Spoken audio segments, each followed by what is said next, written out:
to come down. I'll stand alone, whether right or wrong. It takes me home, right where I belong. Back down, only one way out. I'll let you run my life. Now you won't get me down. Untamed, guess I lost my mind. You turned me inside out. No one can stop me now. So turn up the light. Turn up the light.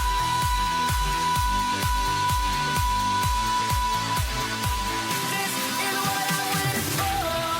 'Cause the clock keeps ticking, hard for me to keep up. I can't take it no more.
Through 7 online cups and 2 LAN events, 8 teams joined us here in Burbank.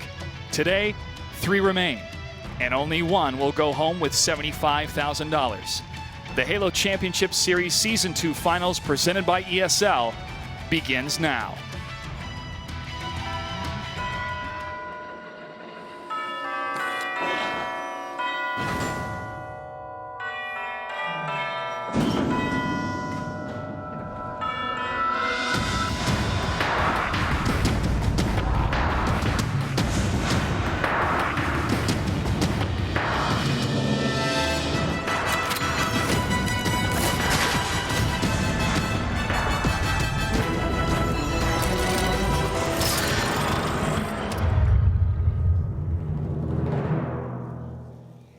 Hello and welcome to the Halo Championship Series Season 2 Finals presented by ESL. We are in Championship Sunday with a sold-out crowd here at the Burbank Studios in beautiful California. I'm joined by Walshy and Sims. Gentlemen, as I said before, we saw some great Halo these last 2 days. I'm expecting even more today. Can't expect anything less than that. I mean, we kept going over and over again saying through Friday and Saturday, like, how are these teams out already? But now we are on Sunday, and these are the 3 squads that I predicted be here on Sunday. What about you, Sims? Nobody wants to go home, not this late stage in the game. I mean, credit to them, they've all made it through to Championship Sunday, but it's all eyes on the prize. $75,000. Nobody wants to go home with any less than that, and especially to be carrying the trophy above their heads at the end of today. Each of these teams deserve to be here from the seeded 8. And now a number of them have gone home, but they haven't gone home empty-handed. Excellence, Team Liquid, and Optic Gaming still took home a nice chunk of change. Winter Fox took home $6K. Cloud9 taking home $12, but third, second, and first place, $15,000, $30,000, and $75,000 respectively. That's a good reward, but to be the champion for a lot of these teams, it's more than the money. Especially with CLG talking to Snakebite yesterday, he said, yeah, it's more than the money. We want to get that championship title. Yeah, and it's going to send a statement. Whoever wins this event could arguably be the best team in Halo 2 Anniversary. We've seen that go through multiple different series. I think back in 2007 when the Final Boss roster that I was a part of, we won the final tournament in convincing fashion and went down history of that. So these teams not only are just playing for this payday, not just for this one tournament's pride, but for the history of Halo's pride. And there's plenty of pride in the history of Halo for these veterans, but also for the new blood that are still impressing us and still are forming legacies of their own. I'm impressed so far with Winter Fox's performance. However, they were knocked out yesterday. The 3 teams that do remain, however, champions in and of themselves, but there can be only one. Let's talk about the first matchup that we're going to see, gentlemen. Evil Geniuses versus Denial Esports. The proven champs versus a team that out of the gate is very aggressive. They tempered some of that aggression this weekend, and because of that, they're in a great position. I think when you look at these two teams, everyone's been mentioning it's kind of been these guys going head-to-head each time. As you can see now on screen, guys. Snipe Down, Lunchbox, Roy and Lethal, APG, Hines, Chig and Miquin. 8. Certainly a lot of names that you're going to remember for history, and everybody knows they've been here for many, many years now. They want to go down. They want to all take on the 75K, but I think it's very important because, obviously, whichever team loses will drop down to face CLG. Yes. Thing on that, I mean, you mentioned earlier, well, you threw a big call out there, didn't you, about this one? Oh, so my prediction going into today is saying if EG happens to be knocked down to loser's bracket in this match by Denial, I am predicting EG to take 3rd place. Wow. That's a strong word. Take I cover. think both these teams are coming out swinging. Denial and CLG are ready to play today. And if someone's able to overcome EG in this first match, which Denial is capable of, we could possibly see EG with their lowest land placement so far this season. And this is the event they don't want to have that happen It's a at. bold call coming from Walshy, but anything is possible. We have Alex Golden Boy Mendez standing by to interview the coaches of both Evil Geniuses and Denial Esports. Alex, take it away. Thank you so much, Mr. Gray. I'm down here with the one and only Towie and, of course, Spikemouth, the coaches of Denial and Evil Geniuses, respectively. One thing to note, he is freaking tall. So moving forward, Evil Geniuses has had an incredible Season 2 so far. You guys have been pretty much unstoppable. But this is where it matters, right? Everything else was great, you know, it was all like, woo-ha. But at the end of the day, winning the championship is what matters the most, and I'm sure you would agree. Yeah, I mean, absolutely. We've stressed that a lot coming into here. Obviously, we've been really successful in the previous tournaments and, the online cups, but it really all culminates at this one tournament now. This is what we've been playing all season for. This is what we've been playing the last year for, and we're here for today. This is where we want to be. This is it. So on the other side, we have Spikemouth here, and, Denial is one of the only teams to actually take it to EG. Actually reset the bracket against them at IG Atlanta. It was quite the final. And this time around, you're here at the winner's bracket. It's kind of like a little deja vu again, but will history repeat itself? Nice question. I do think that we have been preparing all season for this, and we've always been neck and neck with EG. And I do feel that in order for us to win this championship, we have to dethrone EG. So our goal going into this was to beat EG. So it was all EG all the time. What do you feel is the biggest factor in your team, the difference maker for how you guys are going to perform today?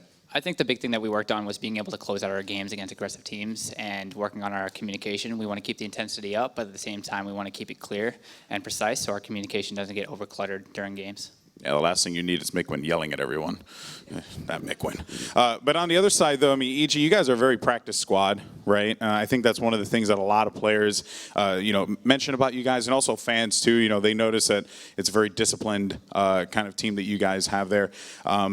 I guess looking at the Denial matchup, knowing that everyone's gunning for you because you are at the top of the mountain, I guess my question for you is, how you plan to stop Denial? And you don't have to give away strategies, of course, but if you want to, that'd make my job easier. Sure. Well, I mean, we appreciate how good all of the competition here is, especially it's the top 8 teams in the world playing for the finals. And we played Denial and CLG all season. We know how good they are. And we still feel that if we're playing at the very best of our game, that we can beat anybody. So it's more about doing the things right that we want to do, that we need to do for each game type. And if we are able to do that in games 1 through 3, 4, and 5, then we're going to be able to take the series, we feel. All right, well, best of luck to you guys. And, of course, it's going to be a great match. I'm really excited for it. Guys, give it up for the coaches, Spikemouth and Towie. We're going to go ahead and throw it back over to the casters. Take it away, boys. Thank you, Alex. Really enjoy what Ryan had to say there with it all culminates to this, and that's very true. Any team here obviously wants to make it to the finals, but they have to look back and see how do they make it here, what worked for them, and maybe look at some strategies that worked 3, 4, 5 tournaments ago that's kind of long forgotten and adapt it a little bit to make themselves unpredictable. We saw some of that play happen with Optic, I believe, of just creating that strategy minutes before, executing it, and being 12 kills ahead in Team Slayer. That's a type of play and strategy and creative juices these teams have to have, I feel, for Championship Sunday. I think when you're at this level, you need to just play your mind out and play your heart out. Sometimes, I think you've called it, it's maybe not making and changing anything, maybe the old styles to play. If you stick to one plan, that's fine, but when teams are doing homework on you, they can get used to that and they'll switch it up and try and counteract that. I mean, especially within these last 2 days. Yeah, right? Without question. But again, anything goes today. And this is the whole, it's going to be on the day, on the game, in the minute, in the mind. There's going to be no questionable plays. You just got to do what's due, and you got to get the job done. Walsh, you've been in a number of championship scenarios in your career. Is there anything different when you wake up in the morning? Do you do anything different? Did you have any superstitions on Championship Sunday? No, just practice the same way, or play in the tournaments the same way that you practiced. That's what these teams are doing. You know that they've brought the intensity when they played online. They're coming out here to play today, and you hear the confidence in even the coach Howie just saying, we know how good these other teams are, but we think our best is better than their best. And that's a great mentality to have.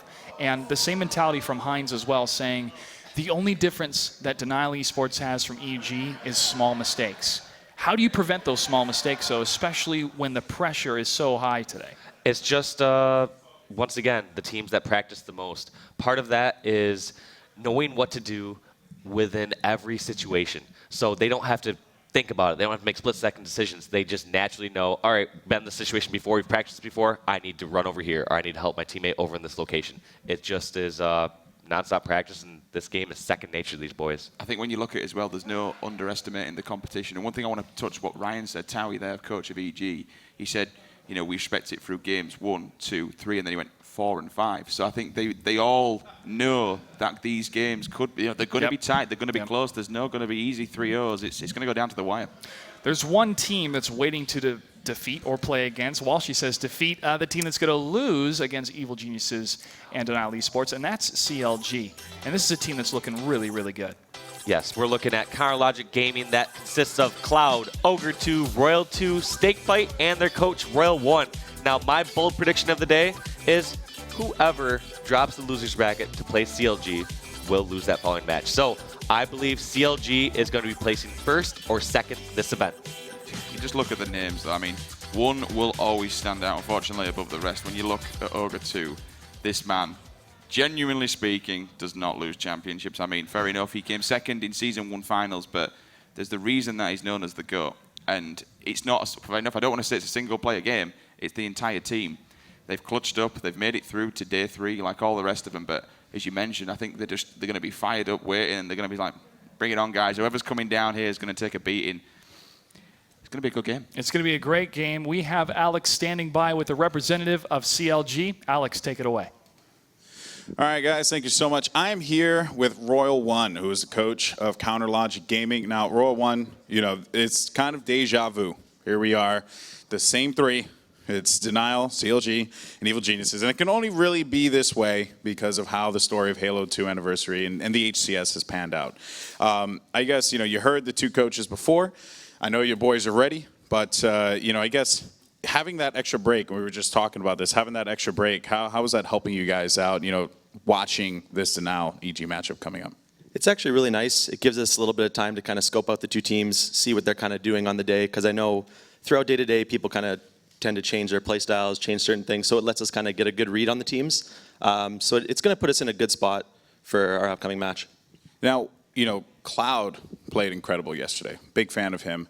But there was an interesting, I love all the players. I think they're all fantastic. But there was an interesting thing I did want to talk about in regards to Ogre 2. So this is actually something that was brought up to me. I think Sims is the one who brought it up to me. That apparently Ogre 2 has won a major championship at the end of every iteration of Halo.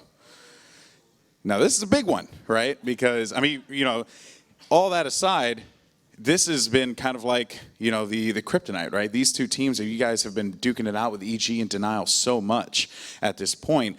Do you feel like it's, history is going to repeat itself today? I think it should. I think it will. We've definitely got what it takes to win this tournament. We can beat anyone if we play our game. That's the big thing. We just need to be on our game, focus on only ourselves, and we can beat anyone here. Yeah. How do you feel about, obviously the inclusion of Cloud, and I did want to touch on that in a little bit. What do you feel like he's brought to the team since he's joined the roster? It's been a whole season. They dropped Hines for Cloud. How do you guys feel about the pickup now? Obviously it panned out, right? You're here, Championship Sunday, but, what's his mindset, I guess, going into this? I'm sure you're talking to him already. Well, first of all, Scotty's an outstanding player. As you can see, if you've been listening to the listen-ins, his communication is on point. He's always talking, always communicating. And one big thing is his slang power. Scotty is someone that can just take over a game himself. When he's on fire, he is someone that cannot be stopped. So it's been a great pickup so far, and it's what we think can kind of put us over the edge to take that first place. Yeah, that was why you made the pickup to begin with, right? You know, you felt like he was going to be the one that will put you there. But now you have Hines on the other side for denial, so it definitely is kind of like, I mean, you know, it worked out for everyone at the end of the day. But I guess, you know, and another thing I want to point out here, folks, is this is Royal One's last event. This is it. He's done. He's going to the hectic world of accounting afterwards. You know, you've been a part of the Halo scene for quite a while, and you know, this is kind of like it's a good way to go out. This is your swan song. You know, you made it to Championship Sunday. I guess you know, anything about the Halo community that has kept you around for so long? Just the passion. Everyone in this community loves the game, loves to compete. It's really beautiful to see. Making me get a little emotional over here, Golden Boy. Better cry. It's good for TV. No, but just the community is great. The amount of loyalty we've all had to the game for however long we've been playing it for is just, it's unmatched. So it's great to be a part of it, and I'll still be watching for years to come. Well, that's right. Give it up for him, man. Good luck in the tough world of accounting, the hard world of accounting. All right, guys, we're going to go ahead and toss it over to you guys. Take it away to close this out. Thanks, Alex. And Royal One. I mean, what a legacy. And also shout out to Toronto as well. Love the Blue Jays hat. And we have a lot of Halo fans in Toronto and a lot of people joining us from the Reddit scene as well. So shout out to Reddit.com/r/Halo. Thanks for your coverage of this weekend's event. Okay. Predictions. I really didn't want to get into this, but we will. I'm tied with Alex right now at 7 points. But a lot of you have been sending in your predictions. These are how the points line up. 3 points for the correct predictions so far. Walshy and Bravo are looking to be on top. Sims, you're still in it, though. You're still in the mix. I am a little bit, but again, my predictions just... I was fixing printers, you know, emails come through. You gotta work and you gotta bring them up. But still, I got the top 3 right, so I'm happy. I'm happy with that. I'll forget about the rest, but I got the top 3. I did not. But you're still confident. Yeah, myself and Bravo, we both have 4th through 8th you place. still confident? Oh, am I? Yeah. Oh, absolutely. I still am a firm believer that whoever CLG plays next, CLG will win that match. I can't say with 100% certainty that Evil Genius is going to win this. I mean, as a betting man, you have to say, yes, they've won the last 2 events. They've won 5 of the 7 online cups. They're for sure the favorites. But both these teams are capable of dethroning Evil Geniuses. So we're just going to have to see how it plays out. But I'm confident in my picks so far, just saying, you know, more than if they played this match 10 times, I think these are the results we'd see. I'm not at the bottom of the table, so I'm quite happy with that one. Yeah. I'll take that. Yeah. I'll take it. All right, we'll see how I do. Alex and I may be at the bottom, but that's okay. We can wallow in our drinks later. We have to say also a huge shout out to the teams that have left already. Winter Fox, Cloud9, Optic Gaming, Team Liquid, and Excellence. They put on a great show, and we wish them all the best of luck in the future when it comes to Halo and competitions. We also have enjoyed your tweets that you've been sending in, showing off how you're enjoying this weekend. Continue to send in your setups. Tweet at Halo with the hashtag HCS. And there we have one from Martin Ohms. Thanks, Martin, for sending that one in. Dude, he works for Gamers Outreach. He helps a lot of our charity events. He's helped host some Halo events with us, and I love seeing this where people get together, watch the HCS stream from their home, and tweet it out. So keep tweeting your pictures of your stream setup. This is awesome. Definitely. And keep using that hashtag HCS. We want to get it trending. Tell us who you're voting for. Look at some awesome plays. Also follow at ESL Halo. We're going to show off some awesome clips. Big shout out to Greg Biggerstaff, our social media correspondent, who's been putting those together. Join in on the conversation. Also, we have a raffle for some awesome prizes for our viewers as well. A lot of great stuff. We got some great Xbox Ones, custom HCS Xbox Ones, plus some ESL swag and some Astro A50 headsets. Sims and I, we can testify. These are some awesome headsets. You definitely want to enter the raffle. I also have one of the headsets, but I want to point out that yesterday, ESL was incredible. I on stream, I was saying, you know what? I don't have any of those T-shirts yet. End of day yesterday, Timo comes out, grabs the T-shirt. I'll be rocking that all week in China next week. It's good. Come up close. We've been wanting one for a while, aren't we? We've been saying this. We need an ESL T-shirt. So I think this whole stream, we need to be like, man, I don't have one of those HCS Xbox Ones, right? Oh. We still don't have one of those yet. But or an ESL hoodie. We could get it upgraded. Or ESL hoodie, yeah, that's true. There's a lot of stuff we can still get. Yeah. Well, there's benefits of working at ESL full time, definitely. All right, we are very, very excited to crown a champion today. One of these teams is taking home $75,000. That's it for the pregame show, ladies and gentlemen. Thank you so much for tuning in to Championship Sunday. We will begin our first matchup of Evil Geniuses versus Denial Esports after this.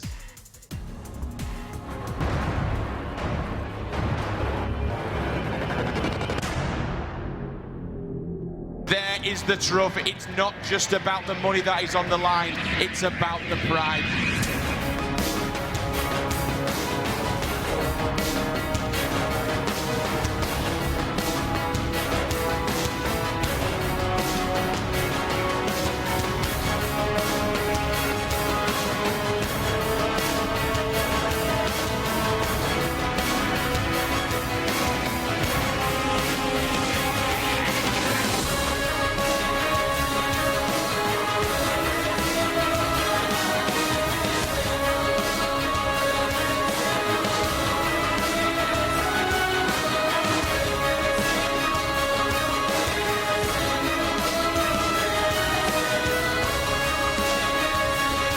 Ladies and gentlemen, Halo is back.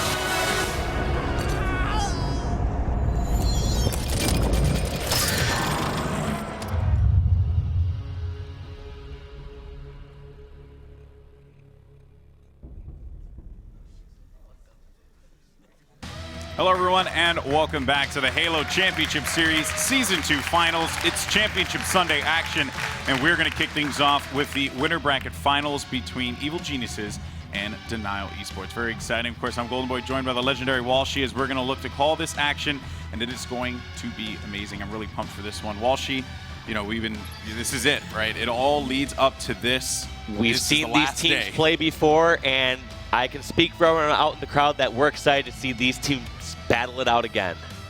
Very exciting stuff indeed, Walshy. I mean, again, I would have to say, you know, kind of, you know, talking with Row One on the stage there, it's deja vu, man. And it really could have only ended this way, right? These three teams who have been, you know, with EG and CLG constantly fighting to get to the top of the mountain, and Evil Geniuses just fending them off every opportunity that they get. This is it, do or die now for Denial, and what a way to make a statement here. Seed if they're number able to one defeat and EG. seed number 2 all season long. These teams earn their spots, earn those HCS points, and you see them here in the finals. Actually, the winners bracket finals of the HCS Season 2 finals. I mean, but here's the thing, right? Whether it's CLG or whether it's Denial, I mean, this has been a finals as well, numerous times, right? It's always been like this. So that's why it's kind of crazy to see how, you know, how it panned out. And honestly, it's going to be an exciting day. So we thank you guys so much for joining us here and getting ready to get this matchup started in just a little bit. The players are geared up and ready to go. There you see Evil Geniuses. They're talking to their coach, Tawi. They're getting ready and focused and into the game.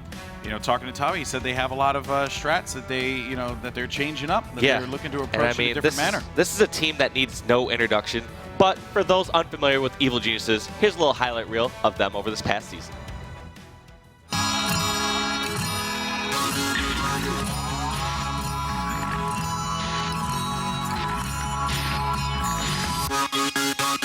See if he can continue to clear out CLG from this base, and that's another kill for him. A killing frenzy for Snipe Down. To be 3 down though for CLG. They're going to be in a bit of a pickle. Pickle here, it's Snipe Down with the peel.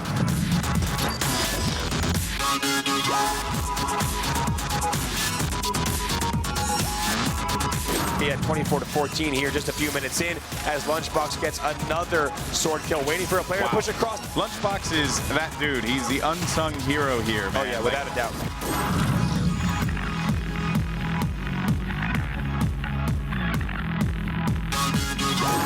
These two teams. For EG, it's just an opportunity to move on to the winners finals. For CLG, it means a trip to the losers bracket. But Roy has plans to take EG to those winners finals. Nice kills by Roy.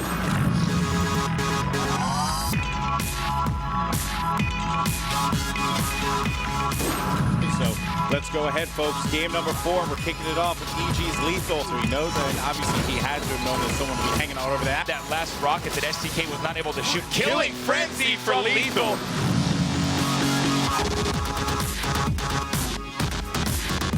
And there you see on the other side, Rock and Blue. It is going to be Denial. So we just saw Evil Geniuses. Those guys, I mean, again, you know, you said it best. They really require no introduction. Everyone knows them at this point. But even to another capacity, I would say Denial. You know, like they've been right there neck and neck with them all season long. Yeah, they deserve where they're at. The funniest moment I heard back there today was Hines, legitimately, this is not him being cocky, just walks up and he's like, where's the blue booth at? How do I get to it? because they have had to go to the red booth every single time since they've been the higher seed in this event. So I had to actually point the direction to get to the blue booth that they're in right now. That's actually funny considering, blue booth's not hard to get to. No, it's not. It's a pretty easy trip. But, it does make a lot of sense, right? That's where Denial's been sitting. So, again, when you look at this roster, APG, Hines, Chig, as well as Mickwin, joined by their coach Spikemouth, this has just been another great roster of Halo talent. Really, when they picked up Hines, I felt like that was a great choice because Hines never felt like he fit with CLG. And on this team, it's just, you can clearly tell that there's like a camaraderie. They're always hanging out with each other. And that's great, honestly. Yes. You really need that in order to build team chemistry. This squad works together so well. They get along outside the game. Now let's look at a little highlight reel from Season 2 from Denial.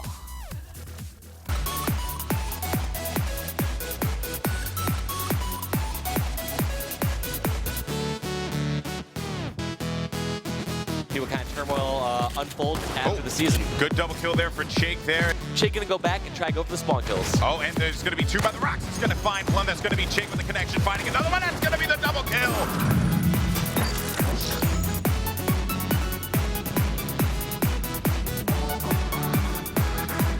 First optic and Mickwin. He knew that they could potentially into a trap, but it won't matter. A double kill. Double kill. Going for the triple kill. Headshot Can for he get Mick.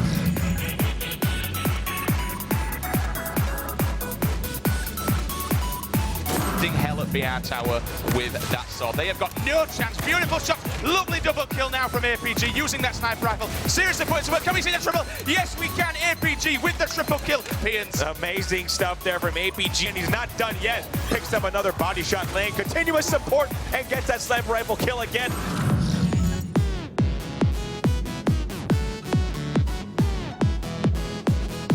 Platform right there at much better vantage point, and he can do things like that. Just continue to cause problems here for VWS. This could be a triple kill for Hines as he just shows up big time here, and he's gonna get the extermination.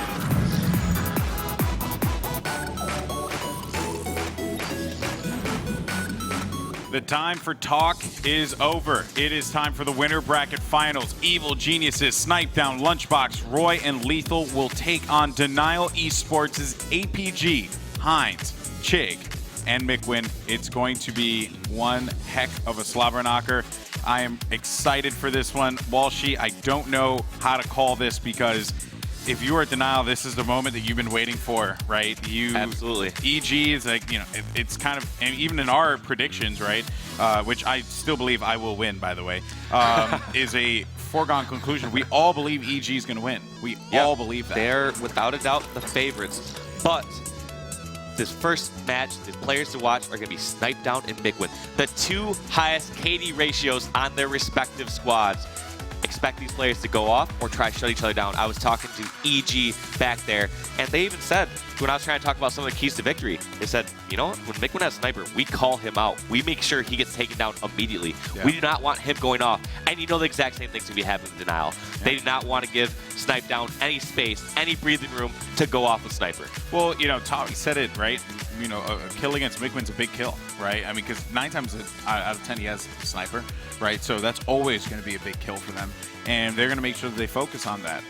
But both of these players, they're just really crafty, right? Yes. They know how to, they know how to get out of sticky situations. And I tell you, man, it's just been, look at this guy. Man, he is just, he's a little flirt, isn't he? That beanie, man, that's another thing, too. You got one thing you can always rely on Mickwin. He has different color beanies for different events. It really is a magical thing. And then there's Snipe Down, who's getting ready to go as well, talking with his team. Do they set in order of KD ratios? Because right now we see Snipe Down's on the far end and Mickwin's on the far end of his squad. Probably. Maybe, you just keep those guys out. But it also makes sense, too, their seating arrangement, right? To have the Brown brothers like right in the middle, and then they kind of like dictate over to, Lethal and Snipe Down. But more in that as we get into the action. Speaking of series layout, winners finals will be Warlord, Neutral Bomb, Assault, followed by Lockdown, Team Slayer, Lockdown, King of the Hill. So we're going for a 2 for there. And then, if necessary, Shrine, Capture the Flag, followed by Warlord, Team Slayer. Yes, there's really no way to predict this one. Both these squads can go off anytime. You've heard both these teams give credit to each other. They said they're a very good team. We cannot take them lightly, especially taking Evil Geniuses lightly. You cannot do that. But they're going to come out swinging. Neither of these squads want to go down to the losers bracket. Yeah, it's the situation of, one person has everything to gain and the other one has everything to lose, and neither can afford defeat in this one, right? I mean, that's really just how it pans out. So the map will be Warlord, Team Slayer, Warlord Bomb, but the game types on this map, as you see there at the top right of your screen, are Team Slayer, Bomb, Ball, and CTF. We will be seeing Bomb played on this map. And Slayer later, I think, was the fifth potentially game for Game 5, which we'd all love to see. Oh, I would love it. It'd be amazing, and I wouldn't imagine it going any other way. But of course, if you're Denial or EG, you want this one done immediately. You try and get out of Dodge as fast as they possibly can, make their way to the grand finals, and compete for $75,000, folks. Let's go ahead and get right into the action, and we're kicking things off with Snipe Down. Yes, right off the bat, he's throwing these long-range grenades, trying to counter whatever Denial's starting strat is, and just try to get these early picks.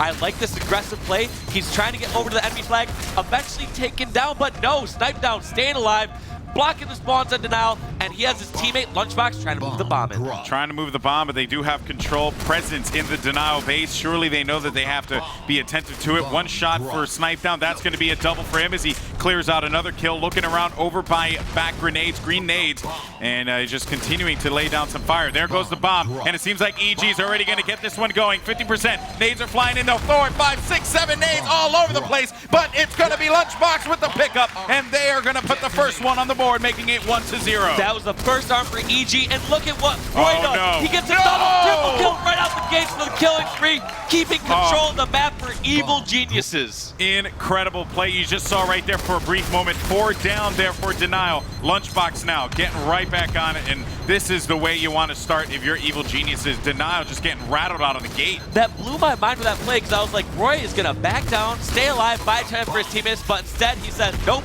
I'm going to go over there, get a triple kill, and my team is going to move in the bomb. They're arming again. 75, and Evil Geniuses have done it again. They are going to put 2 down on the board, and that is going to be within a matter of 1 minute and 30 seconds, Walshy. They are setting the pace of this game and setting the tone of this series.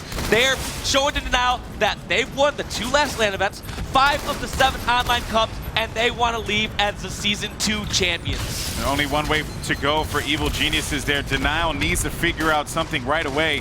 Has Camo been picked up just yet, or was my eyes deceiving me there? You did see Camo, and I will switch right over to Mikwin to see what he can do with Camo to try to get the Denial squad back in this game. Big plays here as they're going to try and move that bomb. Mikwin's going to support with Camo. Brilliant there. Good shots on Nerd as Mikwin going to continue to support as much as he can. He has that Predator combo as well, so maybe he can clear out a couple kills. He has to be mindful of where the enemy's going to be approaching, of course, and he needs his teammates to alert him of that. But look at this. Even when he has Camo, he is forced to move back towards his base and play defense. Yeah. Most teams, when they have Camo, they're able to use that on offensive matter, try to push across the map, but this might be what Denial needs. They need to start clearing the members of EG out of their base. They have not had any success with this yet. And look at this. Mikwin's feeling like he has to do everything.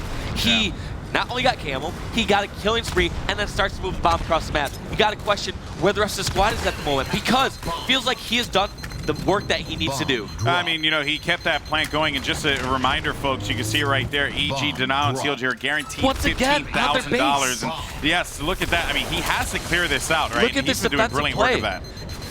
Mikwin is on a 6 or 7 kill spree, and the bomb is still on his half of the map. EG is relentless right now. Yeah, they're all over them, right? I mean, Mikwin having that camo has been huge for them, but now that he's lost it, makes me wonder how long is Mikwin going to survive for. That shotgun has been helping him out. He's been putting down cover fire as much as he possibly can, clearing up kills, getting the ICU, so that means camo just fell. Yeah, again. I would assume that camo's like the 55 mark, so that means the next camo will be up at 25-45. So we'll see how that plays out and how that camo is going to affect the course of gameplay here. Hines is moving it forward, though, and remember, they're still trying to get it out. There goes that, the Sentinel beam. We right all want to see corner. our friends. We all want to see a friend right there. He was so close, and I did not want to jinx it, but in the end, the caster curse. It always happens. It happens to the best of us, buddy. It's okay. But now over to Roy. He has that shotty, and he's already doing work with it. Oh my God, APG stays alive there in a close-range battle against Roy. Jumps over his head, throws a grenade at his feet, and gets some help from his teammate to stay alive just those few extra seconds.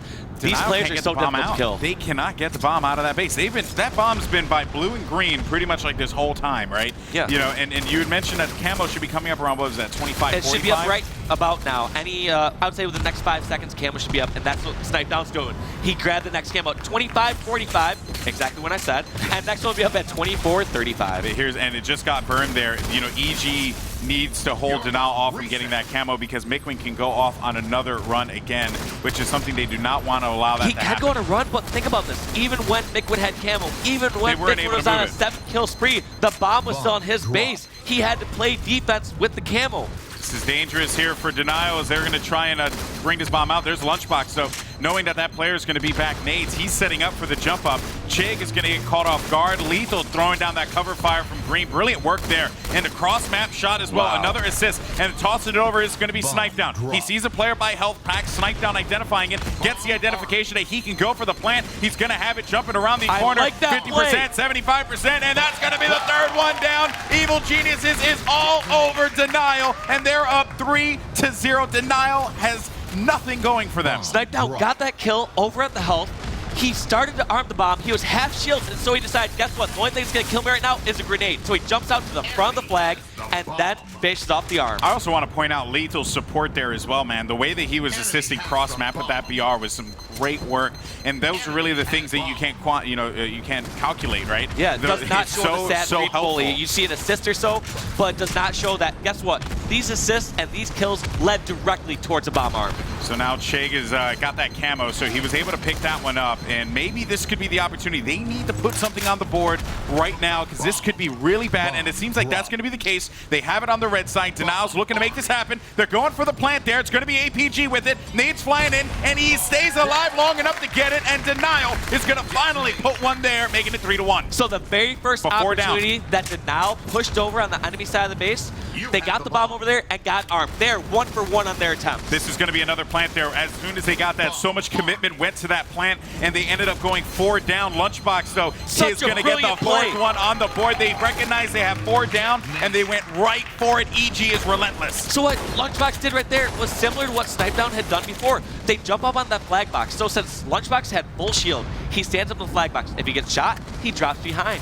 And they start to the grenades, he goes in front to finish the arm. It's almost a perfect strategy because you need almost 2 members to throw a grenade and simultaneously shoot in order to take Lunchbox out. It was very tough there for them to overcome that in Denial. As you can see on the scoreboard, it reflects they could not. Snipe Down's going to be waiting around the enemy base here to try and see if he can assist as best as possible. Force the spawns to go on the outside as well, which is going to be another point of focus here for Evil Geniuses. But APG has to fight out of it. APG can't stay alive long enough. Heinz's turn to see what he could do here. Haven't heard much from him throughout this matchup, but they do have to get that bomb out, and it resets back. So could this be the opportunity they were looking for?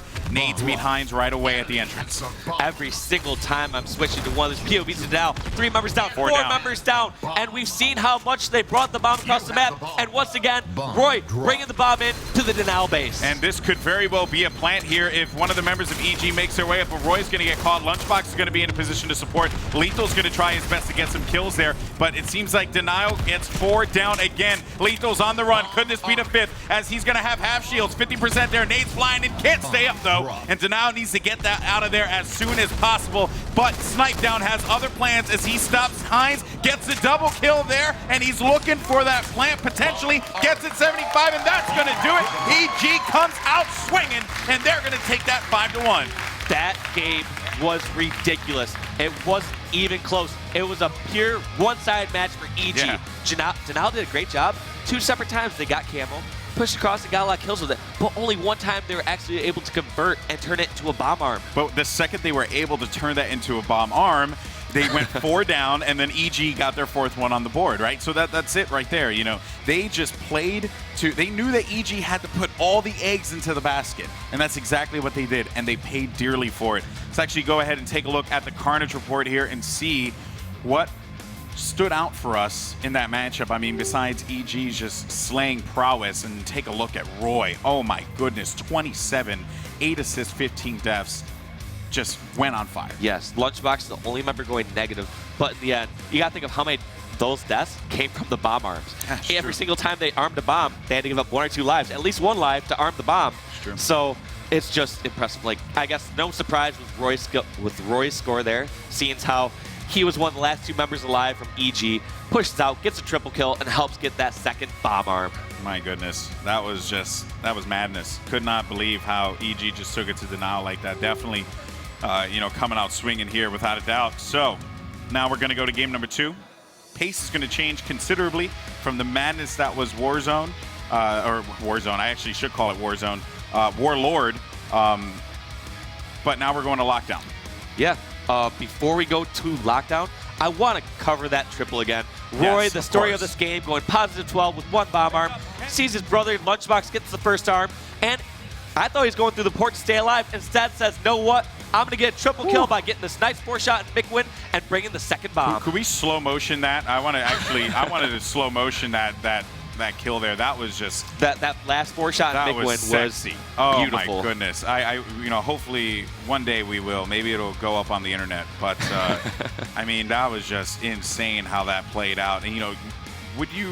In that situation, right? I mean, we all know Roy's BR I is thought just he was phenomenal. running away to stay alive. I was like, oh, this is a smart play by Roy. He's going to go through the portal, buy some time, stay alive so his teammates can spawn. But instead, he just kills Hines, kills APG, and gets the triple on Mick win for the killing spree. Went right for it, man. That was some great play there from Roy. Game 2 coming up now. Denial cannot be rattled in this one. They are going to lockdown, which means the pace of the game can slow, it can quicken.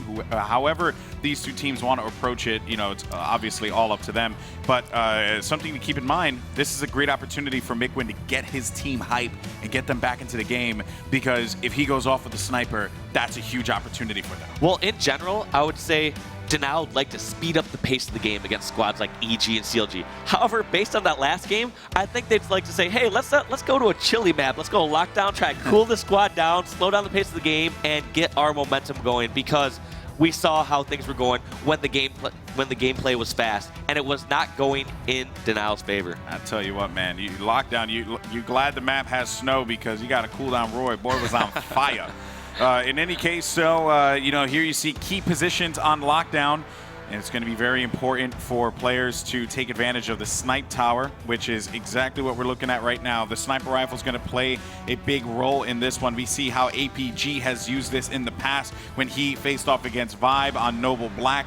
Those kinds of things are going to make a significant impact in this matchup. Who do you want to kick it off with, Walshy? I want to kick it off with none other than Roy's twin brother, Lunchbox, who drops down, grabs the sword, and is going towards BR1. Gets the snipe too, just actually falls there like a gift right away, and now he has both power weapons, but he's BR1, so that is a tad bit dangerous. How do you feel about that, right? He has both power weapons. Obviously, he has to get out of there as soon as possible. Yes, he has to. What's the approach? They got to bombard him in nades. What happens for Evil Geniuses is at the start, generally snipe down will go towards library entrance, shoot the top right barrel, which forces the sniper rifle to either fall front library or bottom BR. And so you saw they're in both positions. If the snipe goes straight to snipe down in front library, he catches it. Otherwise, Lunchbox is down there ready to grab it. It was just great play by Denial, just throwing those grenades and taking out Lunchbox immediately. And somehow Snipe Down's able to have the sniper back on closed range. This is a little dangerous here for Denial, but there is going to be a member of Denial pushing up, though. Lunchbox did not notice it. He actually charged him. Got shot a couple times. It's going to be Mikwin who's trying to get his sniper here, and Lunchbox will fall again. Over to Mikwin now, knowing that there's going to be a player inside the library. Score is going to be 4-3, really close now between these 2 teams. It's still the beginning of the matchup, so don't expect a crazy peel away with that lead just yet. And where is that snipe? I think it may have gotten thrown off the map. Nope, we have it with Roy in library. But right now, Roy cannot be comfortable in this position until they get control of BR3. But that's not going to be easy, because you have Mikwin and his teammate Hines swarming over at BR2 and BR3. Good movement there, and look at that. Remember, just throwing that one down, and he has to, I think that snipe, I don't know where the snipe went. It's been just juggling between hands. Mick went on a killing spree, taking advantage of the trap that they have, known as EG in library. Yeah, that play seemed, so maybe I missed something there on that play, but Mikwin looked like he was chasing for the snipe.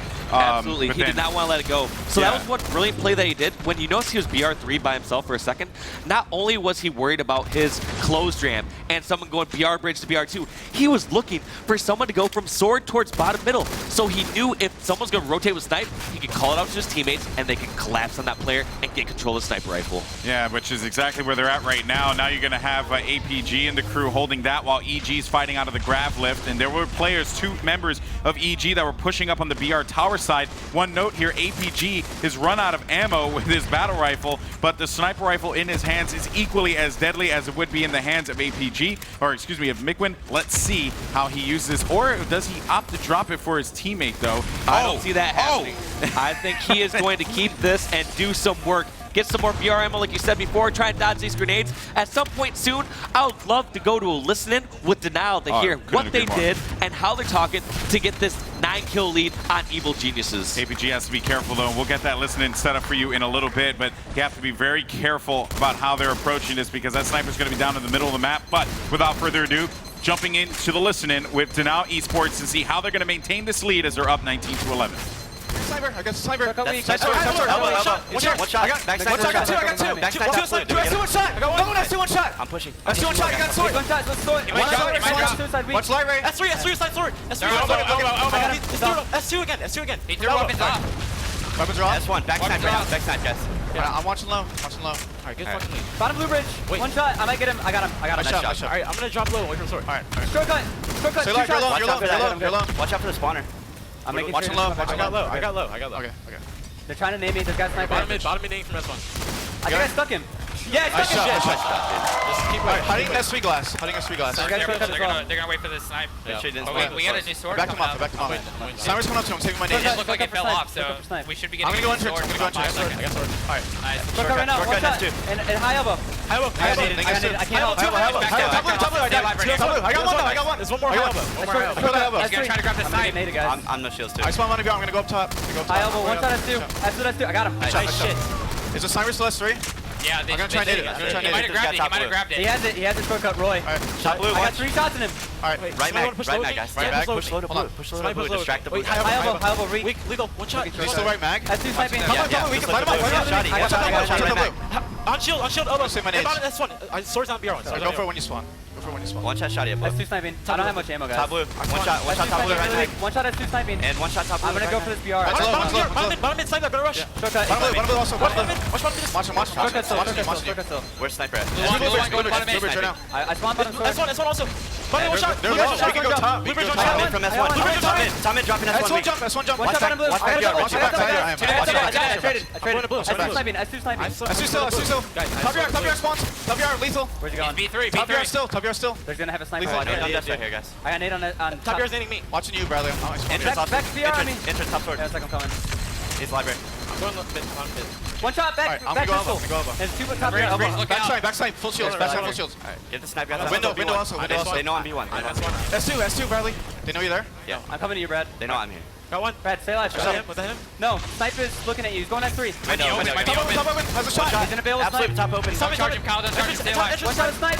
One shot entrance to snipe. I got a nade on it. Come to you. I'm going I didn't get him. Back Sniper's close. absolute. One Still, shot one again. shot No one pistol. back close. Alright, get back close. One shot open ramp. Main pistol. One shot B2. Lethal. What's that? Once we get pistol. Left side lethal. One shot. They're all over library, guys. I think they're all full I got one. Nice shot. I'm gonna push a shotty. We got call back BR. We got call back BR. Watch elbow blue. I got one. Entrance weak. Nice. That's one down. Pistol sniping. Two. Stay alive. Tell me, Brad. Oh, you fuck. I had to bail. One shot. Window. One shot window. window. With snipe. Watch blue. I have sniper. Watch Alright, it. nice. Blue and shit. Also, you here? I saw mid open. Top blue. And Also, come get sniper. S2. Brad, move. I'm gonna shotgun. You get the shotgun? Let me entrance. Alright, I got shotgun. He's watching low. You watching low? top mid. Watch low right now. I got one. Watch low. Top S3. Stay alive. Two Austin. Bradley, when he lifts, let's shoot him up. Alright, I only have one bottom bullet, by blue. the way. It's lunch. I can't watch low though. Shortcut. I'm just gonna watch low, Bradley. Alright. I can't shoot with you. I stopped ice. Kyle, watch low. Yeah, I got low. low, I watch too. blue. I watch blue. Watch Ice go top though. Shortcut weak. I'm watching the blue lift. Nice job. Nice job. You're watching Ice low. goes down. Nading from elbow. Nading from elbow. Name me. I'm one shot. They might push low, Kyle. They I'm might push watching it. low. I'm watching it. I'm watching top mid. Nothing low. Under glass. Shortcut. One shot at 3. And snipe down under glass. One shot. Shortcut. I got it. They're gonna spawn blue Might again. go top blue. Snipe down under glass. Are you watching low still, Kyle? Yeah. Okay. Alright. They're gonna nade window. Shortcut again. Shortcut. Really weak. One side short cut. High elbow nading, high elbow nading. Kyle, tell me if you can't watch me low and I'll High watch elbow, it. jump it up. High elbow, yeah. They're gonna try to make you waste your ammo. Wait. No, we have a lead. We don't I have can grab VR right now. no winner for us. I have the. Back down, back down. Top blue, weak. High elbow nading into Window, they're nading window. S3 out in the open. And S2. S2 from high elbow. Watch the top blue. Watch the top blue. Short end. S3 next two. Don't die. Three of them. One shot lethal. S2 weak, Top blue. S2 weak too. High elbow. I'm They're on gonna try to that. jump They got me. Sniped on me. Alright, watch push. They're coming now. S2. I don't see him. Two at two. Watch low. Two guys. Nading from black. Nading from my elbow. Nading from my elbow. I'm one shot, Bradley. They might jump One shot at one. across. Nobody's watching low. Don't even adjust. One shot. I got one. S3. No, one shot at one. I didn't get him. Alright, don't rush him though. Alright, watch it low. Watch it low. Alright, that's 2. I'll mention. What a great listening. Decided to let that one go on a little bit longer just because the communication was pretty awesome. What about that one call out we both heard? I mean, like, do you want to talk about it? 'Cause you can We talk got to about cover it. I mean, the stream already heard it, but it said don't winner fox it. By that, they mean don't charge and blow this lead we have right now. Not saying that winner fox does that, but winner fox Well, no, is just that's known why they're as, saying that. That's what yes, they're saying that we don't need to be aggressive right now. We have a 14-kill lead. Let EG make pushes and let them make mistakes. We don't have to create all the action. But it looks like right now they're opting to go for a bottom center kill and possibly go for this next sniper that's coming up soon. Yeah, they're really intent on getting this snipe, and with due reason. I mean, you know, just send 1 or 2 troops down there, right? You don't need to load it out too much, in my personal opinion, because you're gonna. Oh, poor guy there. He just got the twofer. You know, you don't want to like load it out down there, and then you kind of give up this lead, right? But you do have a great VR there from Hines, and can't stay alive as Roy's gonna get the kill. Lethal looking around here, and. Oh, that's gonna work. I have never shot down the stalactites with the combo burst, and that is one of the second plays. We are gonna see that on replay for sure.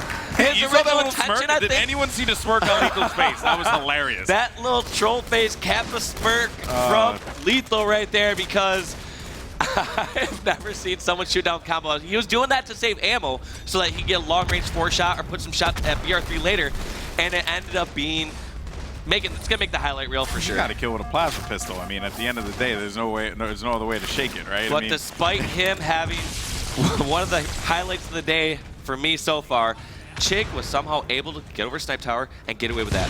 What my guess happened is, what a lot of these top teams will do now is when Sniper comes up, you can shoot that right plasma grenade and it'll shoot the Sniper into top center. So what he did is he shot down Sniper top center, and Chig was able to go towards top center, grab the snipe, sneak with the library, and now they have VR set up with snipe control. yeah, and I think Chig may have, nice snipe there from Chig. It catches a player coming out of the bottom grab lift there. But, you know, just wanted to point out real quick that, you know, I like what Chig did on that last play as well when he sent those 2 plasma nades forward, because he clearly identified that there were players that were hanging out by the ramp, and now they got the call out that, you know, wow, okay, there's going to be pressure coming from the bottom, but seems like Chig has other plans, and he's just going to peel him there, and Chig is on point. 5 kills, 4 kills left, and Denial has been in firm control this entire matchup. I might have choked a little bit there because I thought Snipedown was going to get the perfect flank on Chig with shotgun, but instead Chig ripped off his face, and we saw it from the other end. And Just Chig now on a dude. killing spree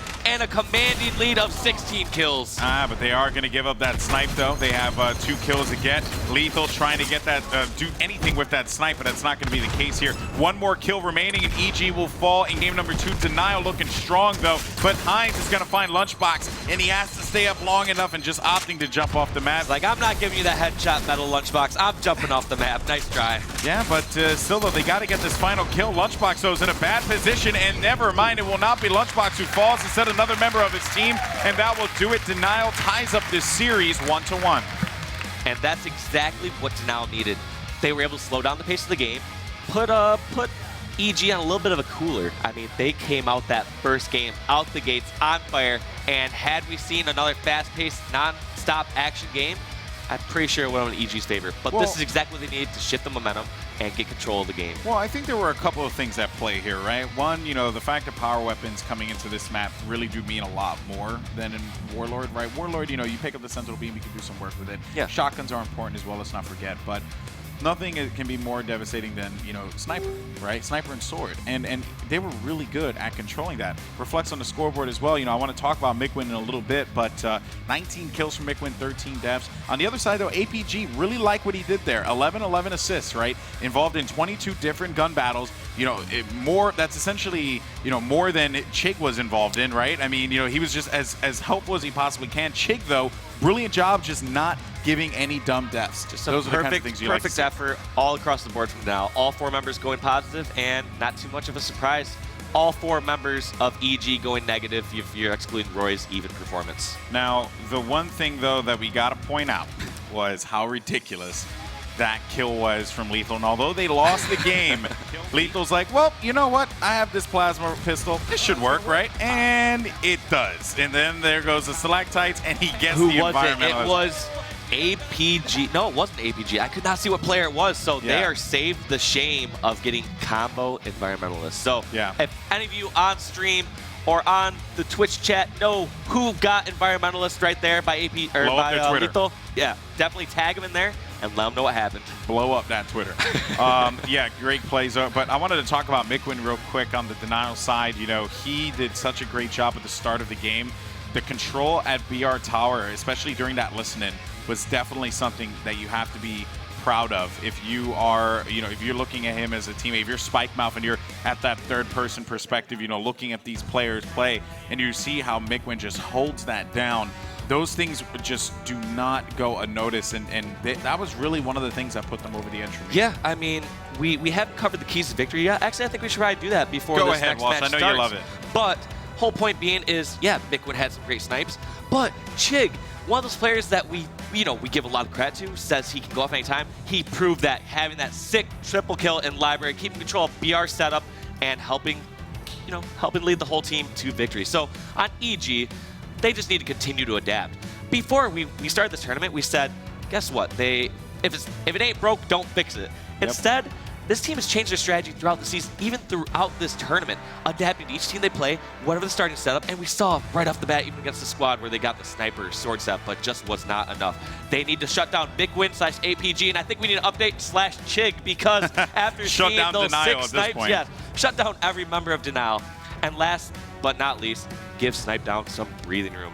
When this kid goes off, he is scary. He can have some of the sickest sprees, but as we saw right there, not once did he have sniper, nor was he comfortable. However, on the other side, what? I think you should do this. Think I should? All right. So the Now side, you know what? They made it this far, and this is their one shot, their one opportunity to seize this moment and win $75,000. That's a big chunk of change. But when we're coming to some of these flag games, they need to capture it. They can't let it slip. They can't let that flag drop down. Last but not least, I was talking to Mikwin in the back. He was nervous, but on the surface, he looked calm and ready. His palms are sweaty, and it's all good, though. As we saw right there, he went to plant bombs. It didn't work out in that first game, but we are going to a Game 3 where the series is tied, and Denial is looking good to take this series. Yeah, Denial is on point, and, I think that you're going into lockdown again, right? So that is definitely working on your side, without a doubt.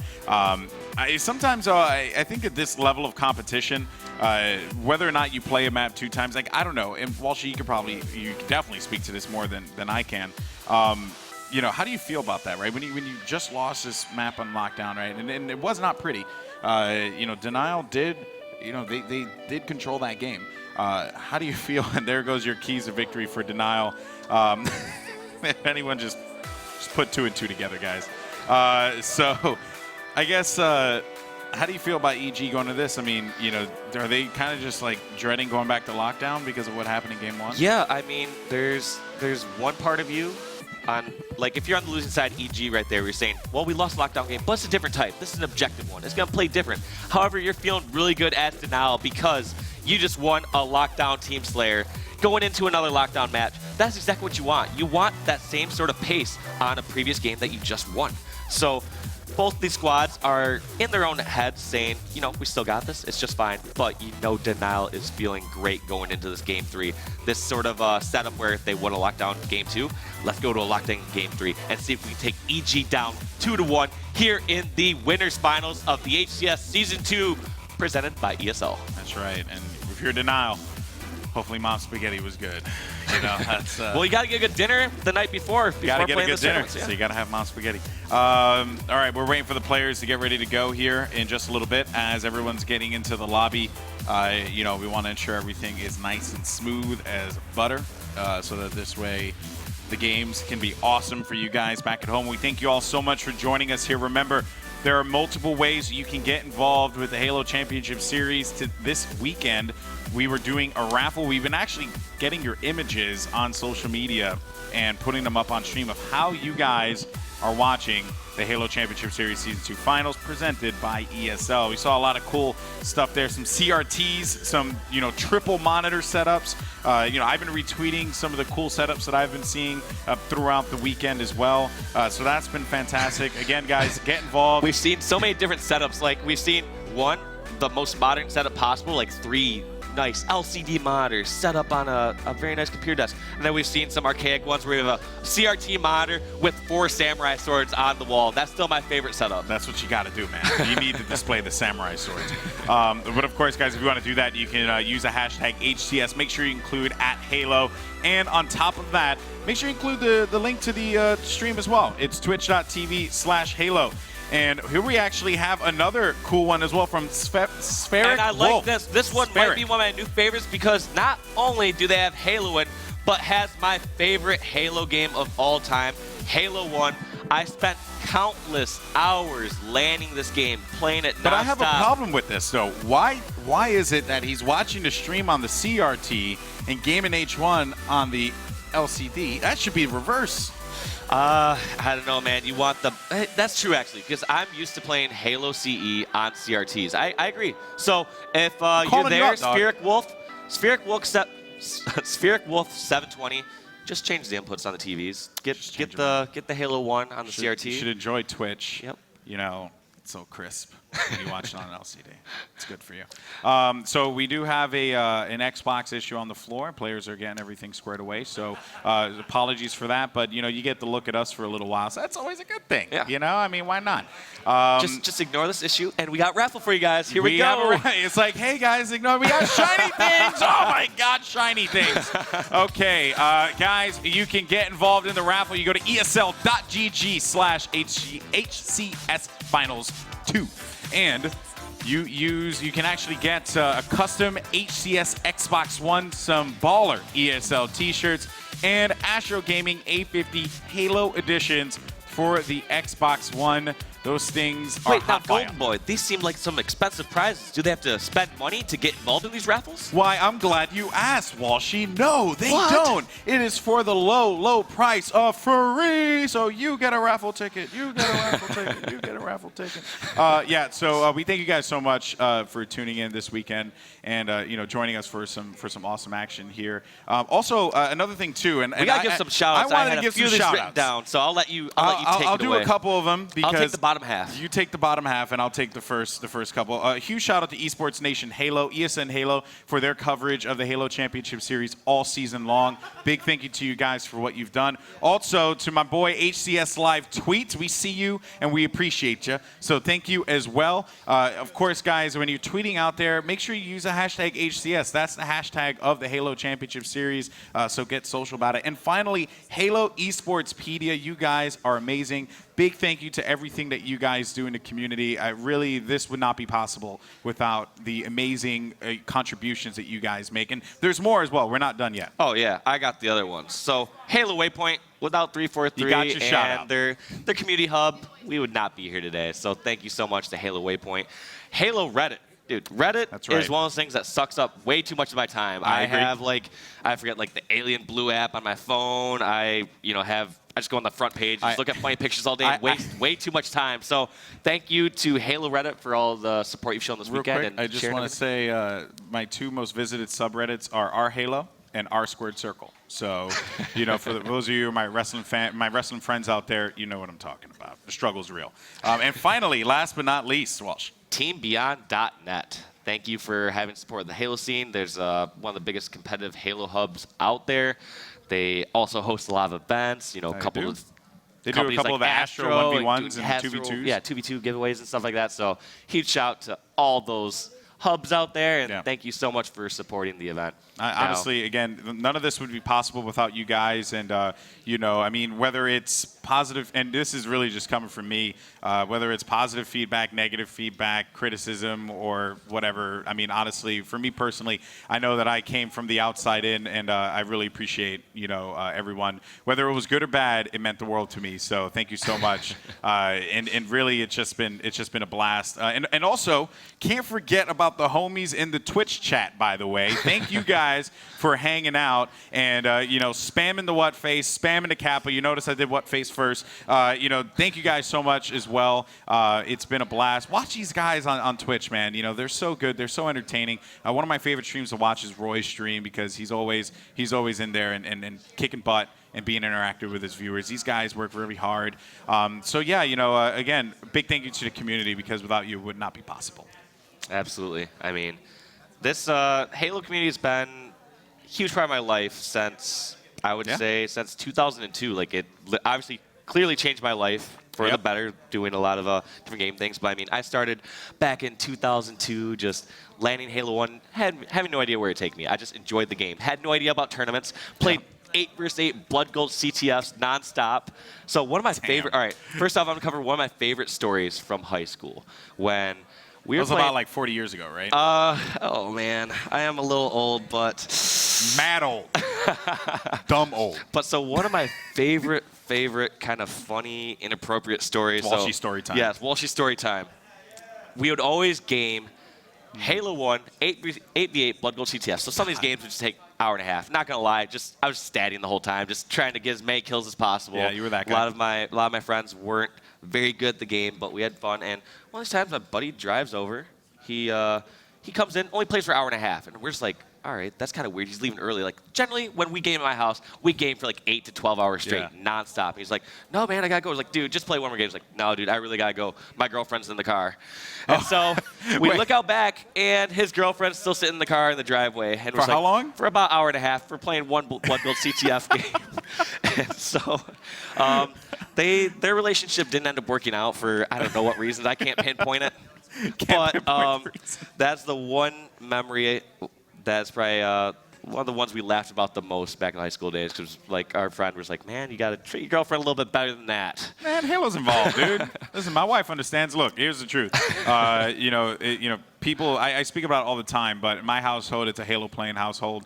My wife is, she plays, God forbid, I just don't know why she does this, matchmaking reach, but like, you know, she does it to herself. And you know, her favorite game is Halo 3 though, so just for context. And you know, I would never forget when I met her, our first conversation, I said, hey, so, you know, like, I do this video game thing I play, and she was like, oh yeah, I play video games too. I was like, which game you play? She was like, oh, I play Halo. You know Halo? I was like, yeah, I had a 100-man clan in Halo 2. I mean, we used to do major clan match all the time. Shout out to my major clan match boys.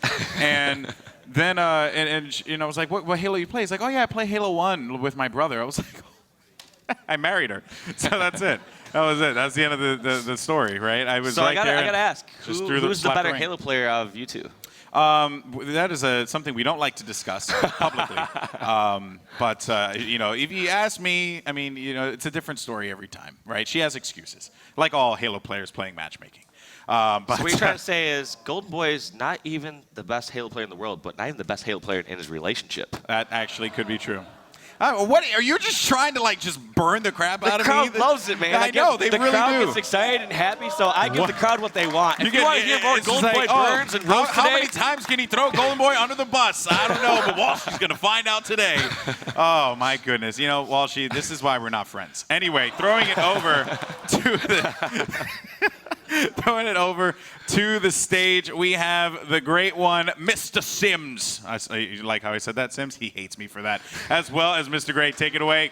Thank you, gentlemen. I think on the score of Burns, Walshy's up 3-1 against Alex so far this weekend. Yeah, but I like what he tried to do there and made me look bad with that random. I hate how he says that.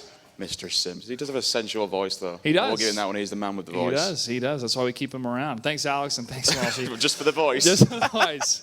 And he's also a good-looking guy, very friendly as well. Plenty of awesome things that Walshy would never talk about when it comes to Alex. That's just how it goes. That's Walshy all over. You know, earlier on, just a quick one as well. We had Towie up here. The first thing that Walshy says, and people who know Walshy will know this, he's drinking on stage, talking to you, he just goes, he got buffaloed.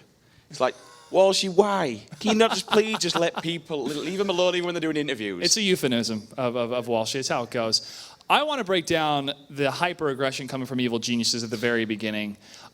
I don't know if they had planned that before they even got into the booth, or if it was completely opportunistic and they were able to get those caps very, very quickly, those bombs very quickly. I think they need to know that if they're going to take down a team like Denial. We've got a couple of shots on screen. I believe this is Roy's triple call as he came straight out of the port there. Takes down Miku with a nice crispy 4 and then picks up for the triple. You saw, but that's the kind of play style that they need to do. If they want to take down Denial, you can't give them anything. None of these teams can, again, you give them an inch, it's going to take a mile. You need to come out, you hit them with the full force, drive a truck into them. You know, you ain't going to do it with a little mini car or anything like that. You need to come out, hit them hard, and win it. But night and day compared to game number 2. Exactly, and this is actually kind of a reflection of what happened in the very first matchup we saw this weekend of Excellence versus Evil Geniuses. Excellence was able to get that Slayer win against EG. If they're sticking to the objectives, I mean, definitely they perform very well on the neutral bomb assault, but what is it about Slayer that you feel Evil Geniuses is not performing as best as they can, or are they just sticking to the objectives because they know they have the guaranteed wins? I don't think it comes down to a performance thing. I mean, we have seen EG on the same map by the same team staked before. You know, okay, I want to stake this time round, but I think that's just, I've got to be honest, a strong map for Denial. And I don't know if it's necessarily a weak map for EG. I don't think any of these teams necessarily have weak maps. They'll have better maps, but yeah, I think that's just a very, very strong game type and map for Denial. They know where it is, and to be honest with you, Mikwin just did what Mikwin did, and you saw that triple kill from Chig, which was incredible. But shout out to Lethal for that noob combo environmentalist. I don't know what that was, but he got a kill, so hey, it works. Anything goes. I love how the commentators pointed out the usage of cover right next to the bomb planting area, jumping on top, and then once they take damage, to fall back below. It seems that players, obviously knowing the intrinsic values of each different map and the small little nuances that allow them to get those little advantages. But how long does it take for a team to really know these maps that well? I mean, it's really, practice does make perfect, and these are the kind of players that are going to find all the tricks, all the jumps. I mean, yesterday when we saw, I believe, could be wrong, we saw Cloud returning the flag from below the plant. I've never seen someone, sticking their head through a wall and returning a flag and things like that. And with the bomb plant, it's just a matter of, you see the grenade indicators coming around you as they're coming in thick and fast. Oh, everywhere. It's just running. Everyone's throwing him in. You've got to get him out. You've got to just try and stay alive. And it's nice just to see them use that front little bit of cover now and again and hiding around. But yeah, these teams sometimes you don't see them online scrimming or streaming or anything like that. But you can damn well guarantee they'll be in game, just running around maps, talking strats, finding jumps. I mean, Lockdown's a specific one, especially with a slow game type like Lockdown Slayer. There's a lot of nooks and crannies in the library. You see people jumping up, and we saw yesterday the sword jump up from Winter Fox. Just things like that. Practice makes perfect, and again, if they're not online playing other teams, they're definitely going to be in the game practicing. Exactly, and it's knowing the maps that's half the battle for some of these teams, and well done to both Evil Geniuses and Denial Esports, tied up 1-1 right now in our winners bracket finals. The loser will face CLG, and then the grand finals, and the first place is taking home $75,000. Thanks again for your patience, trying to get back into the match as fast as possible. Let's throw it back to the desk. Thank you guys so much for that, and we are back here, of course. So teams look like they're in the lobby, but I mean, don't want to jump the gun. Stranger things have happened. Yes, absolutely. That's right. I think it worked out nice. We could see some analysis last game. I think I read on my timeline that someone said at this point, Golden Boy and Walsh are going to give each other shout-outs. So I think what we should do right now is give shout-outs to each other. All right. Because that Let's makes both sense. try saying really nice things about each other. Golden Boy. Do I have to start? Yeah, I'll let you start. You have a radiant smile. I like your burgundy jacket. What, just the jacket? Like, what about me? What about the face? It complements your beautiful face. Yes. I'll take it, baby. Feel good about that. Anyway, if you guys feel good about this matchup, hashtag transition swag, we have Roy and APG, who are your players to watch going in to game number 3. And Roy, I mean, that dude, man, that triple kill was disgusting. And the funny part was, or the scary part, I should say, was after that, when he went under the ramp, he was looking for that 4th member who was on his own ramp. Yes. Yeah. Now, one thing I still have to apologize for was Chig that last match. I thought for sure Snipe Down had the perfect flank with shotgun, and I switched it off Chig's screen when he got a sick triple kill. I apologize to everyone at the stream and in the audience because that is 100% my fault. So from now on, I think when a member has Sniper, I should just stay on that screen and let action happen instead of making assumptions. My hypotheticals get me in trouble sometimes. Your hypotheticals are too much. Dave Hypothetical Walsh, ladies and gentlemen. Game number 3, Lockdown King of the Hill. There's been a bit of a cool down here on both ends of the spectrum for Denial and for Evil Geniuses. So, in my personal opinion, I'm going into this thinking that it's still, while it is 1-1, right, I'm thinking this is like a completely new situation for both of them, right? Denial doesn't have momentum, and EG, it works they were both able to ways. get a breather. On one hand, they can dwell on that loss where EG is just thinking, oh man, like what do we do here in this situation? We just got rocked this last time in lockdown. Or the other time, it could be a cool down for Denial. So we're going to have to see which way this break played out. Both these teams have been in multiple tournaments. These players know how to bounce back and keep momentum. We're going to have to see who does it better in this match right here. All right, guys, let's make some noise for game number 3 as we're going to get this one kicked off in 3, 2, 1. And we're on board with a pure gangsta APG. Let's see what he could do here. And they're going for this initial strat. Last time, they took out Lunchbox, who was bottom BR. But guess what happened? Snipe Down does that strategy that I talked about, where he will shoot that top right barrel. He'll either catch it at front library, or it will fall bottom BR. So Snipe Down and the EG squad in great position right now. Yeah, this is looking good for them here. And they're getting a little bit of that garbage time at the A-Hill as well. So with holding down BR Tower, Snipe Down, though, needs to be careful. You notice that he was going to go for the push at the top, but because he blew up that fusion core, he had to just slow his road. Even if he had that, they are looking for right now 3 members of Denial hiding around the library and at BR3. How is Snipe Down going to get out of here? I do not know, because he is surrounded on all ends. Yeah, this is going to be really bad, but if anyone could do it, it could be Snipe Down. Let's see here. He knows that there's going to be a player right by BR2. He's going to just put one right to the back of the head, but he could not stay alive. All those members collapsing on him. And look who has Sniper now. One of our other players to watch, McWin, the Michigan native. I keep saying it before. I mean, we see a lot of these top Michigan players coming out here and being at the top in Halo. We got McWin, we got Victory X, we got Lethal. I mean, can you think of any other great Michigan players that have played Halo? Not at all. Yes, Walshy, we know.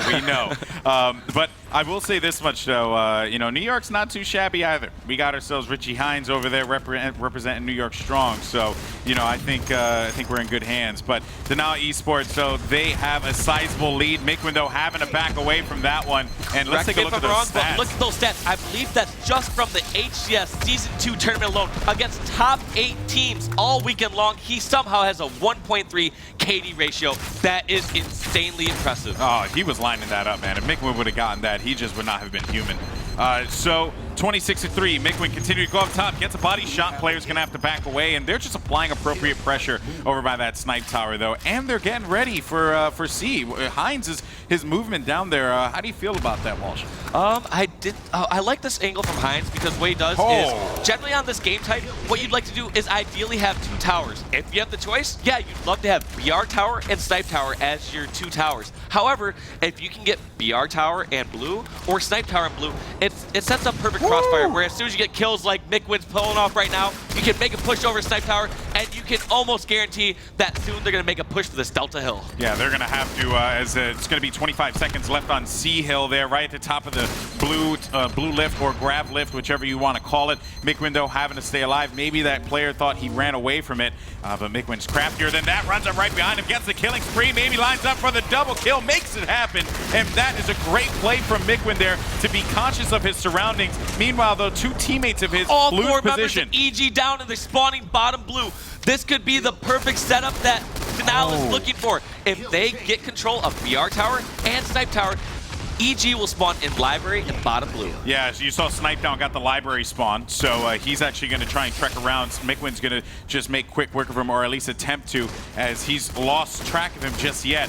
Might just go for the back whack. Gets 2 on him. Maybe follows up with the next one. Gets the melee. Supports with the crossfire. You gotta wonder about that play. So Snipe Down, generally one of those players who does as much damage as possible, whether that's trading to melee or getting a couple shots. Instead, Mikwin still full shield BR3 and able to challenge Roy, who's over at Snipe Tower. Look at what Mikwin has been able to do with the BR Tower wall sheet. I mean, this is crazy. He's been here this entire time. He has, and I almost wonder, has he been here too long? The hill moved over to Delta. Did he get a little greedy and try to get the full perfect setup instead of just going for Snipe Tower and try and get that guaranteed time?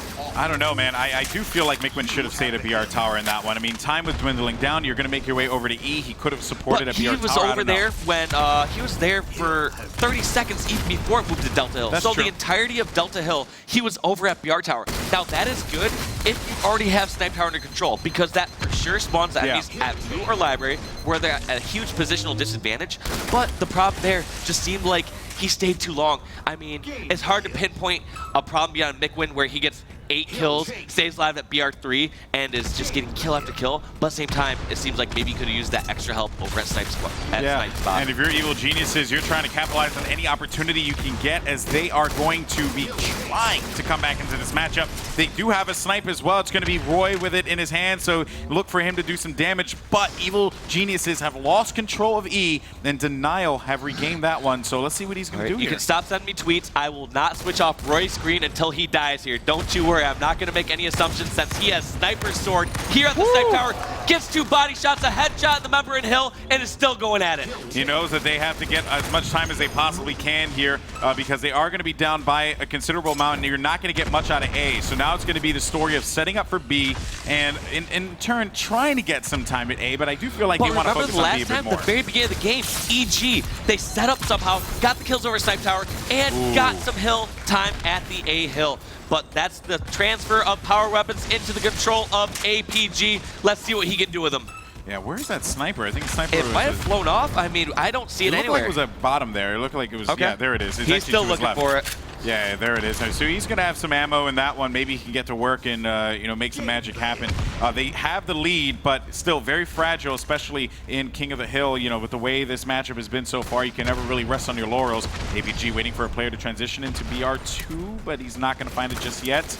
Maybe his teammate will try and lure out these guys, but again, it really is just falling on, really Denial just establishing that control by B because they know that one's going to be incoming.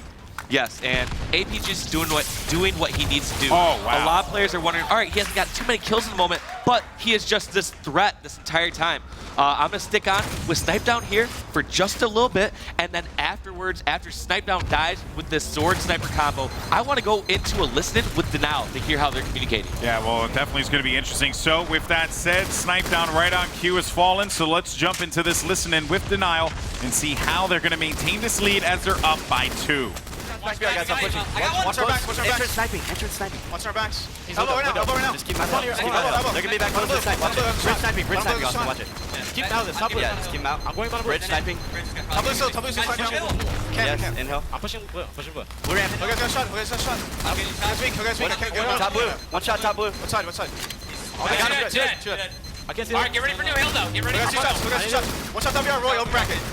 Watch out WR, Roy, go close. Window sniping. Alright, let's head up to new hill. I gotta name back BR. Guy's gonna need help. Where's WR? Come close. Brad, push up. I'm sword window.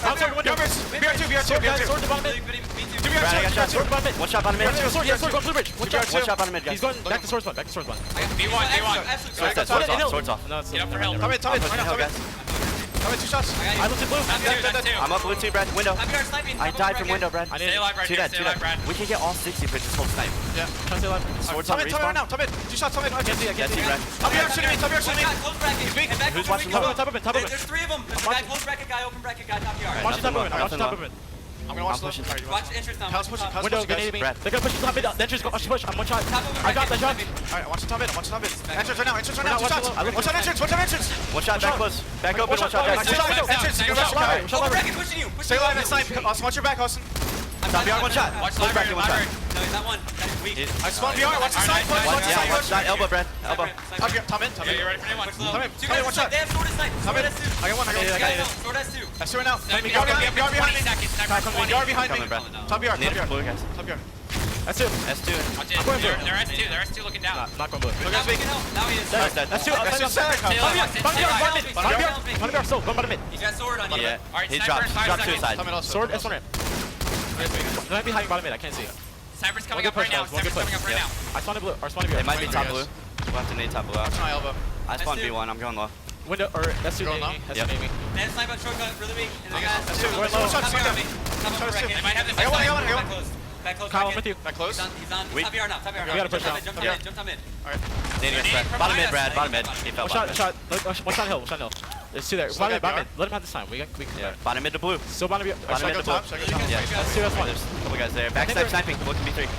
Watch top blue with. I'm watching blue. I'm watching blue. One shot has one, dude. I'm going low. got I'm bottom going Go low. top. Go All top. right, we got to start playing. EG has established a firm lead in this matchup. Denial is struggling, but you know, one thing I want to take away from that listening, they were firm in that they wanted to hold Delta Hill for as long as they could, and they were setting up for it really early. And then as soon as Delta, you know, popped up, they lost all control. Yeah, and you just heard some frustration there in their call-outs and what they were trying to break the EG setup, just because, as you said, they relied on that Delta Hill so much. They said, we're going to set up for this D Hill, push over there, be ready. But in the end, they ended up being taken out, and that's where EG amounted their massive lead.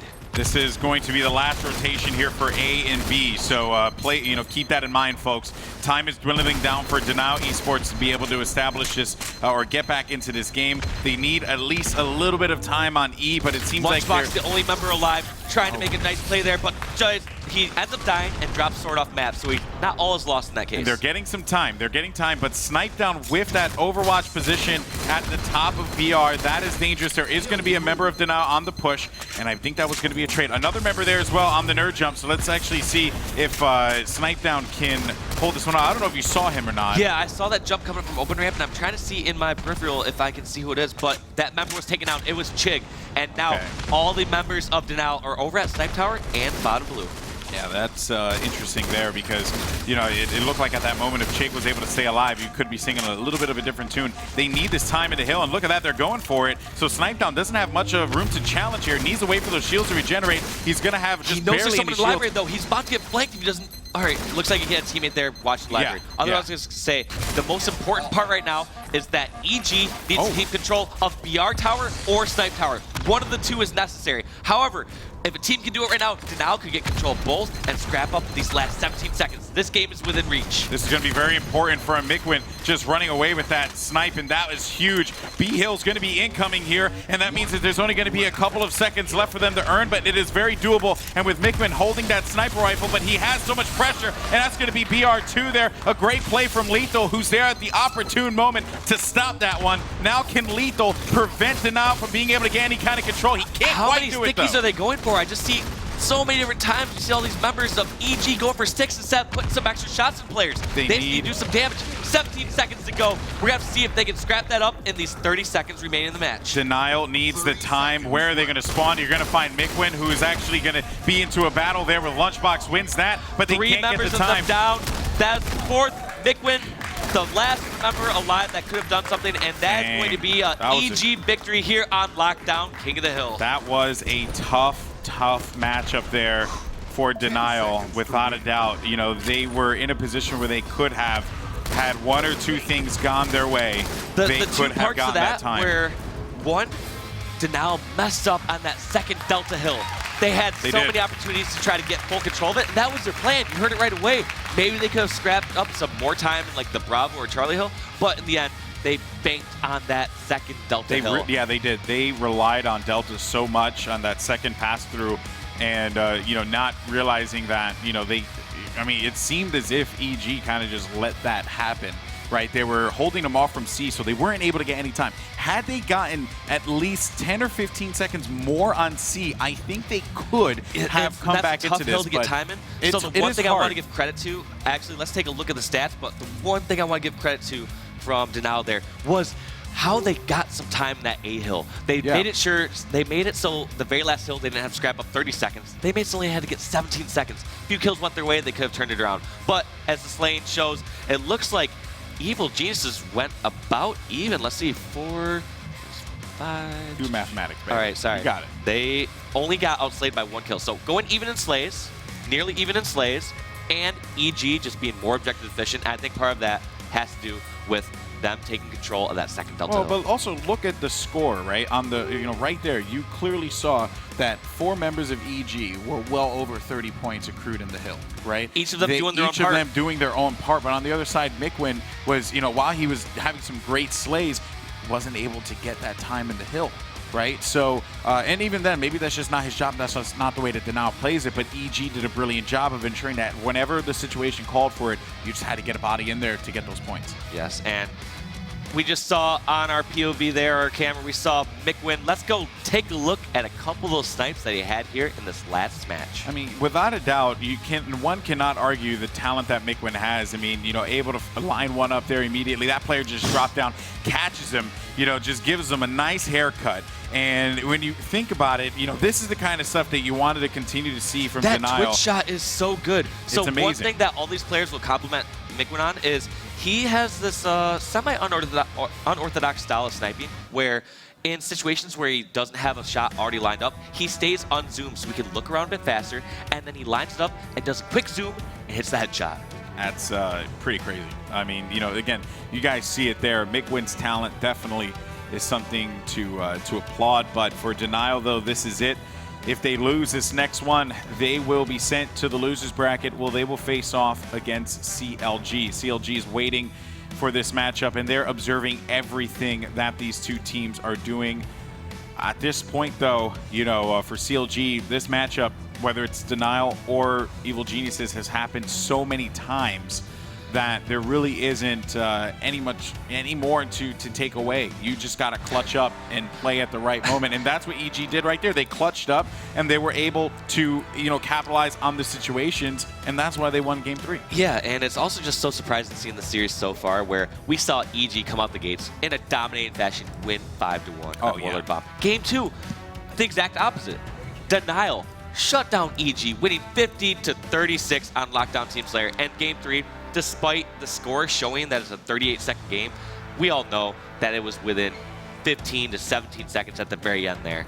They had to make that last push. It was unsuccessful, and game was over. It's really hard for me as well, because when I look at what happened in Warlord, it's hard for me to call this in the favor of Denial, because Warlord Neutral Bomb Assault was just so one-sided, and Evil Geniuses took advantage of them there. If Denial is able to get this victory on Shrine CTF, right, which they need to, Warlord Team Slayer is looming over them like a dark cloud, and I personally, for me, Game 5 is anyone's game. You think so? I mean, I know Warlord is there. I know Warlord. I hear players always say like Warlord can be a bit of a toss-up. It's the most random of all the game types. There's plenty of well-balanced game types here, and if you had to choose one that you could throw together 4 top Slayers together that have never played together, you could put together 4 top BRs, and they would have a chance at beating EG. Whereas if you put them against a game type like Shrine CTF, they don't have the practice, they don't have the setups, and they don't have the pushes. It's emphasized on that individual skill, and I do agree with you there. That's what I'm saying though. That, but it's very hard to kind of look at the past and say like, oh yeah, it's when you equate randomness into it, which honestly I don't even know how that would look. I think that Evil Geniuses just has the nod on that one just because of how they approach game number 1. Now we're gonna have to see what Lethal and the squad of Evil Geniuses can do right here. Are they gonna close out the series 3-1? Or is now gonna stick to the keys to victory? Are they gonna capture it? Are they gonna let slip? Here we go into game number 4. Shrine, capture the flag. All right, and Lethal is gonna be the one we follow to kick things off, and he's already sprinting over to the left side here, trying to meet this player by the jump up. And already we're starting to see Evil Geniuses just starting to converge around ring. That's exactly what I want to do. But 2 teammates fall, and Lethal gets into that battle. They did not win the Rockets. So that means that it's up to Snipe Down, who's going to be by himself here. What is Denial's play? So Denial's play, first off, I'm going to switch over to Mikwin. I know I probably shouldn't switch in the middle of a snipe like that, and I am so sorry, everyone, but I wanted to cover what Denial's strategy is on this game type. So I made the right choice. Look, he took down Snipe Down. Quit those drones, crowd. Quit them. Stop it right now. But what Denial does on this game type is on objectives. What they'll do is they get the sniper to Mikwin. Because on a game type like Shrine CTF, they have the ability where Mikwin can hit those close range those close range shots, he can move up to ring 3 and be aggressive with it. And if he's unsuccessful, they're not guaranteed to like lose their footing. They're not guaranteed to get capped on. However, if he is successful, they have a really good chance to get a flag cap. Whereas on Team Slayer, they give the snipe to Chig. He's a bit more passive, and they cannot give up their early snipes. So that's what the denial strategy is with Sniper here on Shrine. Yeah, and end up losing 2 players there. Mikwin, he has that slap. Oh my goodness! That snapshot was absurd. There was that lineup I'm talking about, though. A lot of these other players, they try to zoom in first and go for the shot. Mikwin stays unzoomed, goes to the last second, zooms in, does a little flick shot, and hits some ridiculous heads. That quick scope is just insane. And, you know, one thing, I don't know if you noticed there, Walshy, on the ticker, this is the 3rd time that Denial has played Evil Geniuses in the winter bracket finals. This is a situation that's all too familiar to them. Honestly, you know, it's do or die now for Denial because this song and dance has happened before, and it has not gone in the favor of Denial. Is this actually the 3rd time they played in winners bracket finals? Is that correct? Because I'm trying to think. I know they played each other. Yeah, wow, that is impressive. Because I was thinking that they had to come back from Iron Gaming. I remember they took down the 2nd series, and I guess that's what I was thinking of. At Iron Gaming Atlanta alone, they played 3 series against Evil Geniuses then. Yeah. They played the winners bracket finals. They played them in the grand finals, beating them in the 1st series, and taking them to a final best of 5 where Evil Geniuses prevailed. I say it once, I'll say it again. If it bleeds, you can kill it. And they did beat EG 1 time, you know, in a series. So this could be another opportunity for Denial to make that happen. I mean, EG has just been an unstoppable force in the Halo Championship Series. APG on the move. He's going to locate one of the players here that was over by Plasma Pistol. And look at Plasma Rifle as he Roy. knows that there were some members near Rockside, but he wants to get control of Snipe Hut. That way he blocks one. Wow. And APG getting a stick and almost getting away. That's 3 down. Chig's going to make that pull happen, and he's going to take this one. Let's see. It looks like it's going to go to Rockside, perhaps, or are they committing to the... He tried to run a Rockside, but the biggest kill that happened right there was Hines. They stopped him from getting that cut off. Whoever it was on EG that stayed alive in the bond, pretty much just prevented entire capture. Yeah, and that was huge for them, right? I mean, that could have been a momentum shift without a doubt. Snipe down with a double kill, line it up, maybe a trip. Not going to happen just yet, though, as that Denial player runs away, gets out of dodge, and oh, as soon as he walks outside, he just gets absolutely shredded with BR ammo. Lunchbox, though. Let's see if he can work together with his teammate who's located down the bottom. It's going to be lethal. Let's see what they can do here. Yeah, you mentioned Snipe down just getting shredded as soon as he went on the street. And that's because these players have such great communication. They said, guess what? Snipe down ring 2, probably going to push our street. Everyone look there right now. And we have rockets in the hand of Lunchbox. At some point soon, I would love to go to a listen with Evil Geniuses, see what they can do to possibly close out this series. Couldn't agree more with you. Let's see what Lunchbox does with these rockets and maybe get Snipe power. He's just going to drain the 4 rockets, only getting 1 kill with them. Actually, you know, I think he got 2. Right? Maybe I was wrong on that one, but a great snipe from Snipe Down. He's going to be located ring 3. This could be the opportunity they were looking for. Player's going to spawn under turret. That's going to be Chig, who has to run away from that. Identifying one of the players by Snipe Hut as well. That's going to be a key location for Denial to maintain, because Snipe Down and the crew know that that is a great spot to apply that pressure to Denial. But I think Snipe Down may have gotten a call. That's why he's looking around to see where he can find his opponent. At first I was a little confused why he backed down from ring 3, but his team lost footing on the enemy side of the map. So what he did is he decided to back down towards his side and move all the way back towards his hut. So he went on the offensive to almost get a flag capture, or helping get a flag cap, to be on the defensive and trying to hold down Snipe Hut. So let's hear what Snipe Down and the crew are going to do to hold off the Denial push here. Let's go to a listen-in. On ring 2. He's our wall, maybe. Push up if we can. Ring 3. Our coordinates. I killed the sniper. Ring 3, guys. Ring 3, our wall. I need help. I'm coming. I don't see him our wall. You have help. He's there, our jump up right now. Where? He's going our rocks, I think. Sniper was down there. Okay, never mind. He's in ring. Yeah, our wall. You have help, don't die. Ring 3. Watch our bond. Weak ring 3. Ring 1 was weak, our ring 1. Our car coming. 2 of them.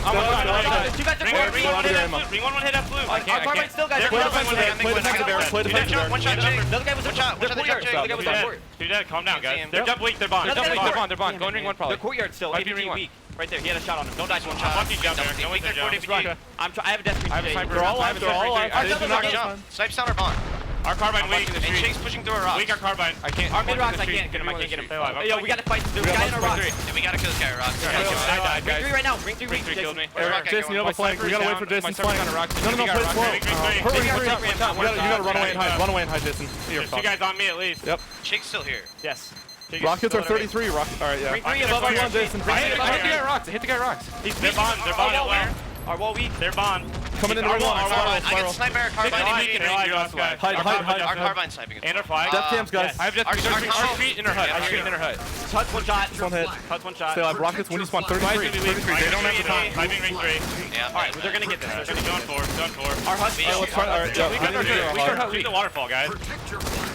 I got one.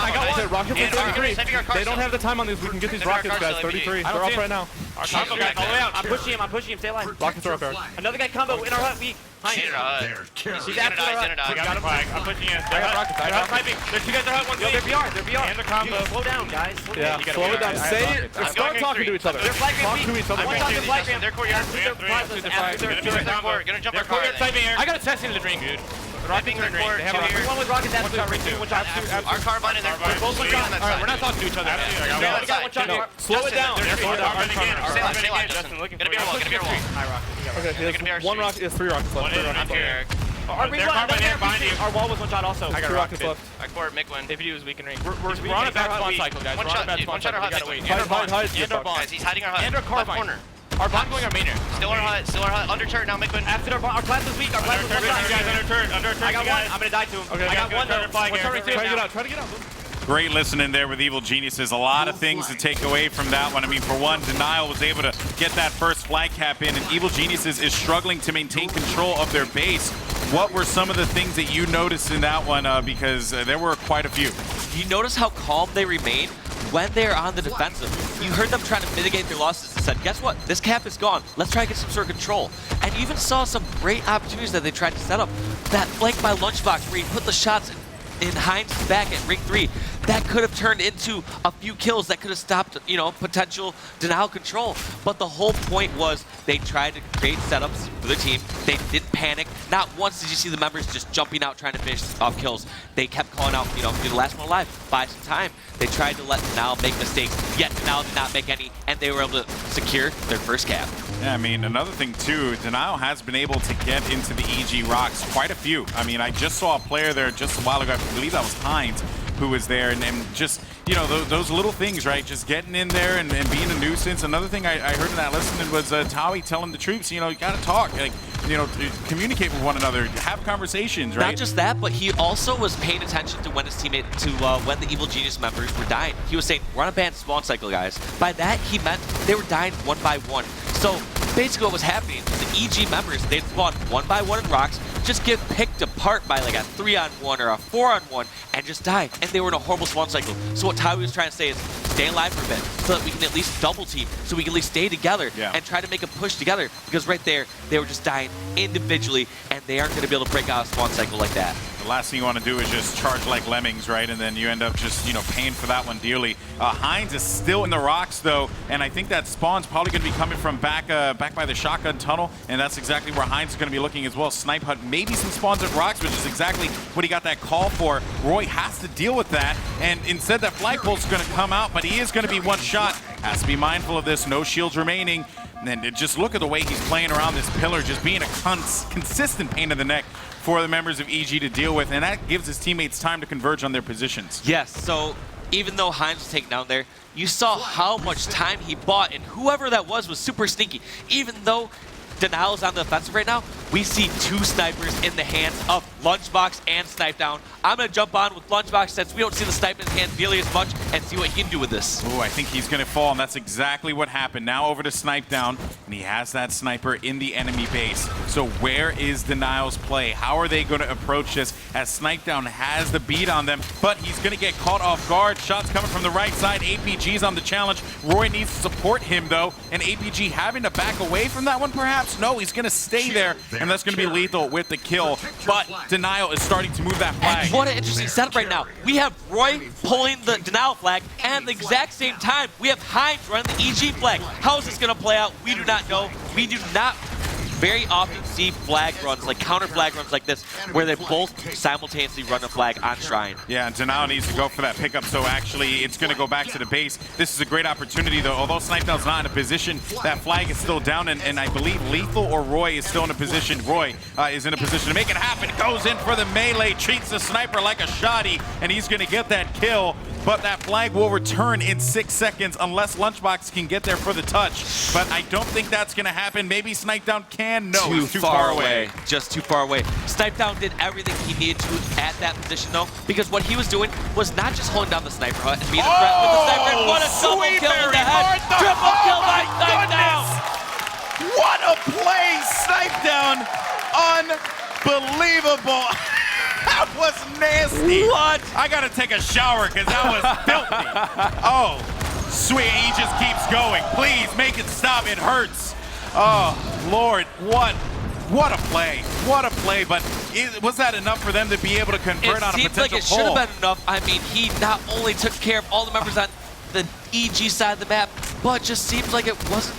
How is that not enough? We saw some of the sickest snipes. He did the stop. He almost went back, got the touch. Snipedowne doing everything he needs for this EG squad. But the beauty of this squad is they all are going to continue to step it up. They're going to create opportunities for each other. And one of these eventual times, they can get a flagpole and hopefully convert it into a capture. They need to. I mean, without a doubt, it is going to be 1-0. And they only have 2 minutes and 54 seconds to work with here. And Walshy, very rarely do I see you amazed by things. And on that... I do that as a testament. I think that's a testament to some sick plays because I try not to fake any sort of enthusiasm when I'm playing some of these. Yeah, I get really excited when I watch Halo matches. Halo is my life, and I love it. But to make me scream like a little girl when I see a triple kill, it takes a shot like Snipedown just pulled off. I'm not going to front. I've been accused of the fake enthusiasm in the past, but I'm going to be very real. That was ridiculous. And look what Roy's doing here, man. Just on the flank, right? Shot nobody, just was a pain in the neck. And now the Denial members thought, oh man, we have this opportunity here. Great position on the left side of the map. Nope, because Roy's in their face. But a great grenade there is going to shut that down. But look at what Denial's doing. They keep picking off the most threatening player.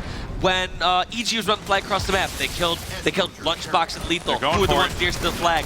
Most recently, they killed Snipedown, who was near the flag. And right now, they just shut down Snipedown, who was pulling the flag. Every single time, they are killing the closest person to the flag. Yeah, well, they are going to get that touch there, so the timer is going to reset, and they're going to take it right down through the middle. Lethal is just going to stay alive just long enough, but right down the middle, you make yourself susceptible to shots. Snipedown, though, can he make this happen? I like this play. He's going to flank through and buy time for his team. He says, guess what? They're just going to wait for the fast pull, and Snipedown does a nice little flank through window, but Denial was ready for it. They were not going to let that touch happen. And right, just like that, they shut down this little rally that EG had going. 1 minute and 23 seconds left in regulation play here, folks. We could see Denial force this game 5. We could be taking a trip to Warlord. Lunchbox with the back whack gets that reload, this beatdown metal. And he's going to look to continue to push forward here, working against APG here. Actually backing away wisely enough, but just as you think, there's always someone from Denial that's in the woodwork, right behind them and always catching them off guard. That's the thing that Denial has done very well in this matchup. I want you to take a look at the clock, Golden Boy. There is less than 1 minute left till overtime. EG needs to make something happen this minute, but at this time, Heinz has Rockets Ring 3, APG has Sniper Rounds BR, and they're playing defensive style and not going to let EG get anywhere near their flag. Nope, not at all. That's exactly what you got to do. Sometimes, you can always say, oh, play your game. Nope, turtle. And in this case, they are turtling in their base. Part of playing your game should be playing your lead. You have a 1-cap lead with 30 seconds left. You can still push out a little bit in the map, sort of like how Heinz was holding Ring 3. But in the end, there's no need to overextend. You don't want some sort of random kills happening across the map and losing some sort of flag grab. And just like this, it's going to be so tough for the EG members to get near the flag. I believe Lethal's the only one nearby, and we're going to see if he can be super sneaky on being quiet for this. Yeah, well, you're starting to sound like Macho Man. Can be sneaky and quiet, but yeah, cream of the crop, hold the flag.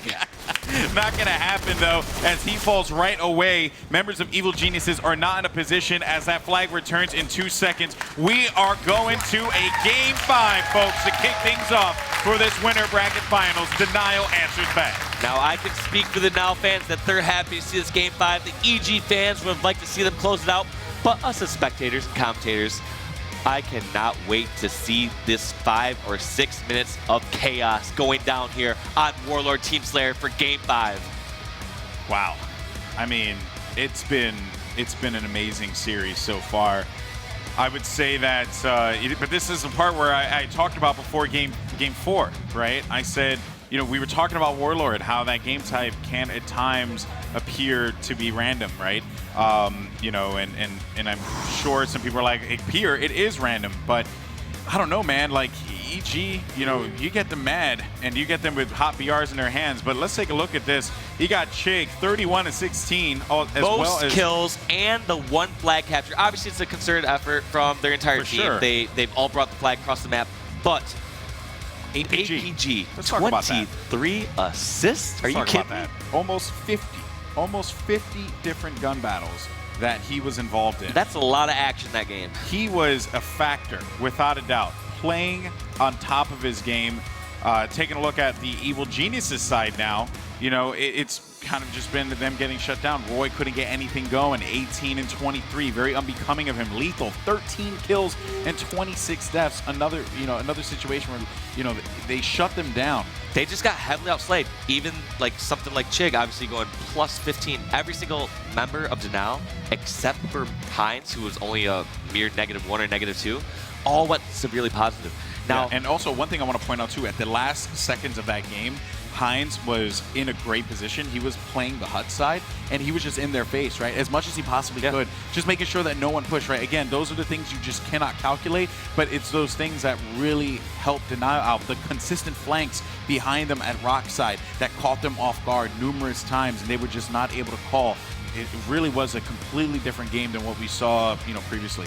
Now, before we jump into this next game, one thing I almost want to ask about the production squad is maybe could we just start off with a listen-in? Because you know, going straight into Game 5, both these teams, if either of these squads win, they are guaranteed top 2. That's at least $30,000 for their squad, and they're in prime position to take first place at HCS Season 2 Finals.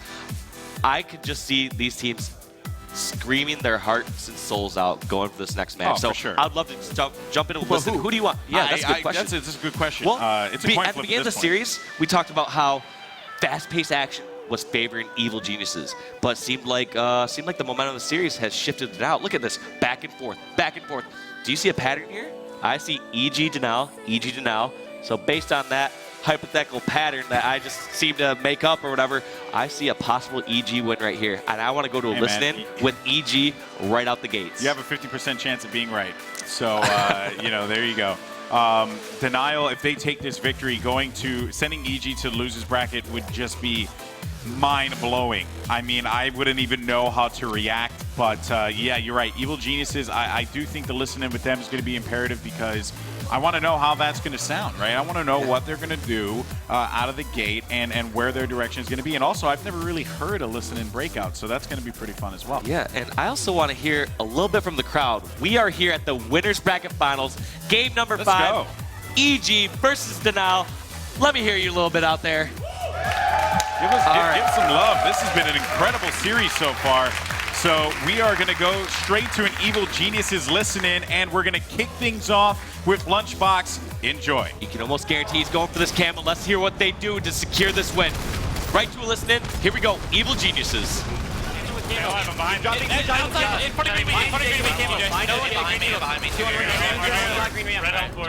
help for and yellow green nades. They're in green nades. Red flag, guys. Anytime mid, Nickman's one shot. Amber needles. One shot, red needles. We have one down. Red flag, one shot, I got him. Weak red needles. We have numbers now. One spawn, one to spawn. One shot, blue shotty weak. Red help, business help. One was a green nade still, right? Red nade absolute still. Red neither weak, bottom center. And they're all green. Red, a lot of green. One shot, bottom center. We don't know where he is. All right, stay alive. One shot. One shot. Still green nade. I can't finish. Jason, Running. Yellow flag. He's one shot there. I can't finish. Yellow flag, one hit. He's here. And help for it. I'm weak. I'm here. yellow flag. Charging you both there. One shot. Midwin, center. Make nothing weak. I know. He's got a shot on him. All right, just wait. Player. Two to spawn. Where they spawned? They spawned already. Yellow flag, one shot. Yellow nades, one shot. Yellow nades, one shot. Okay, Camo, when you spawn, Jason, Camo. Yellow one shot. Two spawn, hide them. Weak and green flag. Spawn. camo in 5 seconds. Eric camo. We got one dead. All right, Walshy, anything to take away from that listening? As we heard at the start of this matchup, Snipedown does manage to pick up the camo, so this could be big for them as they try and come back into this game. The most surprising part to me is how calm and collected they were. Things were chaotic right off the bat. They have a potential $75,000 at stake here. Yet the whole time, they're just doing calm call-outs. They've been in this situation before. They're saying, stay calm, back down, stay alive. I was expecting screaming and yelling right out the gates, yelling out these call-outs, but their tournament experience proves valuable as they went down to a bad start, but at this point, only down 2 kills. It's anyone's game. Yeah, it really is. And, bad start indeed. Denial had about a 3 to 4 kill lead at the breakout. And, again, just really keeping that composure is going to be so important. Was really hoping to see Snipedown go off with that camo, but Denial shut that down immediately. And they're down by 2 still. Lethal just sending some shots across the map there. And you know what? I think now would be a good opportunity to listen to Denial and see what's going on with them, because they are going to be up by only 1 kill here, and I'm sure things are frantic on the other side. So whenever that's ready, we'll jump into it. Yeah, we're going to have to see if they run out of steam here, because out the gates they were happy with that start. They had a close to 6 kill lead, and now it's only 2. Let's jump into a listening with Denial. Watch out, grenades and red help for a week. Nice, we got camo. Blue help for watch out. You got me, man. Red help for a week. Stay alive, stay alive. Make sure we live, guys. Time in. One shot, side down. Porting. Got me. One shot. Watch out me. Watch out blue nades. Roy, I got him. Guys. Green flag, 2 guys. I'm at yellow, guys. I'm at yellow. Guys, green. Stay alive. Get up top. Green flag. Green hills. Green amp. Red hills weak. Watch out nades. Grenades, guys. Watch out red help. Red help. Red report. I got red help. 2 grenades. I'm Bradley. He's grenade still, guys. I need needle side. He's there. Got us. I got him. Blue. Dead. Blue. Red shot. Tom in. I got him. Get on spawn. Alright, chill, guys. They're gonna spawn yellow. Yellow flag, melt to me. He's still yellow needles. Yellow shotty still, guys. Yellow also. Yellow nerd. Bottom mid, blue shotty. Blue shotty weak. Watch out blue shotty also. Blue needles. Nice. Yellow needle. Yellow ramp. Yellow ramp. Nades weak. Alright, still yellow needle, guys. Still yellow needle. 5 seconds, camo. Let's get up there. I read. 2 yellow nades, 4 seconds. They're gonna smash me. Camo's gonna be up now. Camo's up now. Come in on camo. He's still on red side. Got it. Watch out. I got back. killed Blue one. report. 2 guys, blue report. I got 2. Where's camo? I killed him. Oh, okay. I died from blue shotty and bottom mid. Blue shotty. Yeah, bottom mid. Blue rampart soon. Green flag. Dave, I am at the edge of my seat here. 38-37. Hines finds a kill in front of him, and we are coming down to the final kills, but EG has a 3-kill lead. Hines has to stay alive here, and I don't know how EG did it, but they stayed composed. Now they're going to be down by 4. Chig is going to fall as well. Are we going to see EG take this one? They somehow brought it up to a 5-kill lead. We heard from both sides similar strategies, trying to stay alive, buying time for teams, trying to keep track of that camo, but it seems like EG is just edging them out in these final moments. What can Denial do to come back here? They said they wanted to step the spawn kill, but when they had him spawning at yellow, they didn't take advantage of it. This is it. I mean, you cannot let EG get past 46. Now, there's no dumb deaths at this point in a Warlord. That's near impossible. They haven't been able to get any kills. It was 38-37. I don't know what happened, but everything just seemed to fall apart. And although that was a great 4 there, Snipedown's going to get 1, maybe get the double for the final. Not going to be the case. Makes the call out, though. That could very well be the 50th kill, and that will do it. Evil Geniuses will be going to the finals. Denial will meet CLG in the losers bracket. EG securing themselves top 2, guaranteed at least $30,000. Denial gonna drop down and play CLG. Loser of this losers bracket finals goes home with 3rd place and $15,000. Shades of what happened at PGL, folks. This is, again, this has been the story, right? EG manages to find a way to win, right? They find a way to win always. Look at that scream from Roy. They came here to play today. Without a doubt. And now that we have CLG, coming into this one, they are, they've been warming up, I'm sure, in the back. But for Denial, I don't even know how you react after that one. But let's take a look at this here. You had Shake 17 kills and 8 deaths. APG and Hines couldn't get anything going for their team. But then on the other side, consistency across the board. No surprise why Roy was screaming there. 15 kills, 14 assists, and only 12 deaths. That was a great showing there out of Roy. I mean, I just am kind of blown away at how I thought when we went into that Denial listening, I really thought that Denial was going to take this one. But then it just, at 39. we were joking 39. during the listen-in. You said this would be great if Denial took this. I was like, yeah, it actually kind of would be exciting for It would be but exciting, it would also right? ruin my bracket. It So. would ruin your bracket. Yeah, I was saying it'd be insane if Denial would take this matchup. Because of how HCS has panned out so far. I don't think we've ever seen EG besides UGC St. Louis play out of the losers bracket. So that's always something to keep in mind. But in any case, Evil Genius is definitely deserving of that victory. They played so hard, and that went all the way to the distance. But now Denial has CLG coming up here. They're frustrated about that loss. They fell short again to Evil Geniuses. I want to point out my prediction earlier saying whoever loses this match, I felt like CLG is guaranteed top 2 because I think CLG is going to take advantage of one of these teams running out of steam, one of these teams being down and not being able to bounce back. CLG, they know how to play. They made that long losers bracket run last time, especially those 5 games against Noble Black, the 5-time overtime HCS Season 1. They're not unfamiliar with losers bracket, and we saw the bracket right there. EG securing top 2, and next we have CLG taking on a just recently defeated Denial. Hopefully they can bounce back from this. Look, I think Denial is more than capable of winning this one. They have the tenacity. They know that this is it, right? CLG as well. Don't get me wrong, but for Denial, after going into an intense series like that went all the way to the distance, I think that's actually that plays a little bit in their favor. Despite them losing, it wasn't like besides game 1, it wasn't like they got everything else. They were neck so and neck close. That King of the Hill game could have gone either way. That Warlord Team Slayer game, up until the last minute, could have gone either way. In fact, they had the lead in the beginning. So you make a great point. Like the 2 wins that they got, one of them was very convincing fashion, a 1-0 Shrine CTF game, and 2 different games they definitely had the chance to win. The only game that they had no chance to win that series was the first Warlord Bomb game. That was all EG, that was out of their all hands. game long. Without a doubt, out of their hands. But great series overall. We hope you guys enjoyed it. That's going to do it for me. But we're going to toss it over to Clutch and Towie, who are down on the floor. Clutch has an interview with them. What's going on? Thank you, gentlemen. Evil Geniuses fresh off a win and going into the grand finals. Congratulations. Familiar territory for your team, though. I want to talk about that first game. The neutral bomb assault, 2 bombs planted under 2 minutes. Was that the objective going out of the gate, or was that more of an opportunity that presented itself? Sure, whenever you see 2 bombs planted in a row like that, it's usually a product of map control and being able to run the objective efficiently and very quickly. So we had a really good start to that game. We were able to get camo and set up in their base and keep them on a bad spawn cycle. So by doing so, we were able to kind of run the bomb in at will for the first few minutes of the game, and that led to having those 2 plants and then keeping control and keeping them playing defense for most of the game.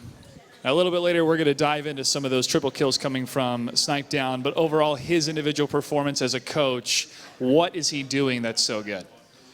Well, really, his positioning is what was excellent for most of that series. You often see how he puts himself in really good positions to not be shot by the other team and be able to lay down a lot of fire, both whether he has sniper or he's shooting with his BR. So by doing so, he's just inflicting a lot of damage on the other team and making it so much easier for the rest of our team to do what they do. Throughout this weekend, when it comes to Team Slayer, you had 1 loss against Excellence, and again against Denial had another loss, but was able to win the 5th game.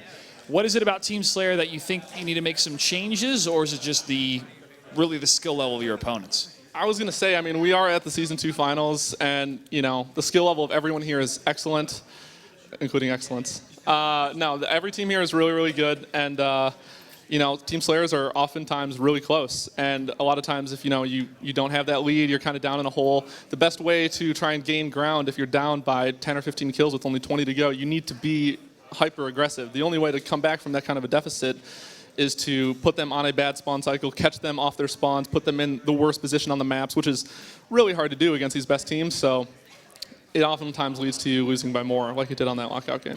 I'm sure you guys are very excited to be once again in the winners finals for the Season 2 finals here for Halo. Any words for your potential opponents, either Denial Esports or CLG? Just that we're excited to play. We're playing well now, but I want to give a ton of credit to Denial, especially to CLG as well. Every game we've played in both of those series has been extremely close. and they're just incredible players, and we're excited to get the chance to play against either of them. All right, thank you, Tyler. Give it up one more time for Evil Geniuses. Moving on to the finals. We'll catch up with you a little bit later. I'm going to head over and check in with Sims.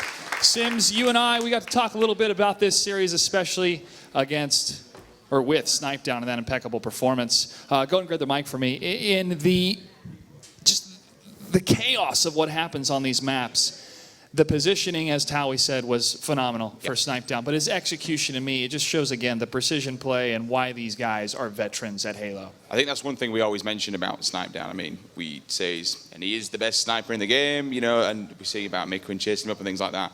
But for many, many years, it's not just about the skill of what he can do with the gun. It's where he is on the map. He puts himself in these positions that are just... a sniper generally shouldn't be allowed to go in, but he somehow gets, I mean, that's testament to his team, to be honest, giving him the abilities to move around and move into it. But the triple kill that we're going to show on there was just disgusting. How he hit the angles and just the tiniest gap to land a headshot.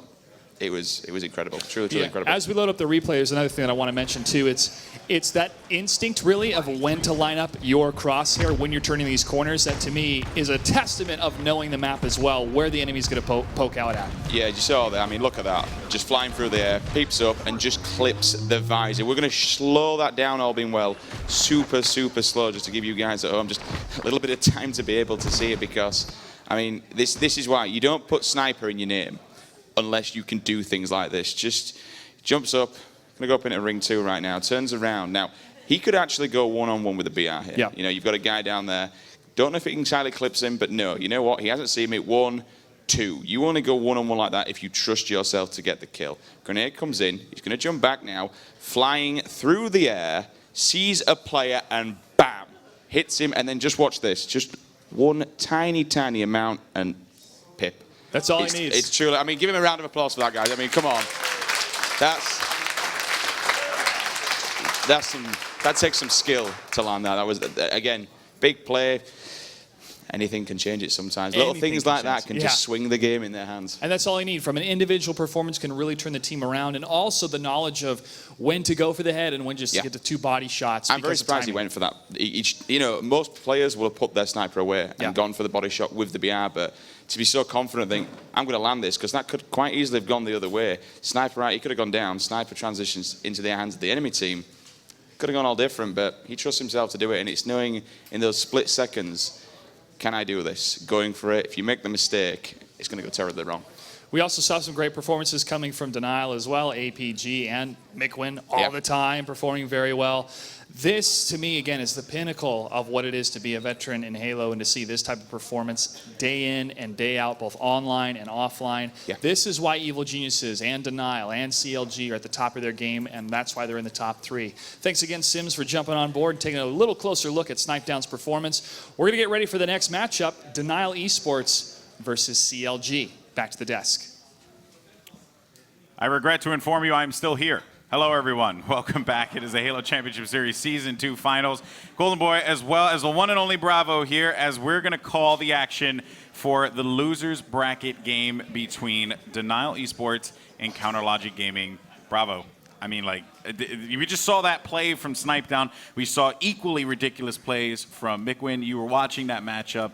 I mean, really, what were your thoughts on that? Yeah, I mean, I had a chance to sit in the second row with a lot of our studio audience here, and everyone was just losing it. I think that Snipe Down clip, I'm so glad we got to slow it down, because I'll tell you what, I was satisfied at the double. Right? The fadeaway, it was good. Everyone saw that player in the corner next to the sniper ramp. No one thought he was actually going to turn and whip that quick scope, and everyone lost it. But then when you actually see him hit that triple on the player on the pea shooter, incredible series. Of course, congrats to Evil Geniuses for moving on. But now we need to set our sights, as you said, on the losers bracket finals. It's going to be Denial Esports going up against Counter Logic Gaming. Both teams guaranteed top 3. However, one team will get another shot at Evil Geniuses. Yeah, and you know, it couldn't have happened any other way when you really think about it. Again, I say it time and time again, but that is the truth of it. You know, these top 3 players have been duking it out throughout the entire HCS, and it's been insane to see all these battles take place. But now that Denial, you know, has had some time, they moved over to the red side now, which is where they've been, because the number 1 seed or the higher seed gets that area. How do you think they're feeling? I mean, are they bummed out? Are they, excited? Like, I would imagine that they're going to push that to the side and they're not even going to think about it at this point. I think they're without a doubt bummed. They came so close with EG. You and I talked about it for just a moment. In the end of that game 5, it really fell apart for them. EG started to really pull away. I took a look really at their expressions after that series, and I think Denial is such a veteran team that, as disappointed as they are that they're not waiting in the grand finals, I think they're going to take this match really seriously. They know they want to get back in the finals. They've been there before, and they know what they need to do here in these first 3 games really to get there, make sure they put some wins on the board. Well, guys, we thank you so much for joining us here. It was a great way to kick off the broadcast as we had Evil Geniuses and Denial Esports duke it out in a 5-game slobber knocker. But now we turn our sights to the loser bracket finals, and there are the boys in CLG waiting for this matchup to begin. CLG, though, without their coach there, Royal won.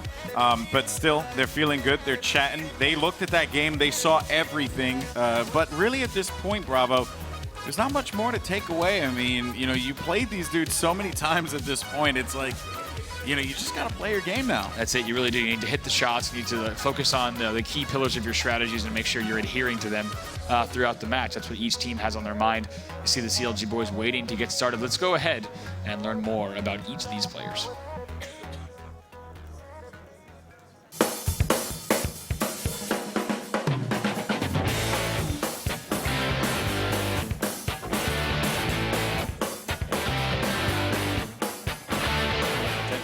Looking around to see where that is. It might be sniped down. Oh my goodness. Great shot and the killing spree there for Snakebite. Evil Genius is just such a scary squad. I didn't even see that off the bat. I was actually more concerned about what Lunchbox was doing on screen at the time. Just grabbing them, but this could be a triple kill for Snakebite, and yet...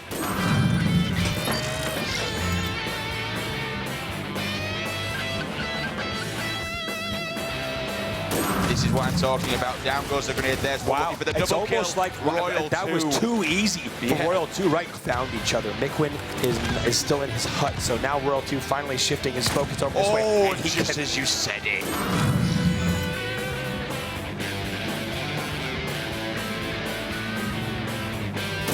I think it's fitting that we start off here with arguably the greatest player of all time. With Ogre 2 right now, we are kicking things off. It's going to be Warlord, King of the Hill, Denial Esports, 1 game away. And we had highlighted before the dominance that Counterlogic Gaming has here. And look at that BR, just so solid.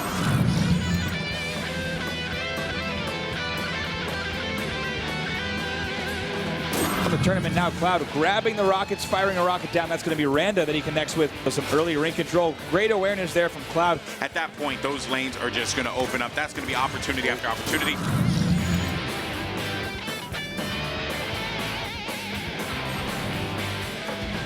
And there you see Counter Logic Gaming, Royal 2, Snakebite, Ogre 2, and Cloud. And you wanted to talk about something, Bravo, and I think you should bring it in.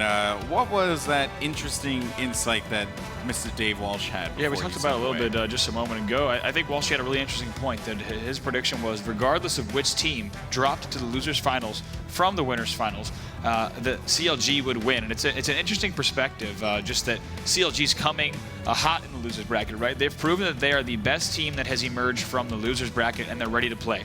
They just had a chance to sit back, presumably, get a good amount of sleep, wake up a bit late, get a good breakfast in, and also come and then watch that match, right? So they get to really just set the tone for the day, right? They can see how each team is playing, then they can go into their booth and be ready to play. And I think Walsh is definitely onto something there. CLG is going to be ready to play here, and on the other side of the stage, you have to wonder about Denial, like we were just talking about. How are they going to take that last loss? Are they going to take that to fuel this match, or are they going to lose a little bit of momentum? But only time will tell here, of course, in our losers bracket finals. I think Denial, they've been in this position before. I don't see them, giving in this time around. They want another shot at EG. That's it, plain and simple. So some keys to victory here for Denial. Keep the snipe away from Royal 2. Also, they got to play to their advantage of, that fast-paced action that they like to embark in. Speed up the game. They have to ensure that they dictate the pace of the action. And last but certainly not least, Mikwin needs to go off. Couldn't agree more with that. Shout out to Dave Walsh for lining those up together. Yeah, I think really Miquin being not so much an X factor. He's very, very consistent, but what we need to see from him is just that sniping that he's capable of, right? We need to see him taking control of the game.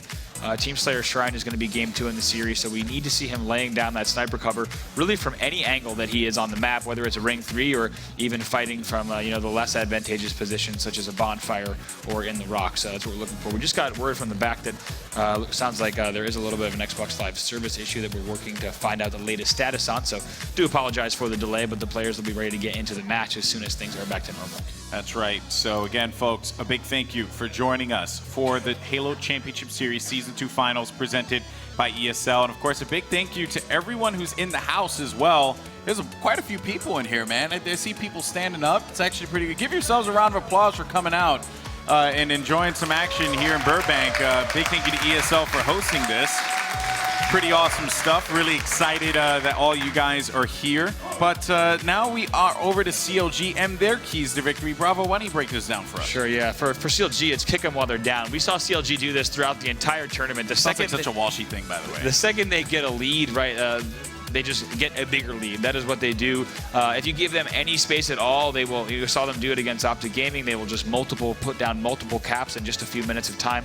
Also, they need to stick to their slaying. This is a really interesting point because CLG is a slay-heavy team. They slay, they slay. Some people even say they overslay.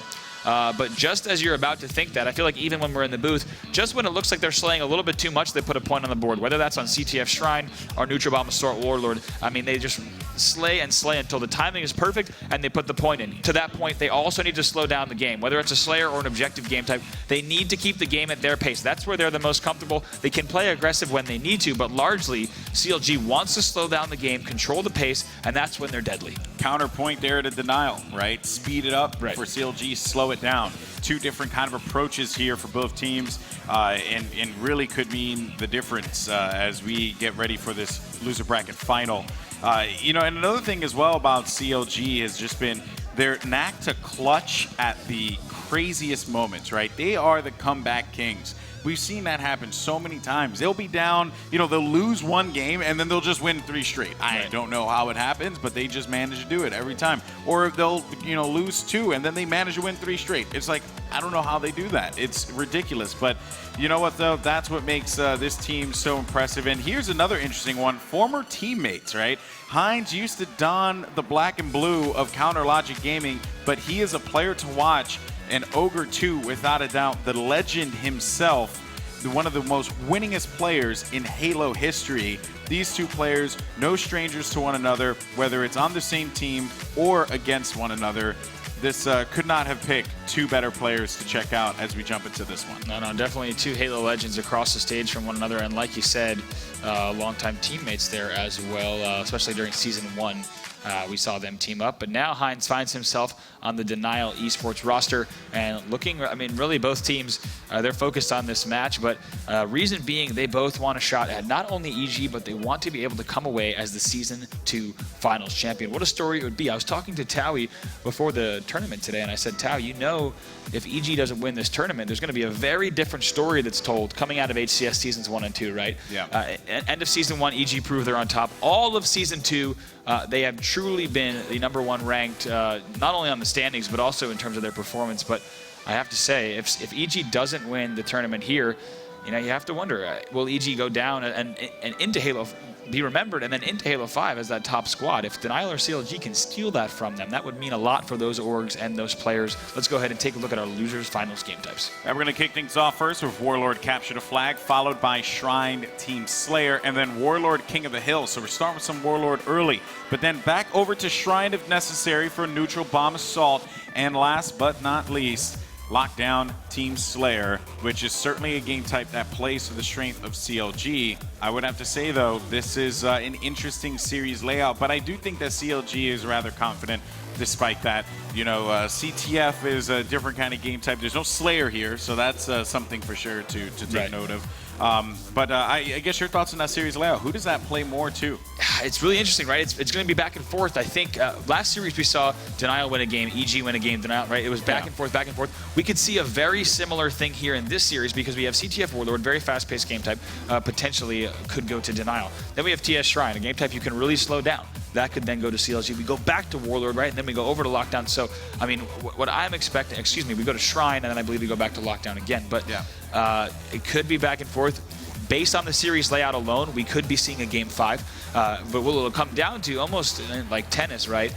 Who can steal the fast-paced game type or the slow-paced game type from one another? Can Denial steal one of the slow-paced game types, or can CLG step it up and actually slow down one of the game types that's generally faster-paced? If either team can break those expected games, they could find themselves winning in about 4 games. Yeah, that's true. I mean, that's the thing, right? If CLG is able to come out on top in Game 1, I could see them win this series, right? But we could very realistically see that flow, that pattern begin to develop here. Between these two squads. So, Bravo, I mean, and thoughts in that last matchup for Denial, I mean, they did play exceptionally well. They took EG to the limit, but they were not able to close it out in those final minutes. I guess my question for you is, that's something that will haunt them, without a doubt. I mean, they have to be able to do that, especially if they're hoping to defeat CLG and meet Evil Geniuses one more time. Right, yes, indeed. I think EG now has the privilege, of course, of sitting back and watching this match. They had to play the first match today. They needed to be on point. But now they have the pleasure of sitting back and watching to see what unfolds with the opponent that they're going to play. But I have to tell you, when I was backstage, watching EG out of that gate in game number 1, I thought this was going to be that last series was going to be a very, very quick 3-0. It's not what we saw. EG actually had to put up quite a fight, so we know they are not unstoppable. We know they can be taken down. It just hasn't happened yet. We'll see how this unfolds, folks, but we're going to go to a quick break as the players get set up and ready to go. Of course, folks, we thank you so much for joining us here for the Halo Championship Series Season 2 Finals presented by ESL. But just so you know, this is the last Halo 2 Anniversary Tournament. But what is to follow? I don't know. Maybe some Halo 5? Well, let's go ahead and take a look at Halo 5. Don't go anywhere.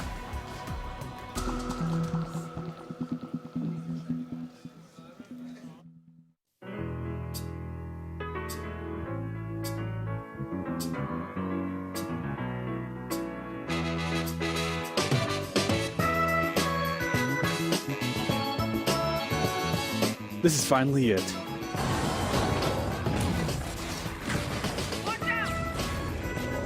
Okay. That's awesome. That's it, I'm pre-ordering Halo 5. I should probably wait because the game store's about to close. Just do it! Cheese and crackers! Yesterday, you said tomorrow, so just do it! Okay, hold on, just let me pick up the phone. Oh gosh! I broke my only phone! There's no way I can get a hold of them. Yes, you can! Do it! Okay, I'm leaving. Do it!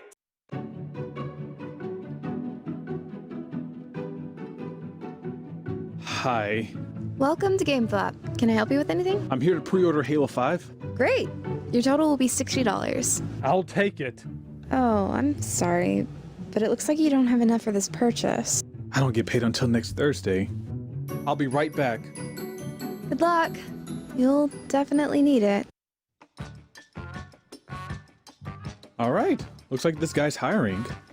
Can I help you? Hey, do you have any jobs I could do? Sure, follow me.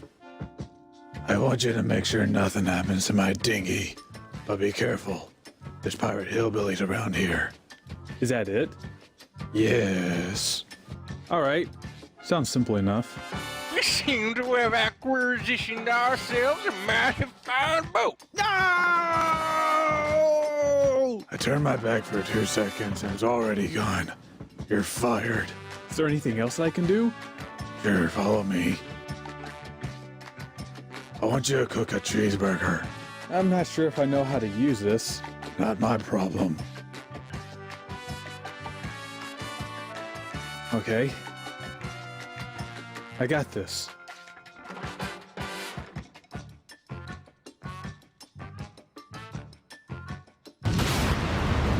Ow. You're fired. And I don't mean that in a really bad pun. Is there anything else I can do? Sure, follow me. I want you to put all the fish in the freezer. Yes, sir. All right, almost done. Hold up again now, Cletus. That there be some fish. I want some sushi. No, guys, please don't. You let them get away. You're fired. Is there anything else that I can do? Sure, follow me. Great. I think I might be stuck in here. Help. I have a bit of a pest issue, so it's your job to take them out. What do you mean by pest issue? Take care and don't bother me as I watch E3.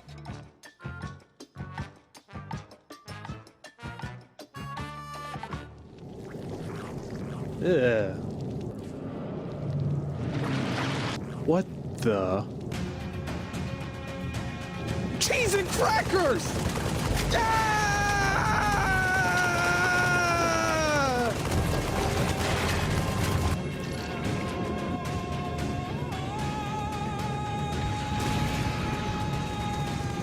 This looks like a pretty good game. Tell me it's over.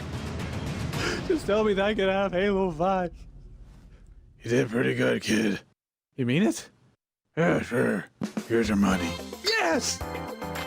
I'm here to pre-order Halo 5. Alright, just let me... Oh.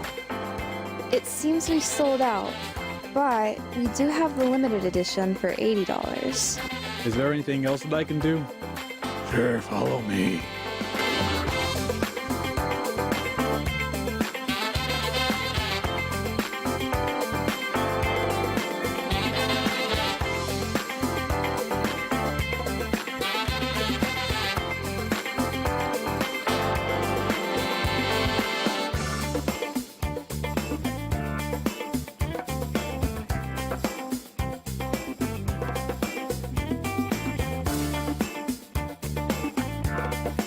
Hello, everyone, and welcome back. That was interesting. I haven't seen that one yet.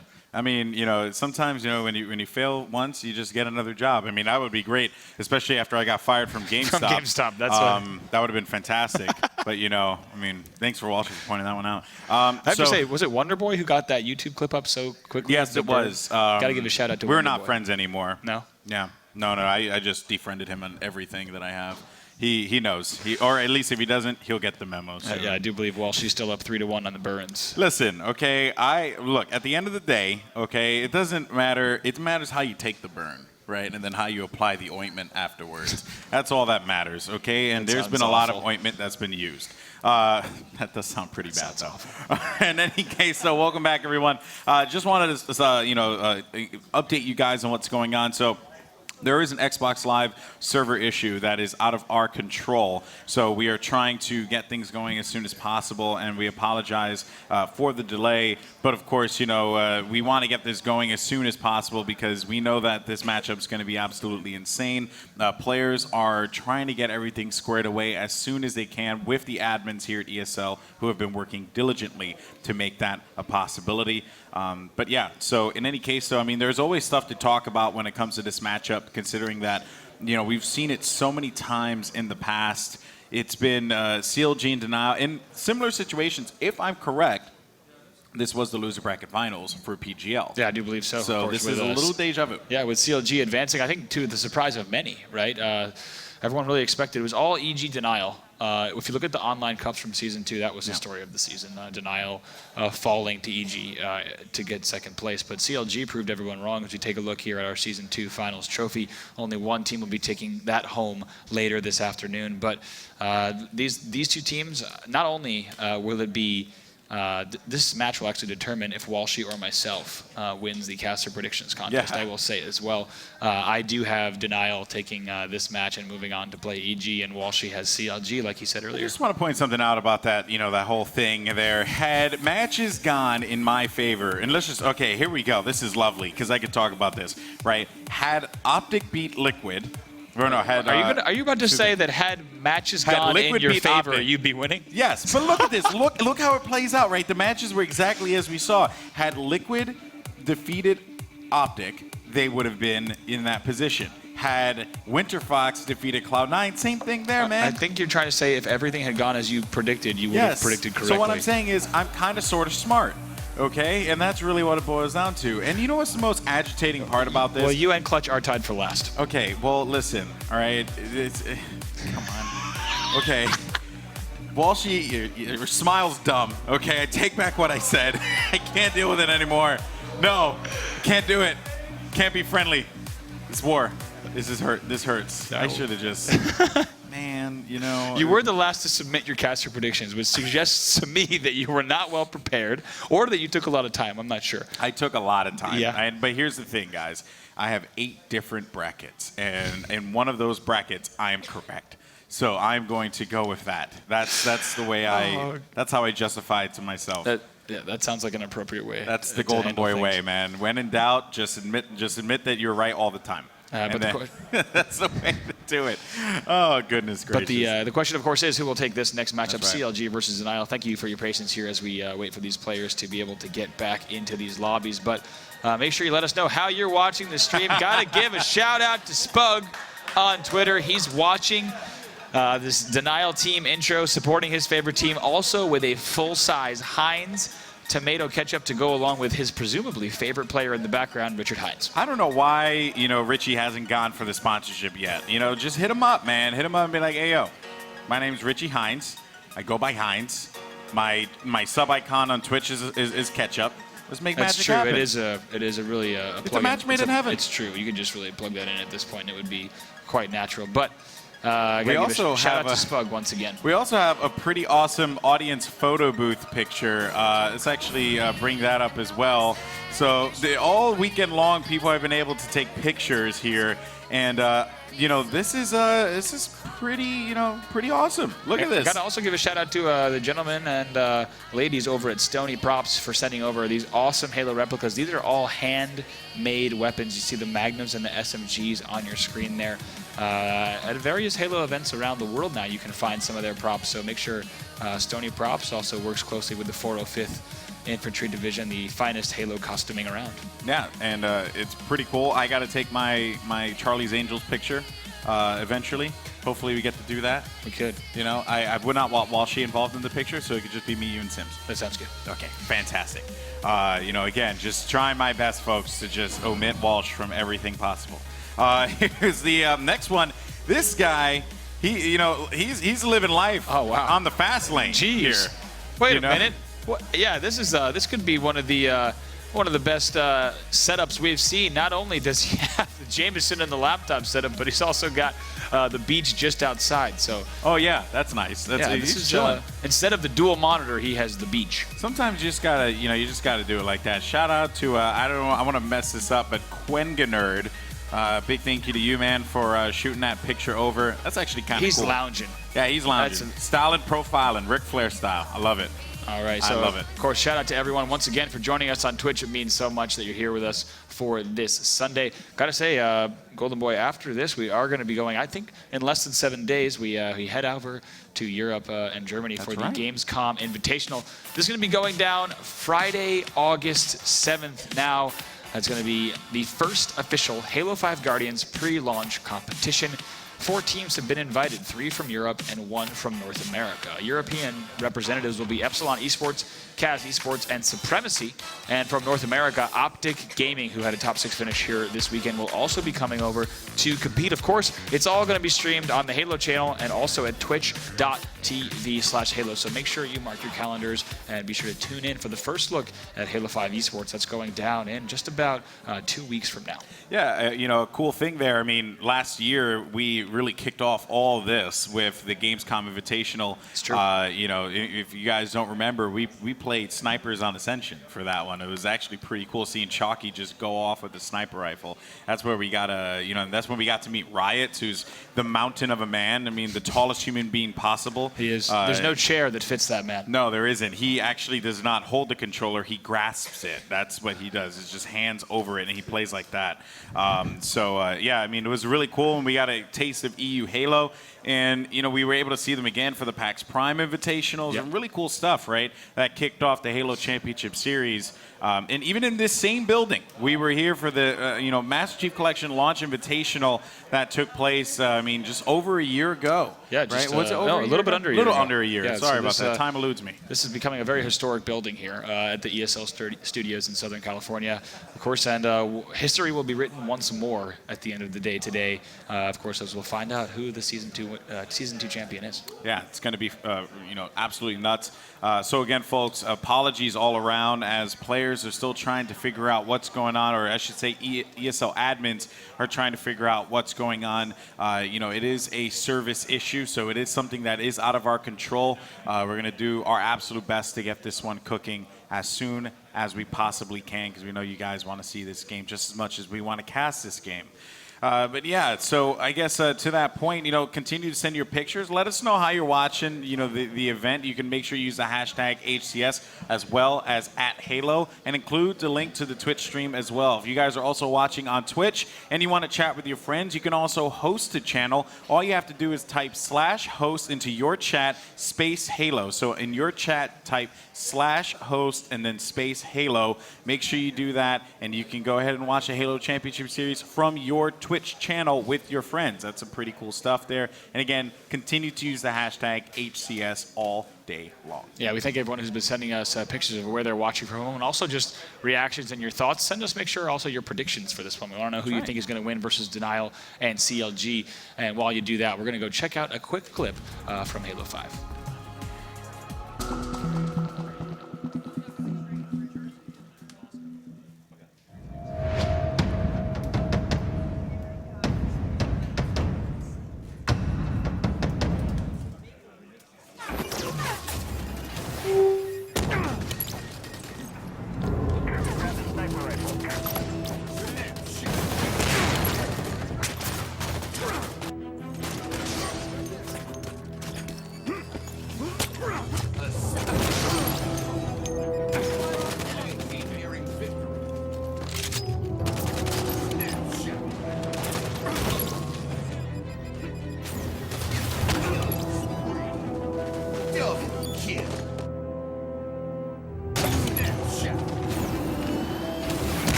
Nation.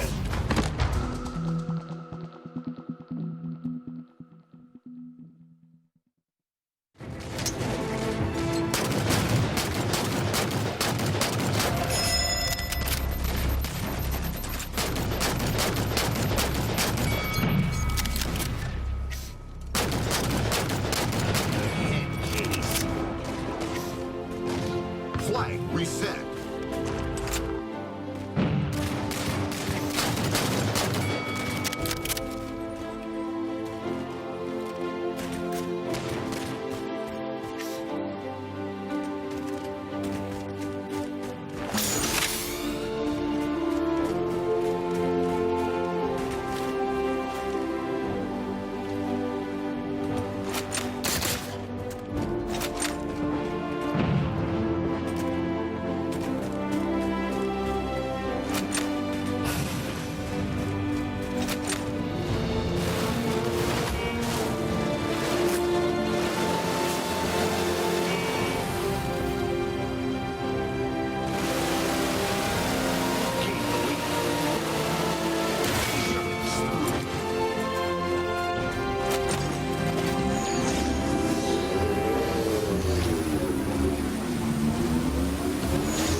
Hey everybody, welcome back to the Halo Championship Series Season 2 Finals presented by ESL. I'm Joshua Gray, joined by Walshy. Thanks for your patience doing this technical issue. We'll get back into the match as soon as we can.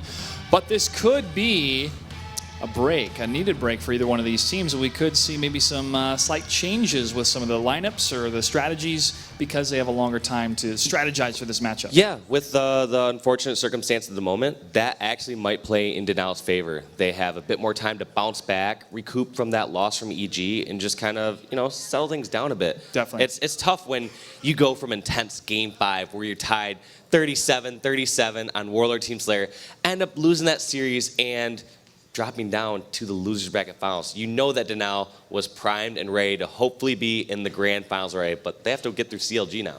You've been in situations like this before, as we talked about in the pregame show. How do you overcome a loss when you're this close to making it to the grand finals?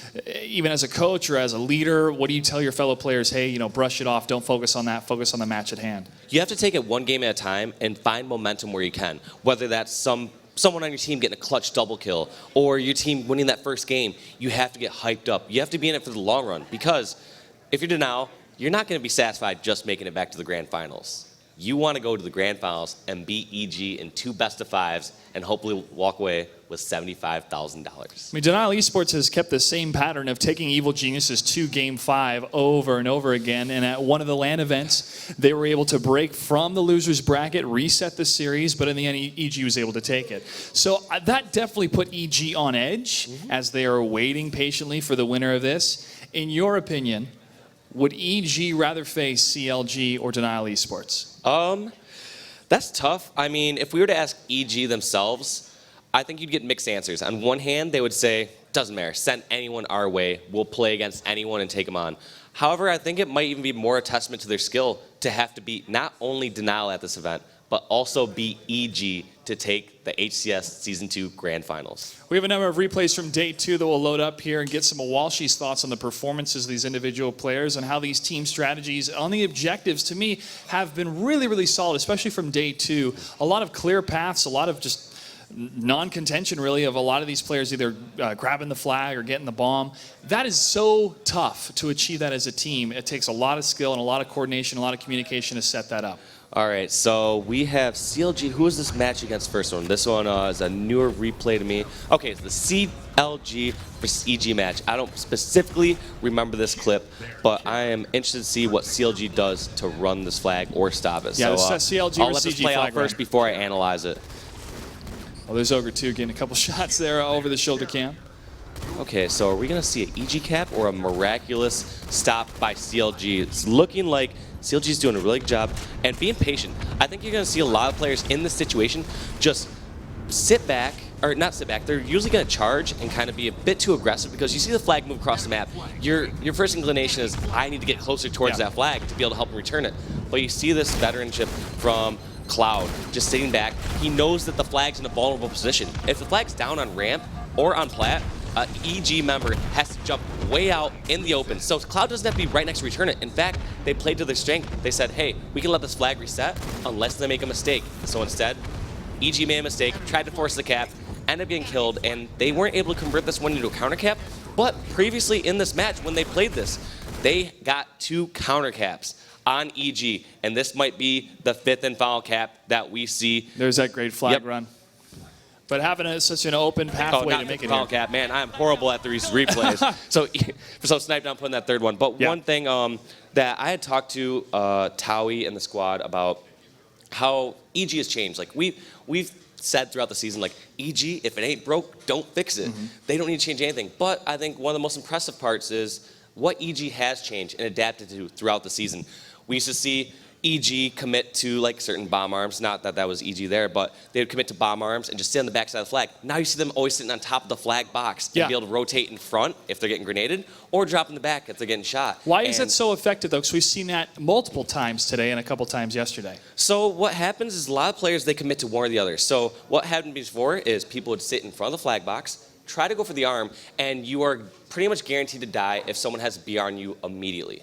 And same with the backside of the flag. If you sit in the backside of the flag, hide behind the flag box, and someone grenades you, pretty much dead guaranteed. Now, if you sit on top of the flag box, you force that person to make a decision. If they preemptively throw a grenade, you drop in front, and it allows you enough time not to die from that single player shooting you. Or if they start shooting you, you drop in the back, and they put a couple shots, and then they have to throw a grenade, and in many cases, you can get the arm, once again, without being contested. And those long-range grenade throws, those lobs, we've seen a couple of them stick, a couple of them land, and to the crowd's reaction, they've been loving that so far from these individual players. We also saw some stalactites being used, some environmental damage as well. Not just being used, but being used in the most unique way I've ever seen. The lethal, first off, I'm not sure if that was planned, but he was low on BR ammo. It's like a why not. It was a why not shot, and he got it. But at the same it. time, at some point, when he's playing Halo, he had to have known that when you shoot a fully charged plasma pistol at the stalactite, it goes down. I've never tested out before. I've never been in that situation where I've been at Snipe Tower and I have combos that says, all right, I guess I'll shoot a combo burst at it instead of shooting with BR. So it was a rare circumstance, and I can safely say I don't think we'll be seeing that again in the HCS Season 2 finals. Possibly not, but Saturday morning after eating cereal, I wonder if this is going to work to try it out. I'm going to save this for the finals. You know he'd be a troll too if we interviewed him about that. It's like, all planned. We went into this series knowing that if we had control of Snipe Tower and if I got control of combo, I was going to shoot down the stalactites. It worked. Did you put that in your prediction? Was it like a 5-1 chance? Yeah, let me edit my email that I just sent out before, and I'll try to take claim for that and say I predicted that coming out as well. Got it. So did you and Bravo talk a lot before this weekend for your predictions? Because I think we just both kind of know Halo a little bit better than some of the other casters. I think so. I'll get to that. Yeah, I think so too. So no, I think we both have differing views on. We had the same placings through 4th through 8th, where we had, Cloud9 all the way down to Excellence. And these top 3, we just had that small deviation, flipping CLG and Denial. All 5 of us casters predicted EG to win this, just based on their track record. They won the HCS Season 1 finals, the last 2 events, and 5 of the 7 online cups. So that's a very safe prediction. But at the same time, there's nothing that says that Denial or CLG can't win this event if they come back. Yeah. It's definitely but in the end, if that does happen, it ruins everyone's brackets. So it's like, I'm kind of looking at it from that point where Golden Boy and I were joking before. He's like, this would be amazing if, Denial ends up winning this match. Like, it'd throw a wrench in things. It was close, too. EG down the loser's bracket, and EG, in order to win the event, would have to make some miraculous comeback. Not only beating CLG, but beating Denial in 2 best-of-5s. But in the end, I was like, dude, that kind of completely ruins my bracket. That means Bravo's going to beat me, so I don't know if I like that. But this next match will be telling. Whoever wins this next match will win the caster prediction. That's between myself and Bravo at this point. We both have 15 points apiece. If Denial wins this match, Bravo's going to take it. Yeah. And he will not stop talking about it for the rest of the day, probably. My background is mainly in Halo 3. That was the Halo that I played the most, and with every iteration of Halo, definitely played through the single-player campaign, had some fun on multiplayer, but I was always watching Halo for the last about 5 years. And to see these veterans still hold true to the fundamentals of the game and going back to Halo 2 Anniversary Edition, what is it about these veterans that makes them want to stick with this game, that makes them want to keep playing and keep forming these teams and keep playing for larger and larger prize pools? Halo's just one of those games, it's the reason I fell in love with the game, that it's just so skillful on a hand-eye coordination level and aiming skill. The strategy behind it, where it's not just shooting skill, it's controlling weapons, power-ups, position on the map, controlling spawns, communicating with the team and coming up with different plan strategies, whether it's a starting strat or whether it's a flag route to run.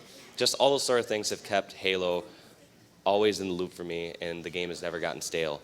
Now, I compare it to something, there's Counter-Strike out there for PC, where this game has a lot of longevity, and I feel like Halo is similar to that in some respects, where it has its longevity. It has its die-hard fans year after year, and the most important part I want to highlight that is generally when top players come out into the scene, like you said, we have a lot of veterans out here. That's because in order to reach the top of the scene, you almost have to be playing for a while. We don't see very often that there's players out here on the circuit where, they're 16, 17 years old playing the HCS Season 2 finals. If I had to guess the average age at this event, it's got to be somewhere around, 22? So, yeah, I'd say 22, 23. And that's different from some of the esports we see. Like, we see certain games like StarCraft, like 16-year-old Koreans winning hundreds of thousands of dollars win the event. And we don't see that come out here nearly as much because I think it's not just a game of skill. You have to have that mental maturity. You have to be able to communicate with teamwork with your team and work on strategies. And you have to have that whole package. And you see some parts maybe decline in some of the older players. I felt like in some of my later years, maybe my shot wasn't as good as some of the new young guns. But at the same time, I felt like my communication, my teamwork, my strategy, my decision making was better than them. And that's what helped me stay at the top for so long. And we see a lot of these teams staying at the top for so long because of their experience, but also bringing in that new blood. It's always a mix, yeah. It definitely I remember seeing Ogre 2 at the beginning of HCS Season 1. He's just like, they got done winning this match, and both of his, he called them his Padawans, Royal 2 and Snakebite. He's like, they both dropped like plus 20 each. He's like, yeah, my little Padawans, they're doing good. They're doing good. And you see that mix throughout all these seasons where you'll have some older veterans team with kind of newer young blood, and you get that perfect mix where, all right, we have the skill to go toe-to-toe with any team that's out there if it gets to a chaotic situation. But at the same time, you have some of that veteran leadership where you can kind of conduct practices in a way or help those players improve, because every player out there can improve. Definitely. Even the very best members on Evil Geniuses can be better players. But it generally takes kind of an older, more seasoned veteran to point out a lot of those flaws and sometimes even take that opinion, because you sometimes need to respect that opinion of one of your teammates to say, like, all right, well, why should I change the way I use sniper rifle on And that's sniper part of tower? that maturity too. It's like, yes, you could get the most amount of kills in this game, but you need to watch the objective. You need to clear a path. Absolutely. And that requires a lot of teamwork and a lot of time working together. So with Halo 5 around the corner and having all of these veterans playing every iteration of Halo since day one, really, I feel that there's going to be an influx of a lot of people that want to participate in Halo 5 multiplayer and Halo 5 esports. So what would be your recommendations for any new players that want to get into this scene and compete for real money? New players that want to compete and get in the scene for money, definitely go towards the top of whatever the most competitive list is. Halo in the last 5-7 years has always had some sort of competitive playlist, like the Halo 3 MLG playlist. We've had the HCS playlist going on now currently, and 343 has been supporting that greatly, and they're going to continue to do that in the future. So one thing I really like about the new ranking system that they have for Halo 5 is top 200 is going to have a listing of pro. It's no longer just a level 50, because if you think about it, Halo 3, there were plenty of people that had level 50s, even in the most competitive playlist. But there wasn't that differentiation. There wasn't differentiation between Pistola's level 50 and Joe Schmo's level 50, who, it was a great feat to get that level, and now it's going to show that difference between these top players with their new ELO system and having a higher ranking. And you also have to fight to keep that point system. I can't attest to which awesome leagues might be hosting some online events, maybe for Halo 5, which would be sweet, or some online cups, but that's also a great way to get your name out there. And you can guarantee a lot of these top players, they're going to return. They're going to play Halo 5, but there's always room for that new blood. There's always those breakout players each season that can make it towards the top of the scene. It's not an easy road, without a doubt. Not. You have to, especially with the amount of competition out there now, and the difficulty it is to get noticed, especially without having different free-for-all systems. It's you really have to work your way up there, but it's been proven each season. There's new players that come out, a lot of players that put the work in, and I expect to see a lot of new blood in Halo 5. Walshy, thanks so much for your time, giving us a lot of insight for a veteran. Give it up for Walshy, folks. And thank you, audience, for being so patient. We're going to get back to the match as soon as we can. For now, let's throw it back to the desk. Thank you so much. And, great insight from Walshy. But I got to say, man, after he got released from Final Boss, it was just downhill from there. There was no turning point for him. Oh, my. And there's a battle of the Burns here between. There's going to be one more coming. Okay. We're tying this up. I'll let you take that up with Walsh later Vengeance. on today. But it's a dish best served cold. Do have to give Walshy a shout out for all the awesome insight that he lends to this broadcast. I know there's also there's a Reddit thread on our Halo right now thanking Walshy for all that he does. Yeah, no, man. Listen. I know that you don't want to talk about Walshy right now, but no, listen. Forget that guy. Okay. Jeez. All right, I mean, listen, it's sad, all right? People in the thread even were praising Sims in the thread. I'm like, come on, man. Oh, actually, there is a Walshy appreciation thread where people do also appreciate Sims. Yeah, and then they also appreciate, it's like there's no preach. There's no preach. It's like there's no love in the world. The struggle's real. The struggle's real for me. But it's all right, update for things here down on the floor. Do have some good news. We see a few of the players who are able to party up now. We've been working with our team in the back here has been working with Xbox Live. Unfortunately, one of the impacted services is just signing into Xbox Live, as you can see on the Xbox.com support page. So our team in the back is working with folks at Xbox to determine exactly when things might be back to normal again. But I did just see a test game go down on Warlord, and Mikwin did end the game with a few players in the match, which indicates that things could be back to normal shortly. Yeah. So again, guys, we apologize for that. We're all trying to have some fun here, and keep you guys as engaged as possible because we know that you guys are at home wondering, well, when the heck is this matchup going to happen? So we want to make sure we're continuously updating you guys. But again, we thank you so much for your patience. You have no idea what it means to us, and everyone here is working so hard. It's unfortunate that it's a circumstance that's kind of out of our control, but it will hopefully be resolved soon, and we'll get right back into the action as soon as we possibly can. And I still have one more burn to give Walshy.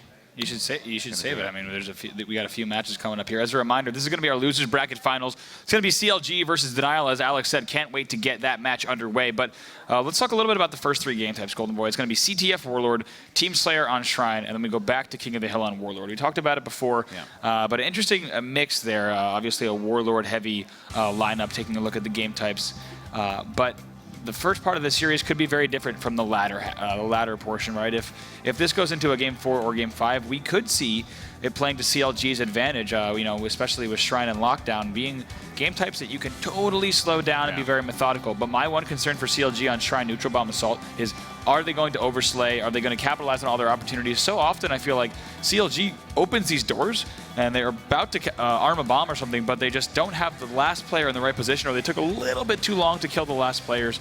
So that could be their kryptonite on Shrine Neutral Bomb Assault. And then, of course, Lockdown can go either way as well. Don't want to count out Denial, though. Denial, I think, can play a very slow-paced game as well. Both these teams are very, very disciplined. I don't expect them to make too many mistakes on these game types. Well, I think when you talk about Lockdown, Team Slayer, and Denial, and the keys to victory that Walshy had provided for us, I mean, it was right there.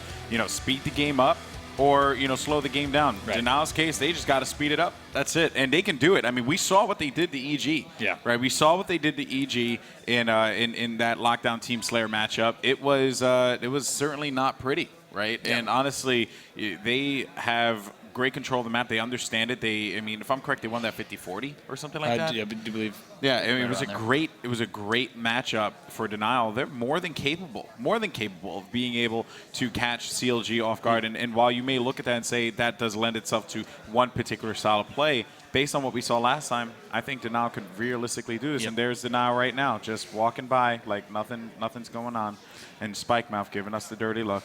But yeah, I think it's just it's going to be a tough battle without a doubt. But Lockdown Team Slayer, I could definitely see Denial taking that one. Yeah, one thing that particularly interests me is CLG. We know that how they like to play, but can they play when the pressure's on, when Denial tries to play fast? With players like, especially when you're looking at APG and Chig, right? These players can play so darn quick in their pacing. Can CLG keep up with it? That's really going to be the question. Yeah, it's going to be a challenge for CLG. I think they can, but again, this extended break has definitely cooled the jets of Denial a little bit. You just saw the guys walking by together. That means they went out and they talked, right? They talked. They were able to, just calm each other down and get themselves focused on the task at hand, right? Which is to just defeat CLG. What happened in the past is in the past. This is literally the last 2 games of official HCS competition for Halo 2 Anniversary. So it doesn't matter how you did back then. It only matters what happens today, here and now. For CounterLogic Gaming, well, these guys, they definitely know that they have a great opportunity here to be able to get that rematch against Evil Geniuses. I believe they fell in that series 3-1. So, they want that opportunity to go toe-to-toe with them again. They've faced them numerous times in the past. In fact, CLG with Heinz defeated Evil Geniuses at Iron Games Columbus, which was the event that you just saw right there. They beat them. CLG won the first event. Right, and that's one thing we haven't had the real chance to talk about, except when we talked about our players to watch, Ogre 2 and Heinz, that specific matchup. Heinz is going to know a lot about how this CLG team plays, right? He played alongside them for so long. day in and day out, and you have to wonder if that's going to play to Denial's favor. Is Hines going to be vocal about the things that he knows and the intricacies of that gameplay that he identifies? And I have to say, I have very good news. As we take a look at all 8 screens here, we do see players now joining up into the CTF Warlord lobby. So if all things go as planned, we should see this game going on in just a bit. As just want to once again say thank you to all you who have been patient with us on Twitch.tv. We know delays like this are oftentimes painful, but it means a lot that you're still with us here. We're going to get this match going, it looks like, in just a bit. Yeah, so thankfully for that there, that's going to be resolved hopefully soon. Yeah, again, this series, I mean, we can continue to analyze it, we can continue to break it down, but at the end of the day, we just, I just can't wait to see it, right? As I said, this is it. The last 2 games of Halo 2 Anniversary that are played in official ACS competition for right now, and there's no time to dwell on the past. It's all about what's going to go on in the future. For Denial, they just need to look at it and say, you know what, what's done is done. We couldn't close it out against EG, but now we got to close it out against CLG. Right, for that second chance, of course, against EG. Yeah. So players are now loading in. We're going to go to a quick break, and we'll be right back with our Losers Bracket Finals.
The lost sheep returns to the flock. No one ever leaves the darkness behind.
everyone. And by the beard of Zeus, players have loaded into the game, and they're doing a warm-up FFA right now. So we will see how all that transpires for us. We'll keep you updated as time goes on. But we are back, and we thank you guys so much for sticking with us. If you did, you're awesome. If not, we'll see you in a few because we know you want some more Halo. I'm Golden Boy, joined by Bravo here, and we're going to get into this action a little bit. Denial Esports facing off against Counter Logic Gaming. Bravo, what's up? You know, we actually have the players loading in right now, and they're shooting around just a bit, getting warmed up. I do believe they're signed in on their tag, so we could take a look at this FFA warm-up if we want to. But we finally are going to have our CLG versus Denial losers bracket finals going down. I can't wait to see this match unfold. We finally got that last player into the lobby. The folks back here have been working with the Xbox team who have been providing updates. So it looks like players are able to sign in now, so hopefully everything holds up for this losers bracket finals. Can't wait to get into it. Yeah, that's right. So again, folks, if you're just joining us, losers bracket finals. Denial Esports versus CLG. I was talking to the boys in Denial just a little while ago during the break. And funny enough, one of the things that Spikemouth mentioned to me was, you know, they knew that they were going to lose game one. They went into game one knowing that they were going to lose against Evil Geniuses. Right. Because they just don't have an answer for that. I don't think anyone has an answer for that Warlord neutral bomb to EG. The consensus amongst the group is that is, I mean, EG's absolute strong suit. No one can really touch them on that. I mean, and I was actually just getting backstage putting some final prep on some of the stuff with the team in the back, and let me tell you, when I looked at the clock and it was, I think, just a minute and a half, and they had 2 arms on the board. I mean, that's unheard of in neutral bomb Warlord.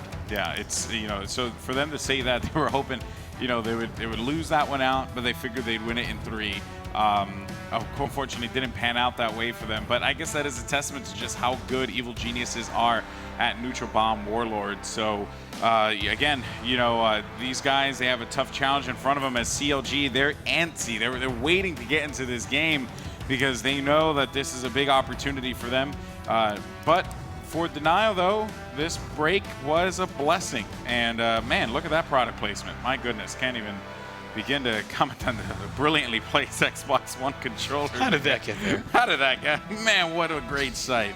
Shout outs to our camera crew who are just been getting these amazing shots of these players, and you know, and also setting up the cool shots as well. There's like a giant jib in here too. It's nuts. It's gotta give a shout out to ESL, but it looks like these players are just finishing up this FFA warm-up. Good to see that everyone is indeed still in the lobby and able to play. So hopefully we'll get these matches kicked off in just a bit. It's going to be losers bracket finals here, Golden Boy. One team, of course. This will be the end of the line. Not only the end of their tournament, but the end of their season and their last and final placing in Halo 2 Anniversary. But for the other team, they'll have a long road ahead of them. They'll have to get through Evil Geniuses and 2 series at that if they want to take home first place. But here in the loser bracket finals, Denial Esports going up against Counter Logic Gaming. You see all 8 players on your screen here. That's right. On Denial Esports, APG, Hines, Chig, and Mickwin. On Counter Logic Gaming, Royal 2, Snakebite, Ogre 2, and Cloud. Cloud has definitely brought a lot to this team. You know, one thing you got to keep in mind, he was the pickup for Hines. So Denial kind of traded there with CLG and worked out for the better for both teams because of the approaches and play styles of each player really complementing their new squad. And there is your coach, Spikemouth for Denial Esports. Spike is a well-known coach, has been around the scene for quite a while. And, you know, he's been involved in numerous teams in the past, but really found a home here with Denial and the rest of the crew. You know, he gets along real well with those guys, and that's really important as well, right? You know, we think about EG and Coach Towie, right? You can't think of a better situation there where you just trust the person who's standing behind you and sees every single screen. Coaching in itself is a craft that I think is really unique to Halo, and it's awesome. It is indeed. I mean, I really enjoyed my my time spent. Yeah, you were a coach. My time spent coaching as well. Really interesting dynamic. It's really providing a 5th set of eyes and so much more for your team. And your role as a coach greatly depends on the players on your team, your personal relationships, your professional relationships with them, how they interact with one another, the ways that they communicate. You really need to be on the same page in the same way that you'd expect any teammate to be on the same page as the group. So looking at these Denial Esports players, another update, the FFA warm-up match was ended, and these players are going to be switching over here to a team match in just a bit of CTF Warlord. That's going to be game number 1. So, Bravo, you were coach for a long time. That's how you made your name within the community. I guess I got to ask you, who is your favorite player to coach of all the players you've coached? I mean, that's if you had to pick maybe one or two. That's a great question indeed. I mean, one of them would have to be Pistola. Yeah. I mean, I figured that was going to be one of the answers. He's so much fun to watch. He's just, it's so much energy, not only in his personality, but also in his gameplay. He's always upbeat. I think Pistola and Heinz, largely in 2009, regarded as the #1 duo. I believe they did win that honor in the Pro Choice Awards when they were voted on by their fellow peers. But Pistola and Heinz, back when they were together, I tell you what, 2 of the most upbeat and positive players. Also, it goes without saying, of the most talented players as well, but really enjoyed coaching those fellas. I mean, when you have a team that's really upbeat and doesn't get down on themselves, makes your job as a coach a lot easier. But now that we are back here, game 1 is loading up. As a reminder, make sure you're sharing the stream. Use hashtag HCS. Let us know who you think is going to win this match, CLG versus Denial. Also, be sure to share the stream link there and let everyone know what's going down here. We're about to have the losers bracket finals going on underway. Yeah, that's right. And we always want to make sure that we double check everything. So for those of you guys wondering, we are going to have another warm-up for these guys to make sure that everything is good. The last thing we want is to start this up and then something happens. So, knock on wood. But I think that, that's a safe bet. And of course, ESL admins are making sure that the players are comfortable with the situation and ensuring that they know that they, did ample testing before the game began. And before the series begins, I should say. So players are warming up, and it's good for them too, right? I think it's a great opportunity for them to kind of just run around the map, get their BRs warm, get the thumbsticks ready, and get going. And we can actually take a look at APG's POV for his warm up. Again, we don't want to let you guys think we were lying to you. It's like, I tell you, them dudes down Golden Boy and Bravo just lying all the time. No, here it is. This is my impression of people who think we lie to them. Yeah, so these players, of course, with the unfortunate technical issues, these players have had a little bit of a break. So this not only serves as a technical confirmation that things are going well here on the network end, but also will allow these players to get warmed up just a bit, get comfortable back in their shot. Keep in mind, Denial Esports did come off of a series, but now both players and both teams, as they've been waiting in their player pods, haven't had a chance to shoot around just yet. So this is going to be them. You're watching APG right now as he's warming up against the players of Denial and CLG. Yeah, Denial and CLG are all warming up. But I have to tell you one thing, and Golden Boy, I'm sure you can confirm this as well from your days as an FPS competitor. When you are warming up with the enemy team in a free-for-all lobby, there's a lot of weird mind games going on. Because these individual BR battles, don't just think that this is for fun and games here. I mean, if you out-BR someone here in this warm-up, it does start to kind of get in your head, and you feel, and if you're on the receiving end of that, it'll get into your head. But if you're dishing out those hot 4s in these warm-ups, it will get your confidence boosted up a little bit. When I would compete in Halo Reach in TLR, we would warm up and we would play, and we would actually, usually it would be a warm-up, an FFA warm-up against another team. And actually, I used to hate doing it. I would avoid it as much as possible. It's true. A lot of teams prefer to just warm up as a group of 4. Yeah, I'm okay warming up, or just run, like in Call of Duty, for example, I would have just ran around and shot bots. That was like my whole thing.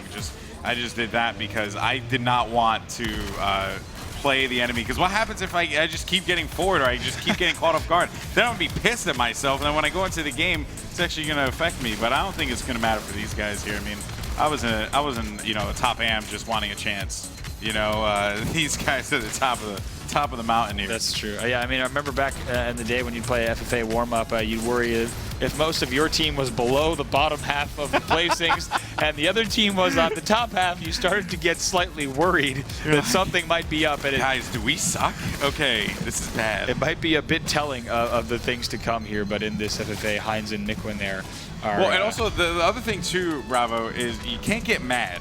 Okay, let's just be very honest. Like, see how when Heinz, he was like one shot, turned a corner, and he just was like, okay, I died, right? That was it.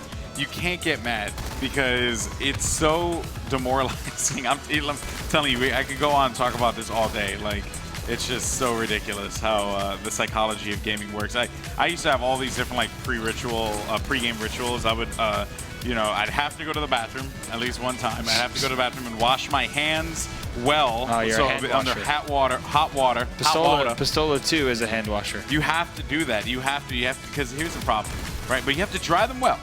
Dry them well, because you don't want to walk outside in the convention center, you got cold hands. And this is why you're now joining me in the commentary booth. What? Yeah. You didn't have time for this long list of superstitions.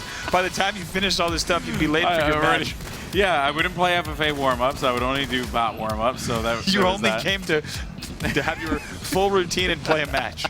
Yeah. But let's go ahead and introduce some of the players that we have here on the stage. If you're not familiar with this Denial Esports roster, we'll take you through. You can see the players there in the bottom left in the player pod.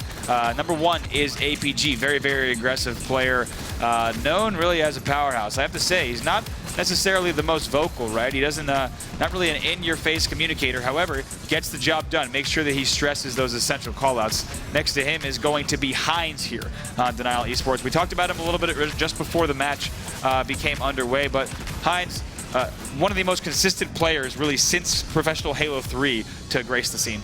That's right. Heinz is a veteran without a doubt. And then you have Chig, who was the X factor in Season 1. When he got picked up, the entire look of Denial Esports changed forever. A disappointing placing because they picked up Clutch, and Clutch was not their regular teammate. Clutch, a very talented player, but it was not one that would fit with their flow. And then Mikwin as well. He's a beast, and we've seen so many amazing plays from him. Yeah, that's right. Mikwin rounding out that roster. And of course, on the other side is going to be CLG. This clock is ticking down, so we won't go through them. But on the other side is going to be Royal 2, Snakebite, Ogre 2, Cloud, and Mr. Cloud himself. I'm just going to say Cloud was in the bottom.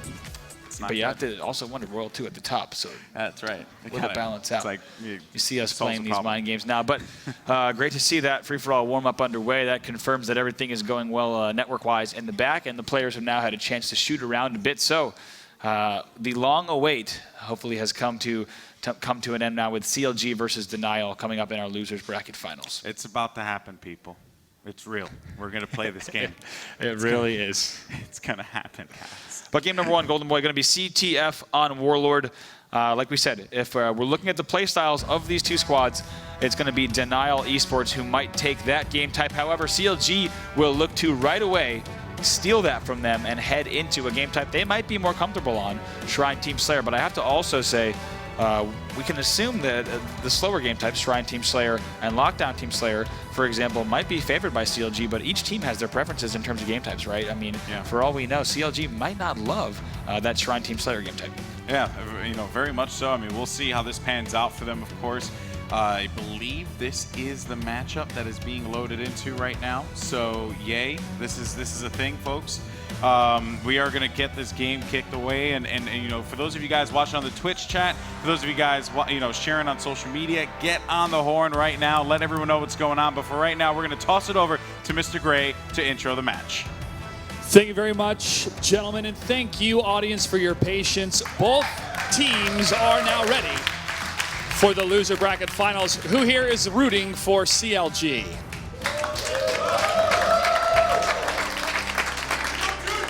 Who wants Denial to take it? Let us know who you're rooting for on Twitter using the hashtag HCS. Best of luck to both these teams. Let the game begin. All right, folks. And here we go. Let's get right into the action, and we're going to kick things off with Mikwin as we're going to get this loser bracket going, and they got the camo, and they're out of there. So Mikwin survived with the first camo. Yes, a big, big grab indeed. You got to like that. A clutch kill as he's approaching top middle, and right away make sure to stay alive and then drops down, but looks like he will fall as well.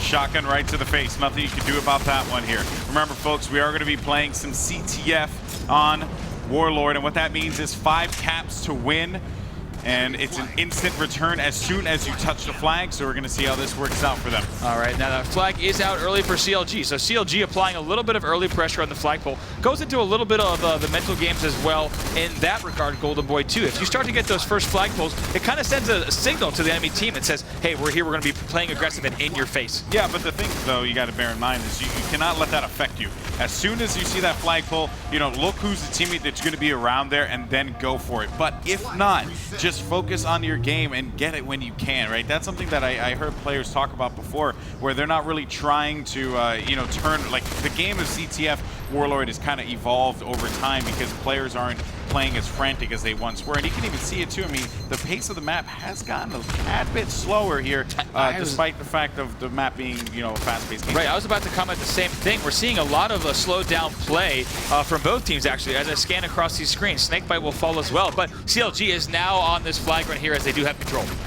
And CLG now looking to do some work here, but will not be able to survive. Will be World 2. Ogre 2 can't stay up either, but I just saw that a flag cat just put on board, and CLG puts it there. And that's what I'm talking about. CLG, once they get that slaying control, they can really turn them into flag caps, but Denial is about to answer back here as they start to run this to yellow. Looking to get this counter cap. They need something. They need someone to go ahead and make that pickup happen. Shake knows that players are going to be converging on the base. He has to be careful of the health pack, and he knows that he will not be able to do anything. Look at that return.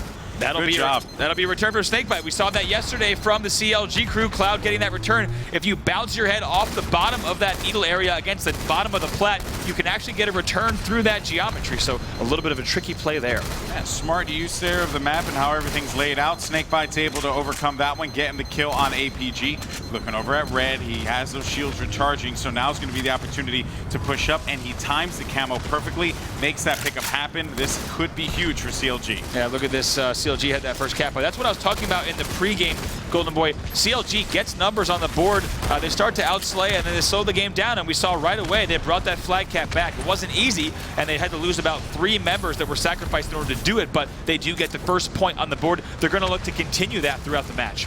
Snakebite with a sentinel beam as well as his camo shotgun right to the face. Nothing he could do about that either, but he will get picked out right away and will fall down. That's going to be 2, I think 3 down for the blue team. Cloud's going to be left by himself up top. I think he has teammates off to respawn now, but even then it is quite the challenge for him to have to stay up on that one. Royal 2 can't do anything either, and I believe I saw a double kill there. I think that was for Royal 2, but regardless of the fact though, Mikwin as well for Denial. It's just been back and forth we go, but with CLG having that slight lead. Great shots out of Chig. Can't stay alive long enough over the Hines now.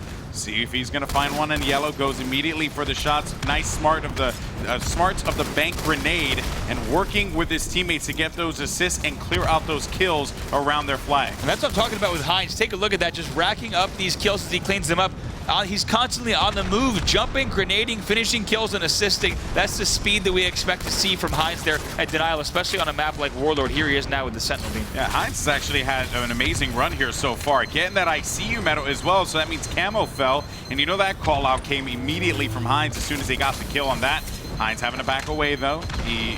Good job of just being mindful of the fact that he needs to survive as long as he possibly can to at least make the call out so that his teammates can respond accordingly. And yes, Hines will drop. But one thing I got to say, Golden Boy, we were talking about coaches. We heard from them earlier today as well. Interesting dynamic is when you actually see a player on the enemy team die with camo, it's really the coach's responsibility to see exactly where that player died. Keep in mind when the camo should have come up, and then determine their best guess on when the next camo will drop. And that's going to help them set up. And oftentimes, if a coach's estimate is spot on, that can make the difference between control and ultimately a win and a loss. Yeah, so of course camos could play a big role, especially if you're trying to, as we saw earlier, right? I mean, players can go on tears with the camo. Hines, though, is going to be stuck at the bottom mid, can't stay alive. Ogre 2 looking at Chig, bounced a nade off of his face, but it went through the portal to meet him on the other side. Ogre 2 can't stay alive with that. That was Mikwin there, who just actually came flying through the portal. Melee first, was going to land that, but got to say, APG does have the camo. Yeah, and with APG getting this camo, it's a big opportunity for them if they're able to get these kills. Now, I did hear about how the strategy, I think I was talking to Taui, how the strategy has changed quite a bit, because before you used to be able to just take flag through ports. Now players opt for different routes. And look at APG not grabbing the flag right away because he had a teammate. So instead, he's going to get this very advantageous top middle position. Really easy to control it when you have camo, as you will usually get the first shot, just like he's doing now. Yep, and he's definitely going to get those 2 kills. It's going to be a double kill for him. Huge plays there for Denial's APG. Getting another kill as well, not just yet, but I don't know how Royal 2 managed to stay alive, but they got the flag halfway across the map, and it seems like it's going to be the case here. So close, yet so far away, but that's going to go 1 on the board, making it 1-1. A big Denial answers back. Big effort there. What we just saw moments ago was that APG was the only player alive for his team. However, he held it down on the map. He made sure he got the kills that he needed to. He waited for 2 teammates to spawn. It was Heinz and Mikwin. Both went for the flag cap, and ultimately, Mikwin is the one who brought it in. So now we're all netted up here 1-1. Smart plays there from Denial. Now that camo's up. Who ended up grabbing it? Well, let's take a look. That would be Richie Heinz here, who's using the top mid play as well. Yeah, so if he's able to stay up with this camo and, go back into full camo, this could be big for him, but nades are going to be flying all over the place now. APG is going to be running the flag, could be a big opportunity for him. Mikwin gets a kill on the side, and they're looking around to the side bases because they know that's where the spawn's going to come. 2 players are going to spawn bottom needles there, yellow needles to be exact, and another flag cap for Denial. They throw it on the board, and Heinz still staying alive, though, which is big, especially if he could just catch him off guard. Back whack, just get out of my way, son. I got business to take care of. That's a double kill for him as well, and big plays here from Heinz with this camo. What an incredible use there of that camo power-up. Like you said, he didn't overextend. He knew he had the enemy team trapped at yellow. He stayed at green, and then after they capped the flag, he snuck in the needles. Really nice stuff here from Heinz. That gives them the lead. Yeah, and you know what? I just want to point out, I mean, Heinz's banking of those grenades there was lovely. If he had probably a frag, he may have been able to get that kill, but regardless of the fact, though, CLG's Royal 2 up top finds 2 players of Denial, and they're just weak to the knees, and they might fall on that one. Yes, they do. Players spawning in the base as well, and they're pinned down. This is dangerous for them, and could be a double kill and a potential pull depending on where they spawn next. Look at him all sly there, backing into the camo as well, grabbing that on the go. One thing I want to note, Golden Boy, you see anytime we cut to a team who has top mid under control, it generally means that they have the entire map under control and they're setting up for a flag cap. So look for that to be a consistent theme. Once you lock down top middle, you're then able to spread out. Yeah, well, of course, Royal 2 with his camo is just going to take that flag farther. And, you mentioned that about how that top middle control plays such a role here. And yeah, it's true, because you want to pin him down at one base. That's what happens in this game type. That's how you have to play. Control the side bases, control the map. Royal 2 now. He just with that sentinel beam just tearing people apart. Flag got reset. I think thought he had an extra second, but actually the Denial flag will go back home by a player, and it might have been that player who was bottom middle there with that shotgun, but now over to Heinz on Denial. So just about 8 minutes into this match, and Denial will lead still 2-1. Big start for CLG, but Denial were able to capitalize on a second flag quicker. They have 21 minutes on the clock there, so that's going to be about 6 minutes and 30 seconds left in play in regulation time. Once we go past 15, we are going to overtime if necessary, but Heinz can't stay alive. Big play from Cloud, who gets taken down, but if you're able to not just trade, but actually steal the kill there, that's going to slow down that rush and actually give Snakebite an opportunity to run, but that will be stopped in his tracks for a moment. Ogre 2 is the only player alive for CLG. He has to win this battle on the side base, and that's great for him because he knows that if he gets that, or excuse me, by blue base, if he gets that, he can just lock it down, but his teammates need to be conscious about pushing out, ensuring that they get control at least of one of the side bases so that they can begin their run. It's very important for them to do so, and you could potentially have 2 members of Denial pinned in here, which is what we saw just a second ago, taking shots from behind. Ogre 2's got to be careful, can't survive long enough, as Denial does everything right in this defense. Yeah, Ogre 2 took a very specific route there up the ramp and then dodged all those grenades. Really good idea there. He had teammates at green and teammates at yellow. That means that he can port to their ramp and start to collapse on their base. But the players who spawned health had help from the bottom of the map, so that rush will actually be stopped dead in its tracks. Score will stay 2-1. I mean, I tell you, man, when the game first started, the way CLG had attacked, kind of just outslaying and then going for that flag immediately and really just catching us all off guard with it, I really thought CLG were in a firm position. But Denial, man, that's the adversity that they have. They're able to just continuously fight back, and they have a never say die attitude. That's why they're the second-seeded team in the HCS. And looks like he will not be spotted right away. Instead, Chig opts to take the first shot. I like that play. He might have been able to get away, actually, with sneaking by, but he'll get that reset. Would love to ask the team in the back to get a listen and ready with Denial Esports here, our red team, in just a moment, as they do have the lead, and they need to hold it for about the next 5 minutes if they want to take the W in Game 1. That's right. They got to keep playing their game here, Bravo, without a doubt. I mean, there's, CLG, you just cannot give them that time. And David's going to be the third cap, and that's going to go in. And I did not see that one happening, but it was lovely. Ran right through the top, 3-1. With that said, we're going to go into the listen-in with Denial. ours. They're green needle, one shot. Dead. They're flexing. They're needle. No, he's needle. Alright, we're 2 dead. We're 2 dead. Under the ramp. There's one nades. One shot the ramp on me. One shot the ramp, guys. Got one. Got him. Nice. Green. Our health for it. Their health for it. Their health for it. Ours. Alright, get up top for new camo right now. Get up top for new camo. I'm getting camo. Yo nades one shot. Yo nades one shot, guys. It's up. Nice shot. Yo nades One shot. Richie, yo nades. What's on me? I killed him. I got him. 3 dead. 3 dead. I got We have camo shotty. Nice. They're fine. They're brick. Nading off this. He's weak. Shut him. Got him. Shove, dude. Nice. I'm green. Wilson, just stay alive. We have both shotties. I'm watching the ramp. I'm watching ours. They're nades. Two the nades. Couple shot. I got him. Nice. One more nades. I don't see him. He's there. He's needle. Alright, needle hiding. One shot. I got him. Run it. Where's the last guy? Yo nades. I'm nading him. I need this. One shot. Yo nades. Trying to go mid. I'm one shot, guys. 2 1 shots. I'm not going shot. They're shotty, guys. They're shotty. They're shotty? Yellow. Yes. How many 2 shots? Shot yellow. Shot green. Shot green. Shot green. Yellow flag. Yellow. Shot green. Our health for the weak. And yellow flag. Our flag, guys. I got naded. Our flag. Our nade's weak. Our nade's 2 shots. I don't know. I can't see his high. One shot of flag. He's running at ramp. Going ramp. No, he's not running. Just threw it out. Our flag's still weak, though. Running it now. Watch the ramp. He choked. Watch out their flag. Putting it. I killed one. They're plant. Kill. Flag's jumping up now. Naded. Jumping up. They're on the ramp. One shot their nades. One shot nades, too. One shot nades. Hiding They're there. ramping absolute nades. And their nade's weak. Their nade's. Their health spawn. Going for it. Probably gonna hit this. Go for it right now. One shot. I got nade on it. I got Their nade's. Inside bottom mid. Inside bottom mid. Yellow shot. Yo nades. Run to yellow. Get up for new camo. Nades. One shot. Trigger. One shot. Yo nades. I'm watching. You like that. It's all good. It's 4-1 with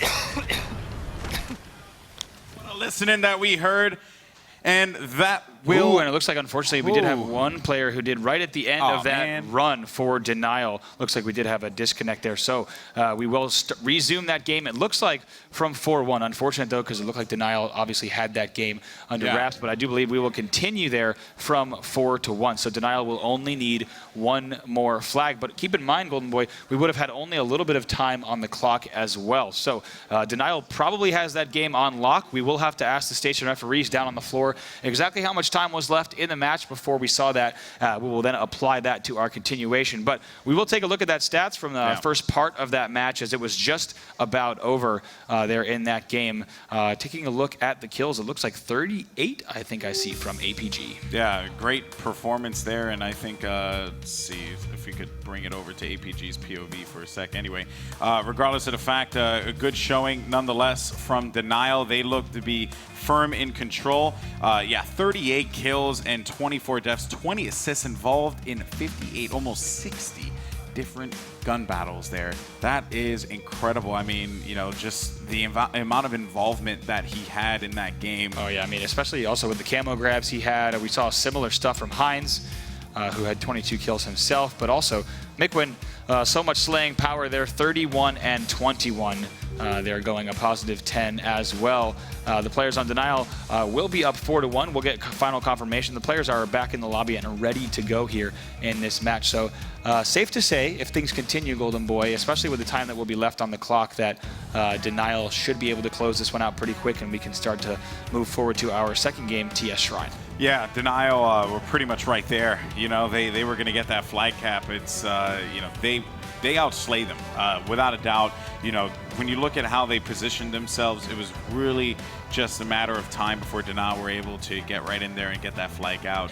CLG, you know, they came out the gate strong, man. It looked good. I was wondering, you know, man, we were talking about how this was the game type Denial needed to win, and, you know, the other, but, or I should say, this was the game type we expected Denial to win, but if CLG won it, that'd be huge. And when they went up first with that cap, I thought, realistically, they really had that early pressure. Like we said, they sent a message. If you start to get into your opponent's base, say you get 2 dead, not necessarily the entire spawn cycle, but if you get 2 dead and you start to pull a flag, you're immediately telling the other team that we are going to be flying at you and trying to cap flags, capitalize on the objective, and be very objective efficient. That's what CLG was looking to do. However, Denial did put the pressure on immediately following. So there you see your aggregate score. Denial only needs 1 more flag to win, as we are picking up where we left off, but CLG will need 4. So the score there is really an inverted 4-1. How much time do we have left? So, yeah, we'll have to find out in the back exactly how much time. I tell you what, though, it wasn't much, because I feel like around Denial's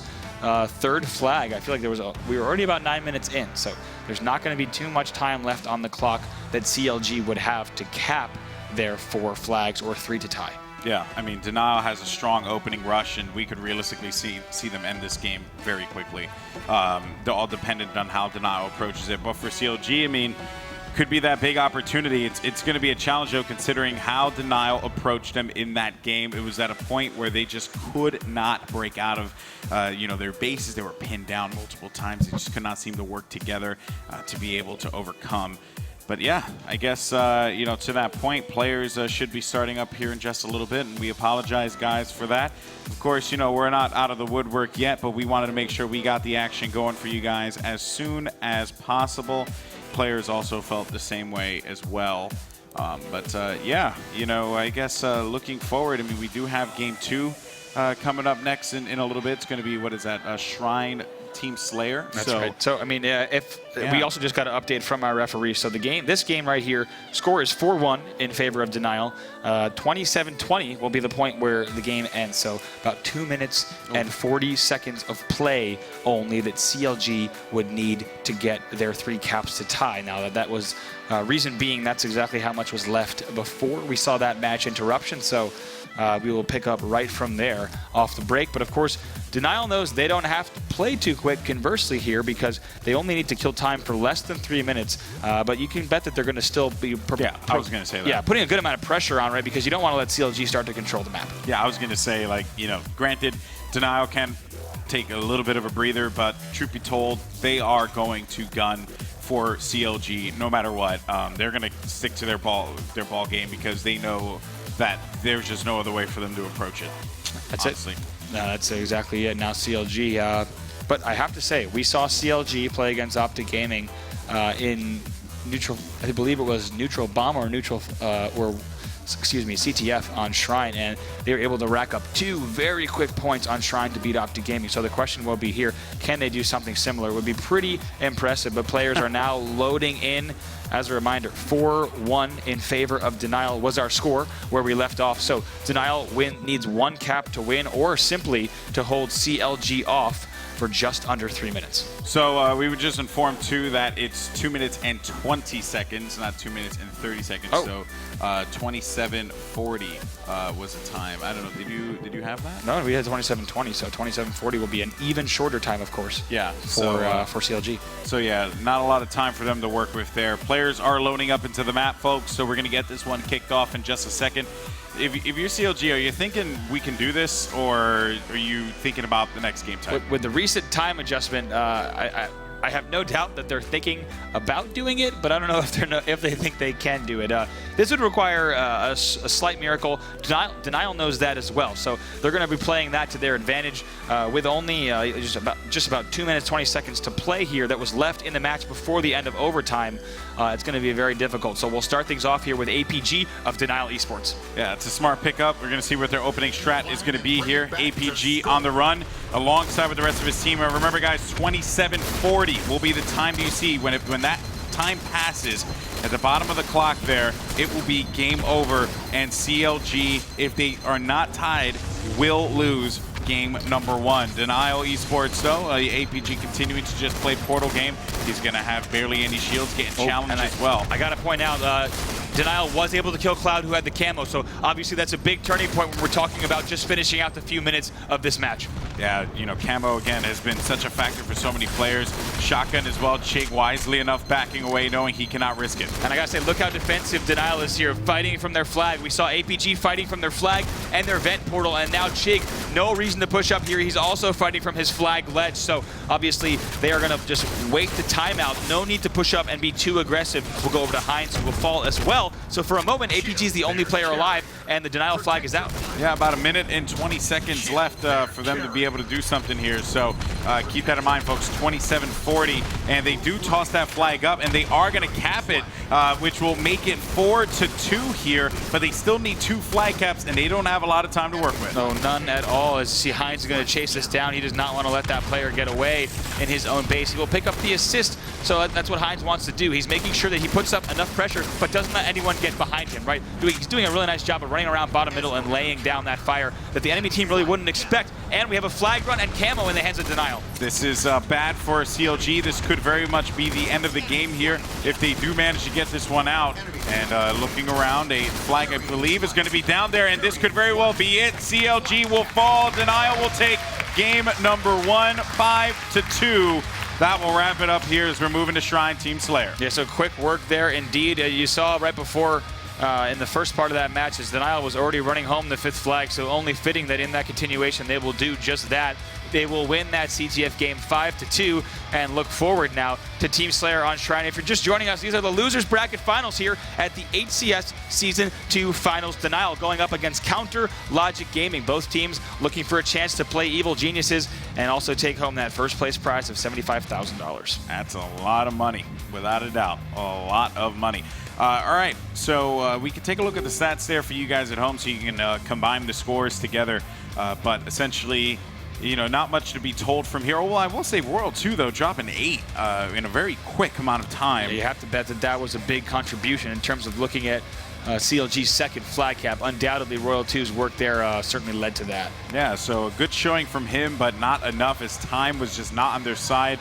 And when time is on your side, you tend to make mistakes. Denial was able to capitalize on that, and they were able to get the cap, which will lead them in this series 1-0. So Denial Esports ready to go here as we're getting ready for Shrine Team Slayer. If Denial were to take this one, how big would that be for them? I mean, you know, you lost that matchup against EG. You come out and you win this one here. You know, you definitely put that series behind you at this point. But for you to take 2 in a row, yeah, it's big. It's big, huge. And it really puts the pressure, of course, on CLG. On the other side, though, one person we don't ever count out in the world of professional Halo is Ogre 2. If Denial goes down, if Denial goes up 2 games and CLG sees themselves needing to win the next 3, CLG is one of the few teams I would not count out. Yeah, CLG have done it before. They could certainly do it again. So, players to watch, Chig and Cloud, 2 former teammates repping the Denial banner, now going against each other here. Cloud, a big difference maker for his team. Chig also playing that same role of being a high impact player for Denial as we saw in Season 1. These 2 players going toe-to-toe against each other along with their teams. It's definitely going to be an intense matchup, and expect both of these guys to go for their snipe, I believe. I do. We have Royal 2 sniping on the CLG Oh, yeah, side. Royal 2's going to go for that. Yeah, I and apologize. we'll have to see. Cloud sometimes gets it. I think we'll also have Mikwin on the Chig on the sometimes, side. I think they both Chig, snipe quite a bit. Yeah, I think Chig goes for it on Slayer. On Slayer? Correct. Okay, we'll have to see if that is indeed the case. Shrine TS, as Golden Boy said, is going to be our game number 2, a major turning point in the series. If CLG wants to have a little bit of a repeat of the last LAN tournament, they can find themselves in the finals, but they'll need to pick it up starting right now. Pressure is on for them. You know, they want to get that opportunity to play them in the finals, play Evil Geniuses in the finals again. They had that chance at the HCS Season 1 finals where they fell short and were not able to come out on top. This time around would be huge for them, but for Denial, this is big because Denial did not have a great Season 1 final. So, again, big moves for them here. And we're going to go and start this game because it starts in 2 seconds. So we're going to kick it off now with Cloud. And it is time for some Slayer on Shrine. All right, Denial Esports now leading the series 1-0. CLG needs to answer back in order to hang on. You're watching Team Slayer on Shrine. Yeah, so Chig went with it with the sniper, but actually taking a look at some of Cloud's stats here. I believe these stats are just from this weekend. I do believe, yeah. These are you're looking at the LAN stats so far here this weekend at the Season 2 finals there with a KD of just about 1. He's 273 for 282, but Cloud has a plasma pistol in hand. But on the other side, I got to say, we have Heinz and Chig. Now, sniper rifle is in hand for Chig, and Heinz does have the rocket launcher, so we'll go ahead and show you that as Heinz is going to pick up that kill. Yeah, so Cloud actually challenged him there. We were just on his screen, and he knew he had to go after Heinz. Heinz running away from that one. And it's going to be 3-2. Game's going to slow down, but it seems like Denial's on the hunt. While on the other hand, CLG, they're just waiting to see if they can pick a player off and keep someone off guard. Yeah, that's the case indeed. But we, of course, do have the sniper battle still going down. Royal 2 actually just picked up a kill, so we'll go over to him as he ties up the match 3-3. Now, an interesting thing, Golden Boy, is where each of these snipers are going to snipe from, right? Royal 2 right here over by the flag ramp, but Chig is actually in his hut. One thing that's kind of an unwritten rule, Golden Boy, is the snipers try to avoid each other, right? They don't actually look for angles where the snipers generally are. They don't look across the map from each other. They actually sit catty corner and watch different lanes because they want to be able to get those kills that they can pick off. But Denial Esports able to put 2 more kills on the board. Well, and also maybe, you know, think about the body shots too, right? I mean, you can follow those up with assist immediately. You got a dude one shot, and then at that point, you have a member of CLG converging on that position. So there's a lot of things that they could do, but I think Royal 2 maybe have gotten a call that there's a player from Denial around the vicinity. Yes, there is. It's going to be Mikwin who managed to pop up behind him, and another player as well, and that will be APG who fell to Cloud. Royal 2 got the assist on that one, and player in ring 1 slash ring 2 running away. I gotta say, it was a great flank right there. You can tell that Royal 2 is being sneaky, gets his team back in this match by contributing to a few kills. Now what he needs to do here is stay alive in the hut. He has Snakebite pushing up, which to him is an immediate sign that he needs to apply the pressure as well. However, unable to do so. Now over to Mikwin. Mikwin picking up the CLG sniper as well, so that is not good for them. You know, you do not want to let that happen, but they are still on the CLG side of the map, so not too concerned about that. Mikwin, though, looking around, he sees 2 of his teammates get picked off. That's going to be a 4-kill lead for CLG, and the snipe comes through clean, and that was going to be Cloud who picks it up and does work with it. And Cloud hoping that someone sticks their face out just a little bit too far out of that waterfall as he wants to punish them for doing so. But look at CLG's lead here already, just by about 5 kills, which is a considerable amount early on in a Shrine match. Yeah, this is big for them, man, to be able to have this kind of a lead, and this is exactly what we thought was going to happen as well, right? You know, CLG, a little bit of a stronger team in this particular game type, perhaps. You know, something that we debated quite a bit, you know, when we discussed this numerous times. And Cloud looking around to see if he can find an angle. He may have found someone in the middle, and that BR is going to do just fine for him as Mikwin will fall. But there could be a player who challenges Sniper. Oh, a player actually on the jump up. And Cloud is going to abandon position on ring 3. He can get back there, which shouldn't be a problem, but still, he has a snipe on the Carbine Bridge, so he really doesn't need to focus too much about getting back on the ring 3 and just trying to take him out. And that's going to be Hines on the other side. This game slowed down a bit. Love to go into a listen in a moment here as Denial's down by 8. We'll see with now 7, see if they can get back into this match. We're seeing Hines snipe again, and looks like paying off for them. We haven't seen him do too much of this, though, season 1 and 2. Yeah, well, I mean, again, you know, you got to pick it up and you got to do what you need to do, period. I mean, you know, if no one's in a position to get the sniper, just go for it because it just makes sense, right? You can't just, you know, leave that there or not use it as much. I mean, Hines is a perfectly good sniper. He knows how to use that weapon very well, and we've seen him take some faces off with that in the past. Yes, indeed. But APG getting this pressure. I like that push from Cloud coming through the rocks there to make sure that APG can't snipe. That's a really heads-up play by Cloud. He will trade there, but anytime you're able to just throw the enemy team off of their game by taking out their sniper first, that'll really allow you to push in and collapse with your entire team if you really want to take control of that part of the map. Yeah, it seemed like that was the goal for the time being, but Shake now, he's going to look and identify players over by the rocks. Maybe another one by Walshy. Yes, he is going to be there. Just playing this one slow. Who has rockets? That's actually going to be Mikwin. We'll switch over to him. He's taking a look at that Walshy angle as well. And good call there, Golden Boy. He will connect with the double kill. Yeah, well, you know, when you have rockets, I mean, you should theoretically get kills with them. You know, not all the time it happens that way. But again, guys, we're going to see if we can set up this Denial Esports listen-in for you in just a little bit.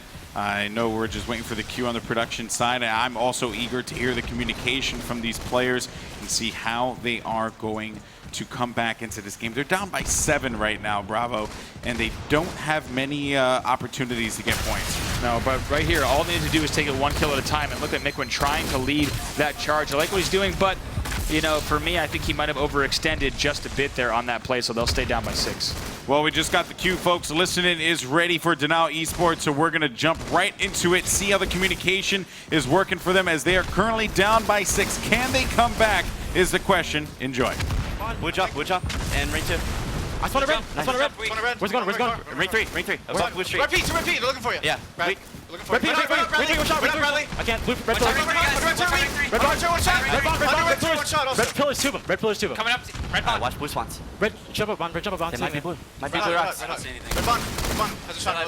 Red street. Red street gonna jump ring 3. I need a red jump. He's jumping. I need a red jump. I need help. Red flag. Red beyond. We're 10 on 6. All right, watch for him to get a side. Red Bond, really weak jump side. right? Rail 2, yeah. Red BR cloud. Red hot, guys. Red BR weak. Red hot, really weak. They're waiting for that snipe. Yeah, I'm waiting on this one too. Where's Rockets? How long? Rockets in a minute 30. And ring, shoot me. Red jump also. Blue jump also. Roll 2 in the rocks, weak. I don't see blue jump. Red pack and red rocks. Rocks, weak, roll 2. Watch blue jump, guys. I'm watching it. I'm watching blue jump. Dude, I'm gonna get flanked and pushed. I'm gonna die probably. Red bond, Tigger. Repeat, right now. I'm gonna die. Red P and red bond. Repeat has a shot. Red jump, car, guys. rush me, guys. Watch our car. I'm watching red car. Watch our Watch car. our red jump. Red ring. I got him. Another guy ring too. I'm watching blue. Yeah. I died, but got melee on him at least. Might be blue jump. Alright, not that much. Red jump, brown red car. It's right here. In the fucking rock. Got shots. Blue card ring. Shot there. Blue card ring. Watch the left. You watch right. Ring 3 above red street. Above red jump with 3. I'm not watching it anymore. Yeah, shot. I backed up. I'll boost you, Brad. Ring 3 above red car. We gotta start watching for them to have Ring 2, ring 3 and red car. I have this thing. All right. Ring 3 above red jump. Yeah, he saw me. He knows I have it. He saw red boss. Red lost 2 shots. Yeah. Lost 2 shots. He's challenging car I got him. Blue jump. Ring one. It's ring I have no ammo. One shot ring one. Snake bite. I'm moving. Yes. He's I have no ammo. He's going blue. Red P. I need to get ammo, guys. I can't help you guys. I'm one shot though. Red street, red hut sniping. He might get me. I got 2 shots. Ring 3 above blue jump. I need to get Above blue jump with me. He's challenging no shot. Fuck. We gotta stop our deaths. He's above red street. I need to get this BR. He's above red street. Spawn a blue head. Our rockets are in 25. Above blue jump. Should be at Above blue 06. jump still. Can't see. I got ammo, dude. Can't see him either. Still above blue jump. I got nade on it. I can't get him. There's 2 ring 3. Above red jump. Above blue jump. Above red jump. I got the guy above blue jump. All right, watch for their Red snipe now. ramp sniping. I'm sniping. Yeah, only up Rockets in 10 seconds. Only 6. Still above red jump. 06. We need to get these rockets, yes. Boost ring 3. Don't go in from bond. I'm gonna lose main air. They're watching flag. Oh, good shot. The bond ring 1. They're bond ring 1 and our jump. Still bond. Ring 1. Snipe it. Ring 1. Rockets ring now. One shot red bond. Red Rocks is a shot also. Red wall. I need help. Red flag sniping. Alright. Red flag. Yeah, red med flag. Rockets can swear. I have him. Okay. Red jump. Blue card ring. And red jump. One shot at me, guys. I need help. I'm gonna die. Nice. Blue flag sniping. Red flag sniping. Stay alive. Red flag sniping. Watch blue rocks for now. I'm here. We're down the Red flag sniping. I got my blue rocks. They're pushing me, guys. Where? Ring 2. He has rockets. Where? He's going back to their court. Red flag sniping still. He's in the rocket jump. Where's he have rockets? How many? And they're bond. Red BR sniping. Watch your blue jump. BR sniping. One shot. One shot BR. Looking. Cloud. Hot. They're in ring nading me. Above blue jump. Blue wall weak with rockets. Snake bite. And red car. One shot red court. Or blue court. Sorry. Above red jump, I think. No, that's red. Ring 1 rockets, dude. Staying there. Ring 1. Watch red hut. Still ring 1 going red. Or blue P door. Blue P door. Alright. Spawn out in the fucking open. Is he hut sniping? Watch blue P. I don't know. It's Cloud. I saw shots coming from that direction. Nothing hut that I saw. I just saw a guy. How many rockets did he have? He shot one one more. of me. Okay.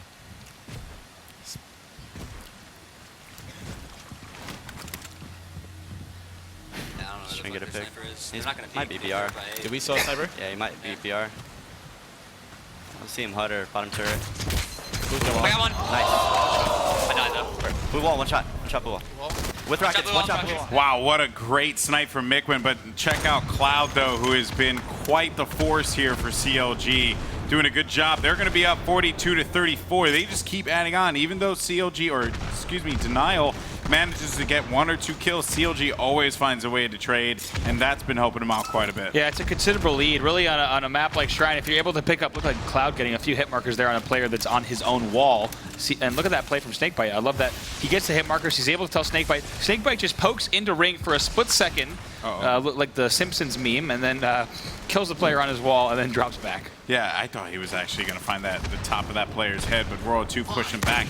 That's a body shot for Cloud as well. 7 minutes left, and CLG has definitely slowed this game down to a crawl. I mean, we have 5 minutes left. I mean, this game is definitely going to end with, I would say by score. But still, I mean, the fact that they've been able to slow this game down that much. Yeah, they certainly have. Now, on the other side, it's actually Chig who is engaging with Cloud. We'll show you his POV in a moment, but what Cloud of CLG needs to do here is really just hold down this side of his base. On the other side, though, Denial not only needs to get the kills, Golden Boy, but they would need to get likely sniper weapon control, make sure they eliminate the enemy sniper, as well as rockets, and get the opponents on spawn trap. It's not going to be easy for them, and we'll go ahead and show you Chig.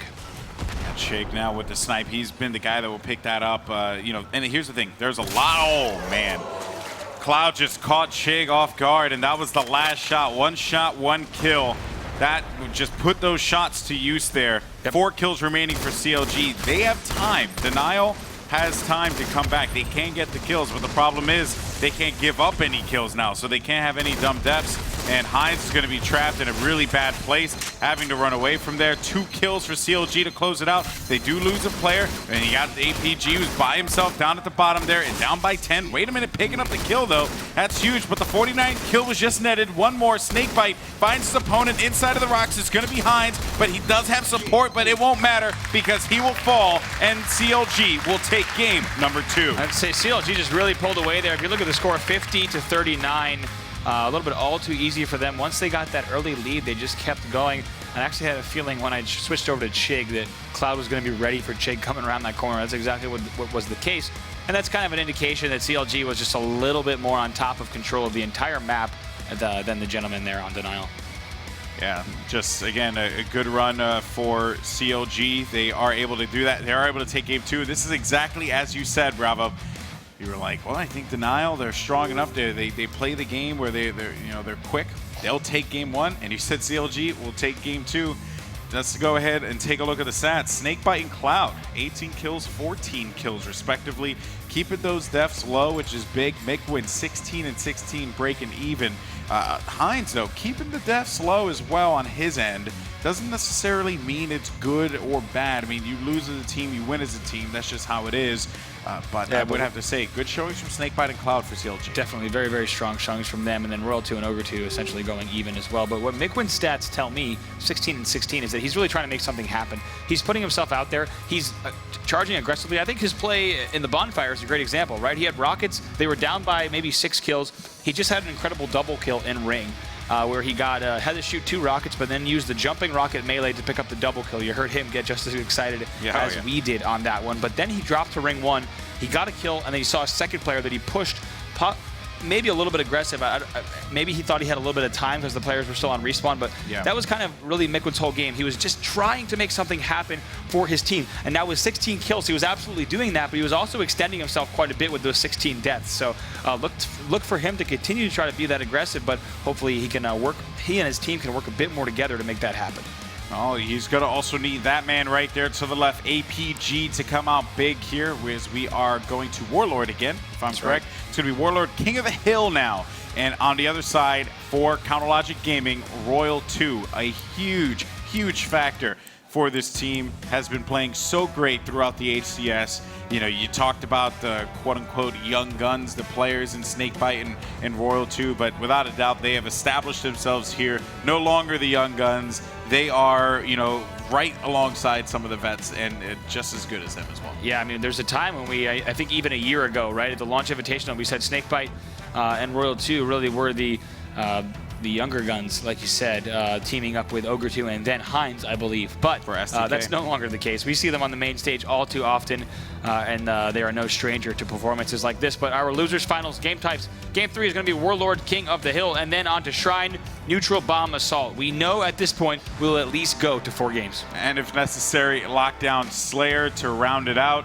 Should be a good one, folks, as the players are loaded up and ready to go. And we thank you all so much for joining us here. Why don't we make some noise as we get ready for game number 3, CLG versus Denial Esports, and we're kicking it off with APG. All right, now here, APG off of the break as he's going to push out and looking to make something happen there at bottom middle. APG, again, just a great player, always has been. He's just one of those guys that comes up clutch when need be. And he won the Master Chief Collection Launch Invitational with Believe the Hype, which was Formal as well as Lethal and Maniac, which was a great team. You know, unfortunately, we didn't get to see that team continue to compete more. Maybe the landscape of Halo would have been a lot different had they been together. But even then, APG had great runs as well in Halo 4 when he competed in AGL. Just a lot of history there. Even Heinz, too. Heinz was a part of that legendary ambush roster that just could not lose events. So, you know, lots of history with That's these true, players. yes, indeed. Now over to Ogre 2. So it looks like Denial able to put some early points on the board. If we take a look at this from the series layout perspective, if you're betting on Denial playing the faster-paced games a little bit more efficiently, you're definitely picking the red team here, Denial, to win this. But CLG will look to steal this game from them, as Ogre 2 doing work with the shotgun. Yeah, man, clearing out green, that's big for them. Getting that side base, right? You find players who are spawning on the outside, though, so it's going to be good shots for Ogre 2, and he's really just been playing great throughout this respawn, taking advantage of every opportunity, supporting his teammates as best he can. You honestly cannot ask for a better teammate in Ogre 2, especially with the run he has right now. That's right now. So we are hearing from the back. We don't have listen-ins right now for this blue team CLG. Unfortunately, there was a little bit of an audio issue, and rather than hold up this series any longer, we wanted to make sure that their audio setup was great and to the competitive integrity, of course. So we let this match go with only the red listen-ins. But CLG here now 34-12 in the lead. But what we need to see from them, right, is the mid game and the late game. They've had a strong start in a lot of their series, but against a team like Denial, especially on a game type like this, they really need to bring the heat. Yeah, they got to finish it through, right? That's going to be so important for them. Ogre 2 looking around. He has Royal 2 to his left, so he does make the call out. Royal 2's looking to just push forward to red, and he has another teammate as well, and I think he got the call out that there could be a charge on the portal, so that's why he's just playing this one slow, and he's still on this same run. Has that shotgun, has just been absolutely deadly, but finally will fall 46-12. Chig will fall as well. Denial needs to get some points on the board. They look good at the beginning, but that was only the start. That was a great run from Ogre 2, and you saw for a moment when he was hanging out by the portal that the action looked a little bit slow. And what that's going to indicate to you is that Denial is actually slowing the game down themselves to set up. So anytime that you're not seeing a player in an engagement within 10 seconds, what that generally tells you is that is that Denial is slowing things down. They're waiting at the respawn. They're not actually showing it all, and they're slowing it down to push. And sometimes that's what you need to do, but in a game like King of the Hill, it's very costly. Especially when you play against a team that you've played so many times in the past, right? I mean, there's just so many things that you have to keep in mind. I mean, you saw that stat right there. Last time CLG met Denial, CLG won 3-2, right? So, you know, these guys are no strangers to going the distance. It's just how they happen to battle out against each other. It always pans out like that because they're such a neck-and-neck team. Any mistake could factor in to a victory. Yeah, something I got to point out there about CLG and Snakebite. Not only was he letting his shield recharge and then eventually trying to get to the portal, he's also jumping, I mean, like a maniac, laying down shots across the map into the opponent's spawn. That's going to separate these two teams. If you're laying down twice the amount of fire across the map, that's going to open up lanes. That's going to let you get that map control. And that's what we're seeing now from CLG. Take a look. It looks like they have something like a man advantage with all the map control they have. Yeah, because then you get trapped in the base, and it's really hard to fight out of that. Another thing to point out, too, 90-22 is the score, and we said this could be the game type that Denial takes, but no, CLG has been in control this entire time, and this camo could be big for them, too, because we've seen how camo can change the course of a matchup with just a player getting a little crafty with their movement and charging at the right time with the shotty. Yeah, look at Snakebite. I love what he's doing here. He's roaming. He's not opening himself to a lot of angles. He knows the players is back here. That's right. He's just really taking this slow. He wants to control. Look at that. Almost got back-whacked by Mikwin, but instead lays that shotgun to the face. CLG crosses the 100-point threshold now, 111-26. Denial has been shut down for the better part of this matchup.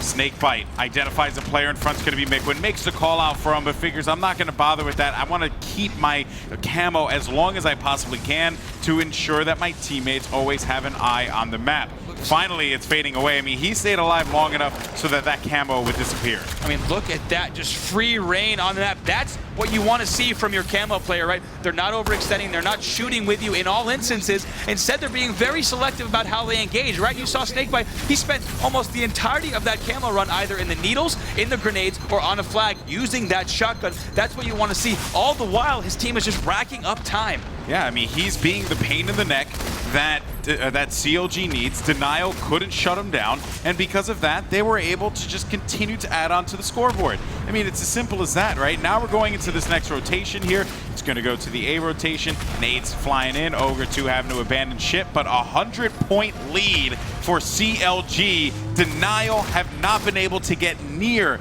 that objective. As soon as they even think that they have an opportunity to, CLG just stops them right in their tracks. Oh my, look What at a Ogre shot. 2 picking up that hill defense medal. Perfect shots on Hines there, as it looks like Denial cannot answer back. Like you said, over 100-point lead, but this hill's about to move to B, so in a moment, we'll go ahead and switch over there to Denial and Mikwin. 51 points as well that Ogre 2 has gotten. I don't know who the other player, I didn't get to see that one just yet, but wow. I mean, CLG, just the control that they have. Cloud playing the objective a lot for CLG there too, and you know, that, when you have that call and you're like, hey, I'm taking care of this, jump into the objective and play that real selfless kind of style, it's really thrived for CLG here.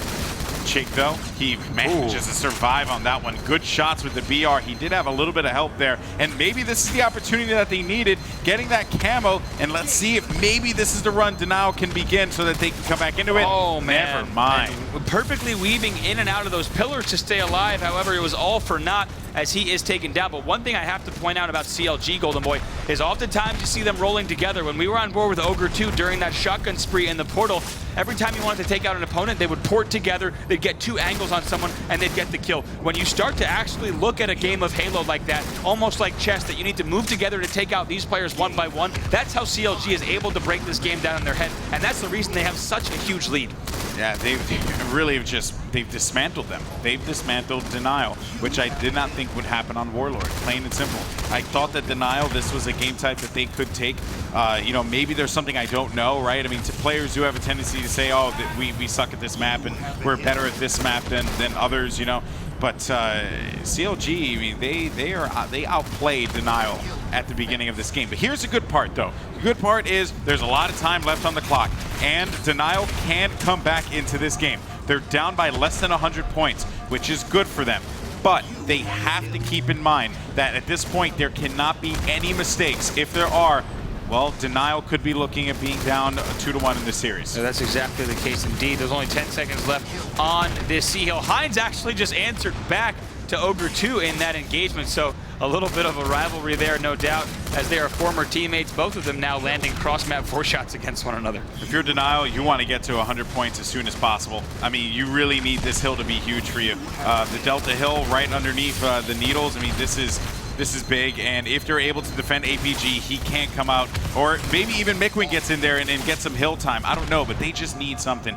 Luckily for them, they have been chipping away at that lead little by little, but those shotguns are going to pose a problem there if you're not careful. Royal 2 shutting them down. That is a big play. The D hill here, Golden Boy, is a hill that you can rack up time on, but it requires 2 specific things. One, you have to have absolute slaying control of that side of the map, really at yellow. does not have. And also, you need to have players who are around the hill so that in the event of a player getting grenaded out, which can very easily happen due to the exact location and the angles that are accessible to it, you need to have another player who can drop in the hill right away where you can continue to slay and maintain that man advantage. But like you said, Denial does not really have that right now. Yeah, they didn't have either. I mean, one can argue they have the second one more than they had the first. Going over to E Hill now. It will be APG looking to shut down that kill. He does find a player around there, a comeback kill for him too, so that's big. That means he started a couple spawns and just not able to get any kills. Playing real objective-minded as well, just trying to get the points, and at the very least, they're slowly but surely coming back into it, but they're so far out, and I believe I saw 4 down for Denial, so yes. I don't even know if at this point they even have that capability to outslay them here if they're getting 4 down like that this late. That's really the scenario that we were just talking about. Snakebite off of the spawn, immediately charges the hill, chucking grenades, and then trades with another player. It's so easy for CLG to push across the map and break up that D setup now. But take a look at the time. They grabbed a ton of time in E. Look at this, 184 to 83, still a 100-point lead. 15 points here, and then they can end up winning this one. This is dangerous for CLG. CLG just got shut down for the better portion of this game, and they're just living inside of the hill. It's moving over to A, and they can get this time. You have Royal 2 with the shotgun. 6 points remaining here for them to get access to that hill and get control of it. And it seems like that's exactly going to be the case as 2 members of CLG are going to perch a around the top middle, and we have what, actually I think he dropped out, and no one has racked up time just yet. No, it's going to be Snakebite here who's going to get that last time. He was There actually you waiting go. just outside That's the it. hill there, and that's going to be it. CLG is going to take game number 3. Wow. I thought for a moment, I was like, man, did they stop him from getting that one? Actually, Snakebite actually just stepped out of the hill for a brief second to avoid the grenades, let his shields recharge, and played it in true CLG fashion, right? Yep. Step outside of the hill boundary for just a moment, let your shields recharge. One thing I want to point out, Ogre 2 could have bum rushed that hill with Snakebite, right? But that's not the CLG way. They don't overload the hill when they don't need to. They don't send 2 players. Instead, Ogre 2 stays on the platform. He watches the ramp, he watches the angles, covers Snakebite, and then Snakebite steps in and gets those last few seconds. They make it look too easy. That was a tough game for Denial, and look at the stats. Royal 2, 31 and 15 with 11 assists. Cloud, though, 22, as well as Snakebite, 22 and 24 respectively, 17 and 19 assists as well. That is just a big showing, and look at, I mean, Mikwin not able to get into the objective there, as well as Jake. They just could not support in that capacity. They were absolutely... They were trying to slay. They were trying to slay and you know, try and go toe-to-toe with them, but CLG, they were just on point. That's right, and the problem with so many objective game types, when you're playing against teams like this, Golden Boy, as you know so well, is once you let a team like CLG get, I mean, heaven forbid, a 100-point lead, as Denial, there's almost no way to come back from that, because not only do you need to get that time, but you really need map control. So they're fighting 2 battles. They're fighting the game of getting them control of the map, but they're also fighting that they desperately need to get time on the board in order to stay in the match. They were trying to do that the whole match. It became a game of catch-up for them, and they were not able to get back into it there. So our game number 4 is going to be Shrine, Neutral, Bomb, Assault. If CLG wins, they will find themselves with a guaranteed second place finish in the finals with EG, but however, Denial can force us into a Game 5 lockdown Team Slayer. This is going to be tough. They lost that Slayer Shrine game 50-39, so that gives you a little indication of Shrine, at least how it panned out the first time we were there. Of course, this is an objective game type, so it is going to be a lot different. I could see Denial coming out on top. One thing Denial does really well is catch opponents off guard on the flank. They've done that numerous times, and it's worked out for them in the past. Maybe that's the case here. Yep. But, and it's a big but, CLG is feeling amazing. They, you know, they controlled games 2 and 3. Yep. They were on a roll, and I honestly could see CLG closing it out here. And they know they can make it to the finals. They did it last event. That's where they want to be once again. That's all that's on their mind. We talked about Golden Boy, which team was favored to win each game type. CLG was the first to break Denial. On a map like Warlord, they absolutely shut them down. And you know what's crazy about this too, right? I mean, even when you talk about what happened at PGL, Denial had a super close series against EG. It was a nail biter, and then they ended up falling to CLG in the loser bracket finals, and they could not get that opportunity to play CLG again. CLG has a hard time countering Evil Geniuses, so it's just weird how this whole thing works out. Really, with EG sitting at the top of the mountain on that. But anyway, we're now here with Neutral, Bomb, Assault, and we are on board with Snakebite. Great kills from him, 324 kills. Oh, and I do believe, I have to interrupt there, Golden Boy, I do believe this is, as of this morning before our first matches, Snakebite led the tournament in most kills. So Snakebite here with 324 as of this morning. Wow.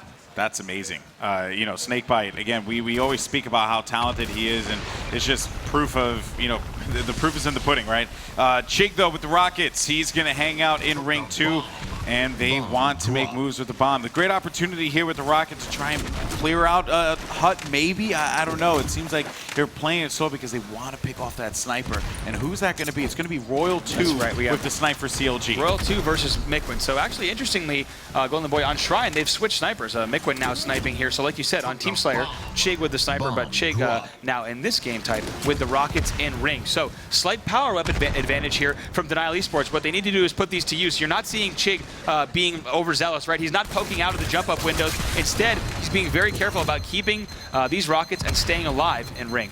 Yeah, he needs to stay alive here. This is big. There's going to be a player right outside, and he manages to live that one. But, oh, wait a minute. Player actually right in front of him. I think APG will be there for support. He may be by the jump up. I don't know. APG's on the move, though. Bomb has reset, and they are looking for the hut now. This is the usual push that you will see. You get control of the hut. Players spawn on the rock side, which is to the left of Jake's current position, and then from there, they're able to just rain death on their opponent while they plant the bomb. Of course, that's the perfect scenario, if you will. Oh, look at Jake still picking up these kills, surprisingly, not able to connect with that. Oh boy, that's a kill that he really shouldn't have gotten there. A lot of help from his team, so heads up play there. Keep in mind his teammate still has a sniper, but on the other side, Golden Boy, that's Royal 2 who's laying down the cover. Beautiful shot and a good switch, Bravo. You end up finding that double kill there. I have to say, Royal 2, man, when he has that snipe, it's a rare sight when you see him, you know, miss a clean angle like that. Royal 2, though, looking around. He knows that he has a teammate dead up front, so they're not going to get too crazy about pushing up. And look at what he does there. I mean, he's jumping up ring 3, slips off the ledge, but he still zooms in just in case he will see some. Oh, for a split second there. Royal 2 picking off all the angles. It's all about that clean angle. When Royal 2 gets that, very rarely will you see a miss. I mean, you know, we've seen Mikwin, or excuse me, Snipe Down get the ridiculous shots with, you know, the frantic play. But Royal 2, man, when he has his shot on board, it is just deadly. Hines as well, man. Hines has been a great sniper. He's been doing some good work with it in this series. I thought he got the kill. He did not. For a second, I thought he got the kill as well. He's laying down some serious warning fire there from the back porch with the shotgun, but finally he'll be taken down. I thought that would have been ridiculous. I mean, I think Spartan the dog had like the longest range shotgun kill I saw. I'm not either Spartan or Ares, one of those two, but it was someone from Liquid. It was ridiculous. I think it was Spartan the dog who just came in charging with that shotgun. Also, I think Arcanum had a crazy shotgun kill too. It's just insane what we've seen with the shotgun this weekend. Now Mikwin ring 3 here as they're looking to protect this pressure though coming. Mikwin cannot stay up there. He had to get out of dodge, but could not stay alive. And the bomb has pretty much been a non-factor. It's been just stuck in the middle this whole time. It is in an abusive relationship between Denial and Counter Logic Gaming. It cannot get out of this one. It's true. It's a messy place indeed to be in between these two teams as the bomb goes tug of war back and forth. In a moment, let's go into a listen-in with Denial Esports. As you said, we're about 4 minutes in, and we haven't seen really either team get control of the enemy base just yet. Yeah, Denial Esports knows that this game is so important. Their tournament life is on the line. That opportunity to play for $75,000 in a first-place prize here at the finals of the Halo Championship Series Season 2. It is a huge, huge event here for Halo. What happened? A back whack out of nowhere, and Mikwin just, I did not see those players up top. Hines, though, will fall. There's going to be 2 players in the middle, but APG manages to catch some of the members of CLG off guard, but cannot stay alive long enough. Mikwin off the spawn, sending nades to the bomb, smartly enough, just preventing any movement. Yep, Mikwin, there was the only player alive. He decides to shoot down the waterfall defensively, which is an interesting play, so the enemy cannot snipe into his base as his teammates spawn, because he knows that his teammates are going to be spawning flag with him, so he's just doing a little bit of preventative work to make sure that they can't get ripped off the spawn. Yeah, it's a good play from him, especially considering rockets are down 2. That's going to be 2 U's there from Ogre 2. And Mikwin not able to stay alive as well. I believe I saw 3 down. Chig is in a bad spot. You have Royal 2 with angles. If he gets this player on the side, he's going to line that up. No, he did not get the kill. But still, the players managing to stay alive, but only feigning death for as long as they can. Seems like Denial has to fight their way out of this one, and it's going to be tough. Royal 2 with these rockets, they're looking to make some moves. All right, let's stay on board here with CLG for a bit, as it looks like they do indeed have control of the enemy's courtyard. Royal 2 will exhaust that last rocket on a perfect long-distance rocket, though, so incredible stuff from him. Royal 2 looking around. He knows that player is going to be there. I think he may have taken care of... No, actually, that was him. That was APG who managed to run away and kill Cloud. But the sniper will find its way right to the body, and that will lock it up for Royal 2. Can't stay up, though. Sniper will be down. I wonder who's going to go for it on the Denial side. Yeah, we'll have to keep an eye on that. Not sure just yet, but let's go ahead and get into a listen-in now at the 24:08 mark with Denial Esports. I got one shot also Cloud. And their court. Dropping a shot around. Last guy their court. Royal 2. Watch He's going to get spawns over there. He's going to get spawns over there. Let's try and get ring 3 control. Okay. I'm not going ring 3. Yeah, get ring 3. Austin's going. Watch their hut first. Snipe. Yeah, sniping their hut. One shot. Our jump, Royal 2. Come back. One shot. I traded. Sniping their hut. Another guy jump. Or our car. Yeah, our car to ring. I got him. Nice. He's I'm watching you, Which court, Arco? The court rock, I don't know. I need it. He's court cornering. He's in the corner. Spawning on a turret. I'm bunching off. Back up. He's pushing me. Back I need up. help. Or jump. Use up the court with the court. Still sniping, dude. The court. Still sniping. I need their bot. I need their bot. Still there. All right, we're only two right. Winner rock. The court. One shot. For a while. The pillars weak cloud. Just into our car. They're mid-rock. Watch out, ring 2 that one. One shot the court. One shot the court. Absolute. I got him. Another guy in the court. Another guy in the court. Their car, guys. Look at their car. The car's 2 shots. 2 guys. Yo, our car. Where's going? Dead. Trade. Stay on. I'm pushing bomb in. Get your shields off. Get your shields. Sniping at me. One shot. Absolute. Under turn. One shot. Let him turn. Sniping, guys. Nice. I'll push bomb. I'll push for bomb. Watch their rocks on. Watch their rocks On bomb. One shot. I got him. Watch your rocket. Watch your rocket. I needed it. I died. 2 rocket. Full shields. Help pack. Help pack. Wait, Cloud. I can't body him. They're still help back. Yeah, they're all gonna be mid-rock. back. They're mid-rock ready. The help back still down here. One shot, they're mid-rock. Help back. I got one. 2 dead. The help back. Help back still. Can we kill him? I can't see him. We got Brad coming. 2 shots. I'm on 3. I'm on 3. One shot nades. They're bond. They're bond. It's gonna reset. One shot. Fight's gonna reset. Shut the bomb. Shut the bomb. Pull the bomb. One shot. Get it actually. Shut the bomb. I didn't turn. I'm ready. The bomb. Watch me one. Watch me one. Keep running. Keep running. They're pillars. Watch the pillars. I got him. Nice. All right. 30 seconds. Go play for rockets. Underturn to blob. Yeah, he's got a shot. One shot of One bomb. shot. Another shooting at me. Pillars. They're bond the ring. Push your bottom. Push your bottom. Watching The jump. The jump. They're jump Watch on. the jump up. Watch the jump up. I need help. Push him. I'll see him. Not there. They're hot on me. I'll see him sniped by one. By yourself for team. Med pack. The med pack. Did we kill the jump on guy? They're nades. They're nades to the turret. Let's keep this ring control. Rockets should be coming up soon. Okay. The nades are shot. The nades are shot. 2 shots. Hold on, Richie. One shot.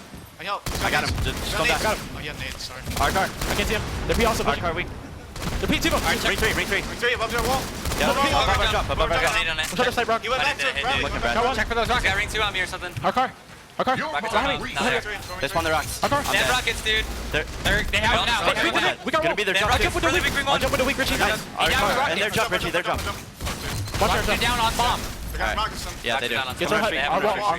He's going our wall right now. Our P right now. Our P right now. One shot ring. One shot ring. Absolutely. Rockets are weak. Their car weak as well. I need a door wall. Yo, I got one. Nice. That might be rockets. Yeah, their car, guys. Look at He's going ring. He's their going car, ring. they're gonna push you in their hut. One shot their jump. Bond. Our wall. Tigger with rockets. One shot their bond. Our wall's rockets weak. Denali Esports had some opportunities there to be able to put down the bomb and get one on the board, but it was not the case. It was not to be. CLG manages to answer back, and we're back right at square one again. This matchup has been insane, Bravo. Yeah, let me talk about some of the pressure that CLG had, even when they were down by a few players. You saw a lot of the angles that they were using while we were on board with the Denial Esports listening were from the bonfire and the jump up, which are really creative ways and advantageous ways to shoot back at your base, even when you don't have control. But look at this backlight here from Mickwin. Oh, man. Mickwin must be a little frustrated with that. I mean, he should have gotten the kill. But, you know, he ended up getting it no matter what, but it was a trade. I'm sure he wouldn't have liked it to go that way. Cloud, though, throwing down some shots. Player's going to be back there. I just opted to use it. Love the carbine play as he gets the headshot with it. Another player right by the wall, and he's going to have his teammates converge on this position and clean up this kill. I believe that already happened. But yeah, I mean, Bravo, anything else you want to take away from that listening? I mean, it wasn't much. Wow. My gosh, Cloud blindly shooting and predicting that player's trajectory through the waterfall. Incredible stuff from him. But really the only other thing from the listen in Golden Boy is that Denial has the pressure on, but CLG has always had the answer. Yeah, that's very true. It's been tough for CLG to break out of it, but even then, you know, the resiliency that they have, the ability to just consistently stay in this matchup. There were times where I looked at it and I thought they definitely have this, but not to be the case here. Looking now at Ogre 2 perspective, he ends up falling. Royal 2 now has the snipe. He's going to be in ring 2. Looking, lining up a shot. He's going to get the get the body shot. Apologies, but time is dwindling down, man. You are going to have 4 minutes and 38 seconds left on the clock, and if there is no score, we are going to overtime. So this matchup has been neck and neck this entire time with neither side giving in, and that's why it's 0-0. You couldn't have asked for a better matchup in Game 4. And that's really, we're getting to the point, Golden Boy, where it's almost sudden death already, right? You can bet that if a point goes on the board as Royal 2 connects with another headshot, if anyone puts a point on the board at this point, nice it could shot. be over. Yeah, great stuff there from Royal 2. Got the call in ring 3. He's looking around. Things start to slow down now. Both players, Snakebite and Royal 2, just working together, as well as Cloud.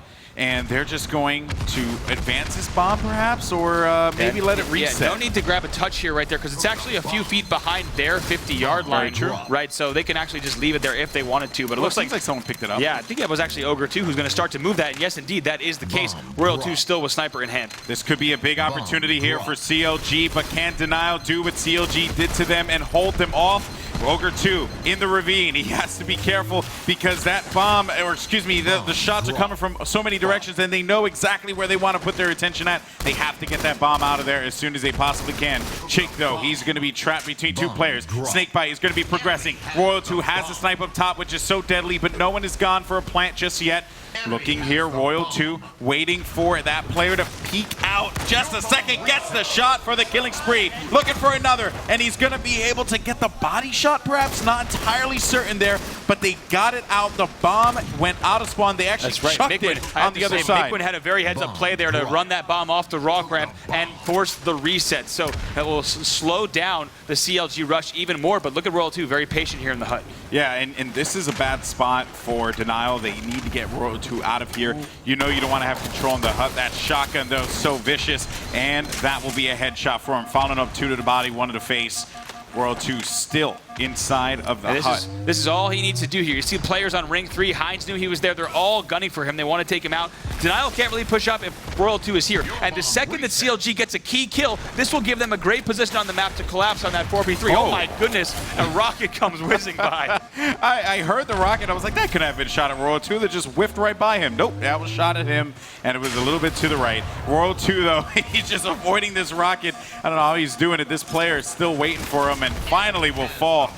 But you're right, they had to dispose of Royal 2. They had to get him out of there. They knew the importance of it. I was thinking, well, what if maybe they just try and outslay the other 3 guys and Royal 2 just hanging out there? No, they need Royal 2 out of that position, which is exactly what they managed to accomplish. We have 1 minute and 53 seconds left on the clock in regulation play, folks. And then if it goes past 15 with no score on the board, we're going to overtime. Does indeed, of course, look like that could be the case after nearly 15 minutes of scoreless play. Golden Boy, correct me if I'm wrong, but I don't think we've even seen a bomb that began arming just yet. Both these teams playing such strong defense. The closest we've seen the bomb was in Denial's base, if that's any consultation or consolation, excuse me. Snakebite, though, he's moving that bomb inside. Here we go, another attempt, a killing spree for Chig as well.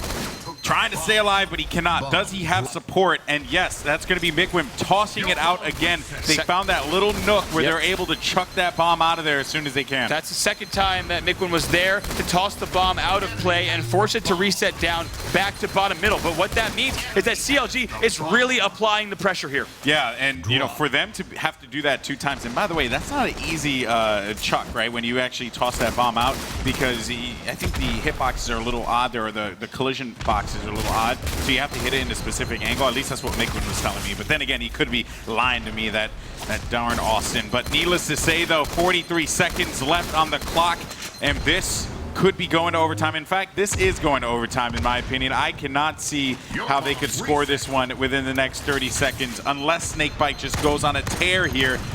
But look what he's doing. Look at that, just wasting the ammo of the enemy sniper, making sure that they are not able to use it. In the event that he is killed, they will not find much ammo in that weapon. Yeah, he's using all the ammo possible. Cloud goes for the challenge. Royal 2 has a full sniper. Yeah, reason being was, he said, if I can't have the sniper, nobody can. His teammate already has a sniper rifle, so he figured he would just waste that ammo, and it's a heads-up play. That's going to be much less of a threat to Royal 2. Well, they have to be careful, too, because they are going to be spawning inside of the rocks, and it's going to go into regulation play now. Ogre 2 has that bomb, and he keeps pushing it forward. He ends up getting the kill on Mickwin. A great shot. Cloud's going to be arming. Could this be it? 50%, 75%. I think this is it. In overtime, CLG have clutched it. They're moving to the finals. My God, look at that. And that's why you start to understand how big of a play that is. The Royal 2 would exhaust, that they would exhaust that sniper rifle ammo, right? The Snakebite would shoot it like that, so that Royal 2 has free reign to hit those shots, and Cloud can come in with that bomb arm. So after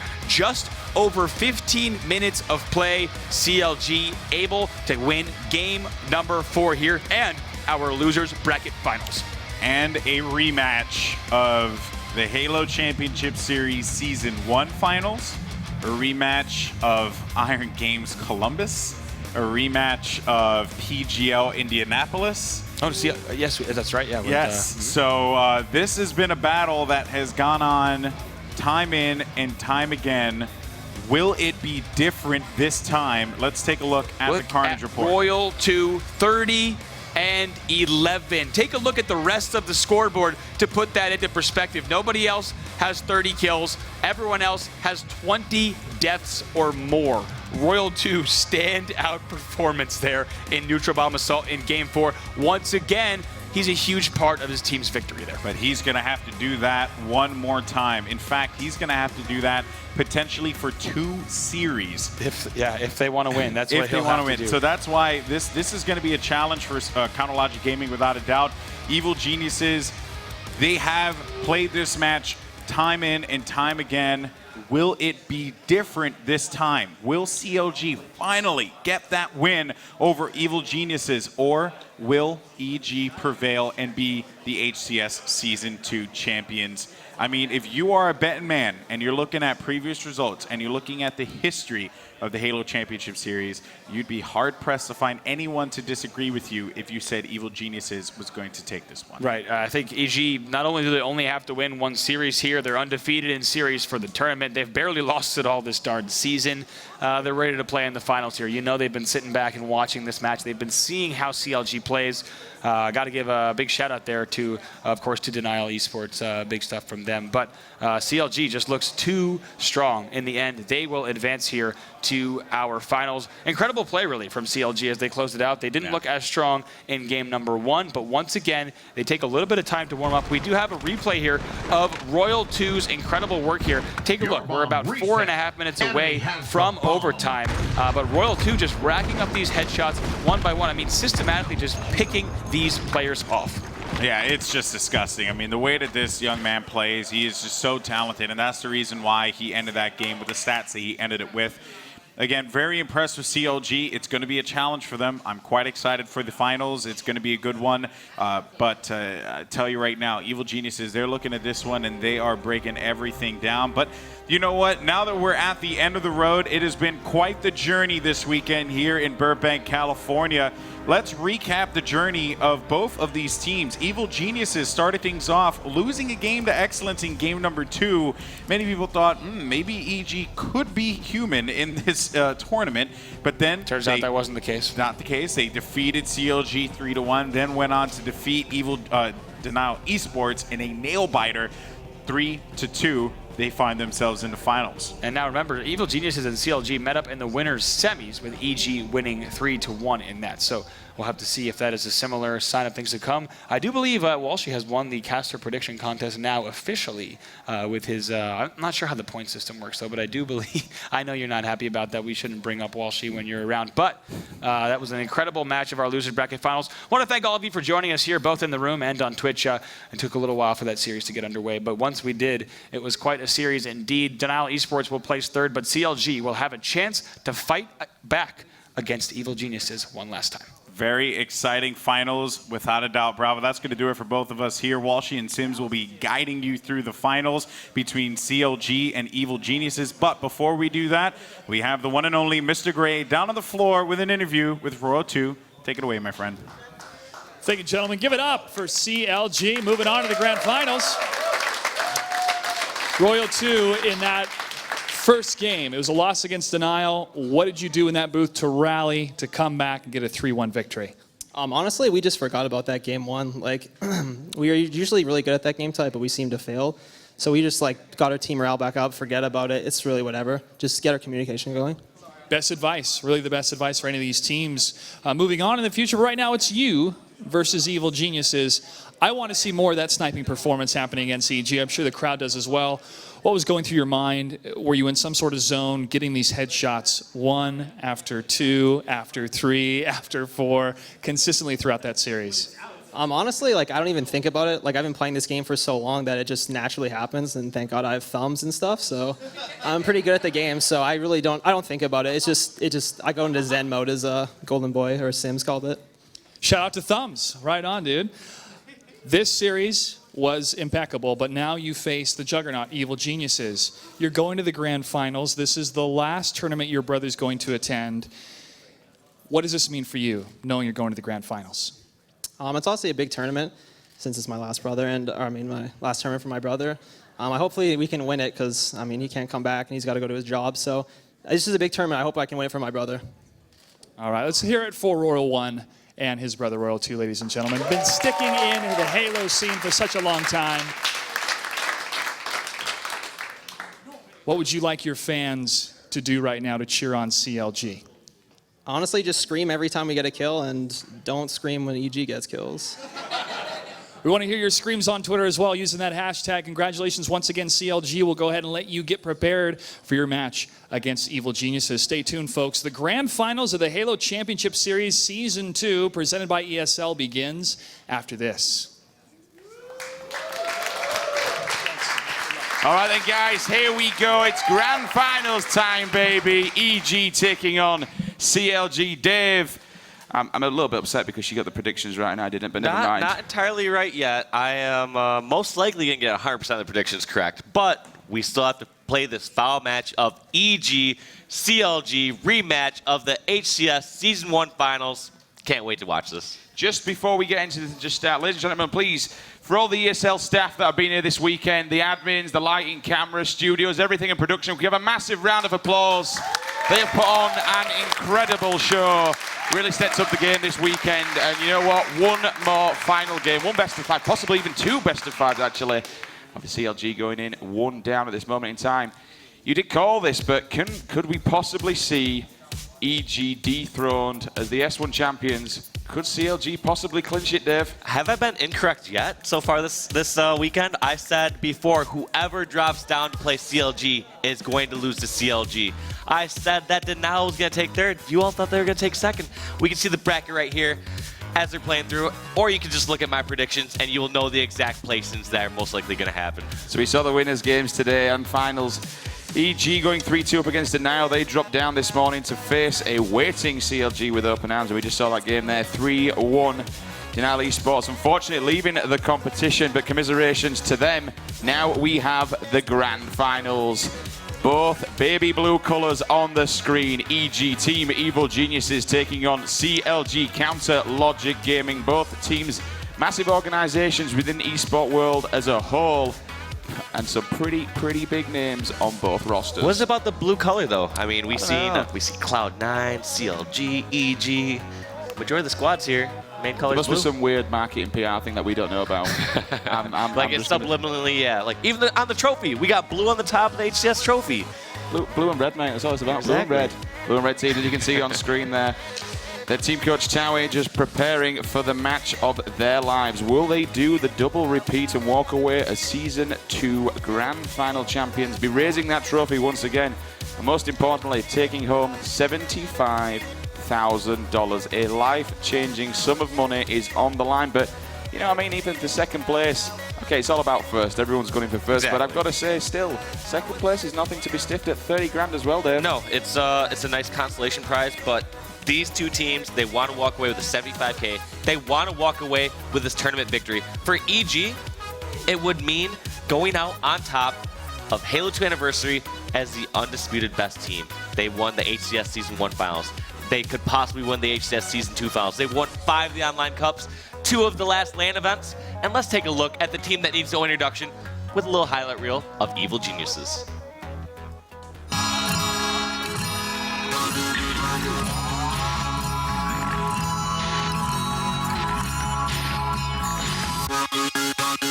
See if he can continue to clear out CLG from this base, and that's another kill for him. A killing frenzy for Snipe Down. To be 3 down though for CLG, they're going to be in a bit of a Pickle here, it's Snipe Down with the peel.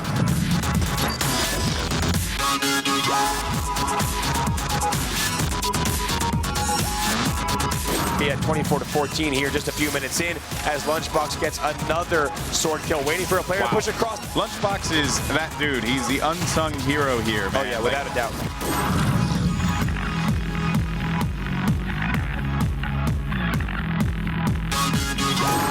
These two teams. For EG, it's just an opportunity to move on to the winners finals. For CLG, it means a trip to the losers bracket. But Roy has plans to take EG to those winners finals. Nice kills by Roy.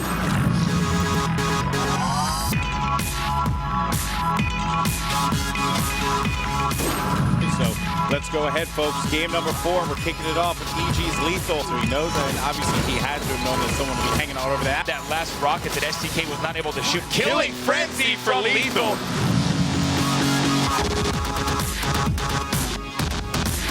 So there you have it then, Team Evil Genius. As you said yourself, they didn't need no introduction whatsoever. Some big names on that team. But as we look across to the left-hand side in the blue booth, it's the CLG boys who will try and dethrone them and just clinch that trophy at the last minute. They're nearly on the edge, Dave. We're nearly almost done. There's only 10 possible games left of Halo 2 Anniversary before we move our way into Halo 5 and a new generation of Halo, bringing on some new players, a new season, some all new kinds of action going on.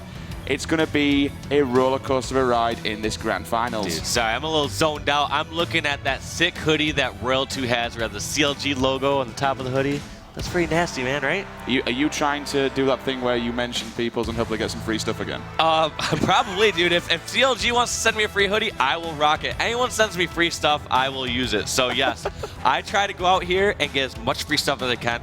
But while I stop, I'll stop pandering for a second, and I will throw it over to CLG. We have a little highlight reel so we can learn about Ogre 2 and his boys.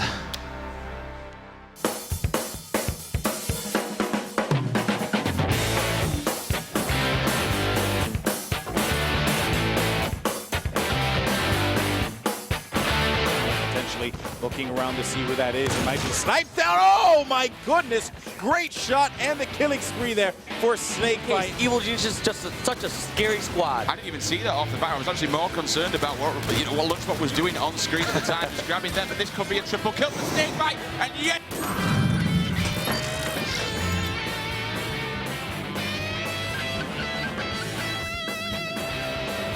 This is what I'm talking about. Down goes the grenade. There's one looking for the double kill. It's almost like Royal that 2. was too easy for Royal 2, right? Found each other. Mikwin is still in his hut, so now Royal 2 finally shifting his focus over this way. And he just, as you said it.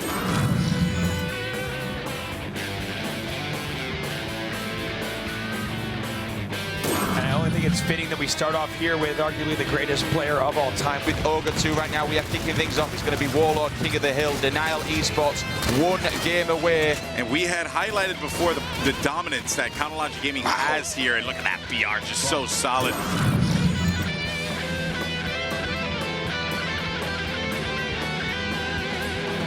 The tournament now, Cloud grabbing the rockets, firing a rocket down. That's going to be Randa that he connects with some early ring control. Great awareness there from Cloud. At that point, those lanes are just going to open up. That's going to be opportunity after opportunity.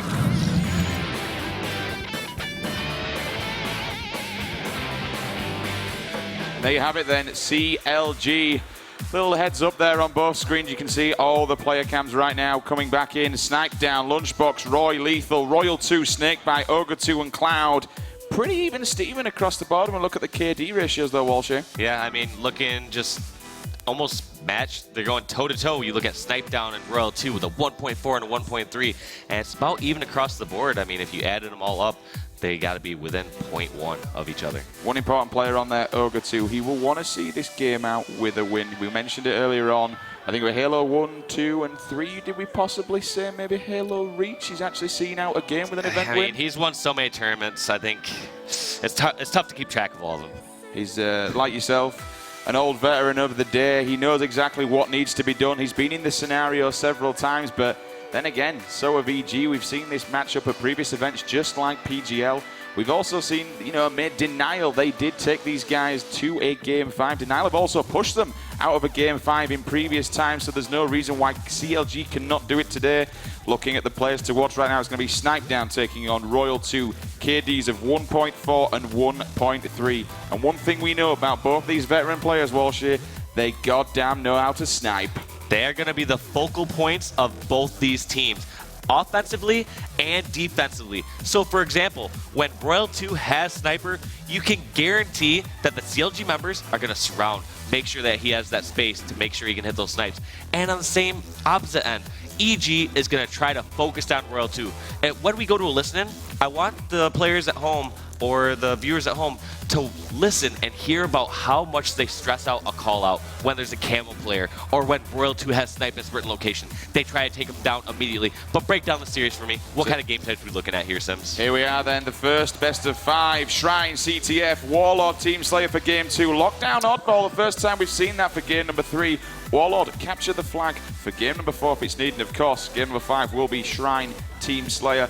little thing about Lockdown Oddball, we will get to that one once we come in. We're not going to mention some at the moment, but we've heard we got some surprise, but I want to get right into this action. So let's throw it down to Clutch so we can kick it off for the beginning of this game number 1. Thank you, gentlemen. Our crowd is ready, and everybody watching from around the world is ready, and they want to show how ready they are. So, Burbank, are you ready? Introducing, fighting from the red corner, and ready to defend their title. Give it up for Evil Geniuses. And fighting from the loser's bracket in the blue, give it up for Counter Logic Gaming. The players are ready. $75,000 to first place. Good luck and have fun.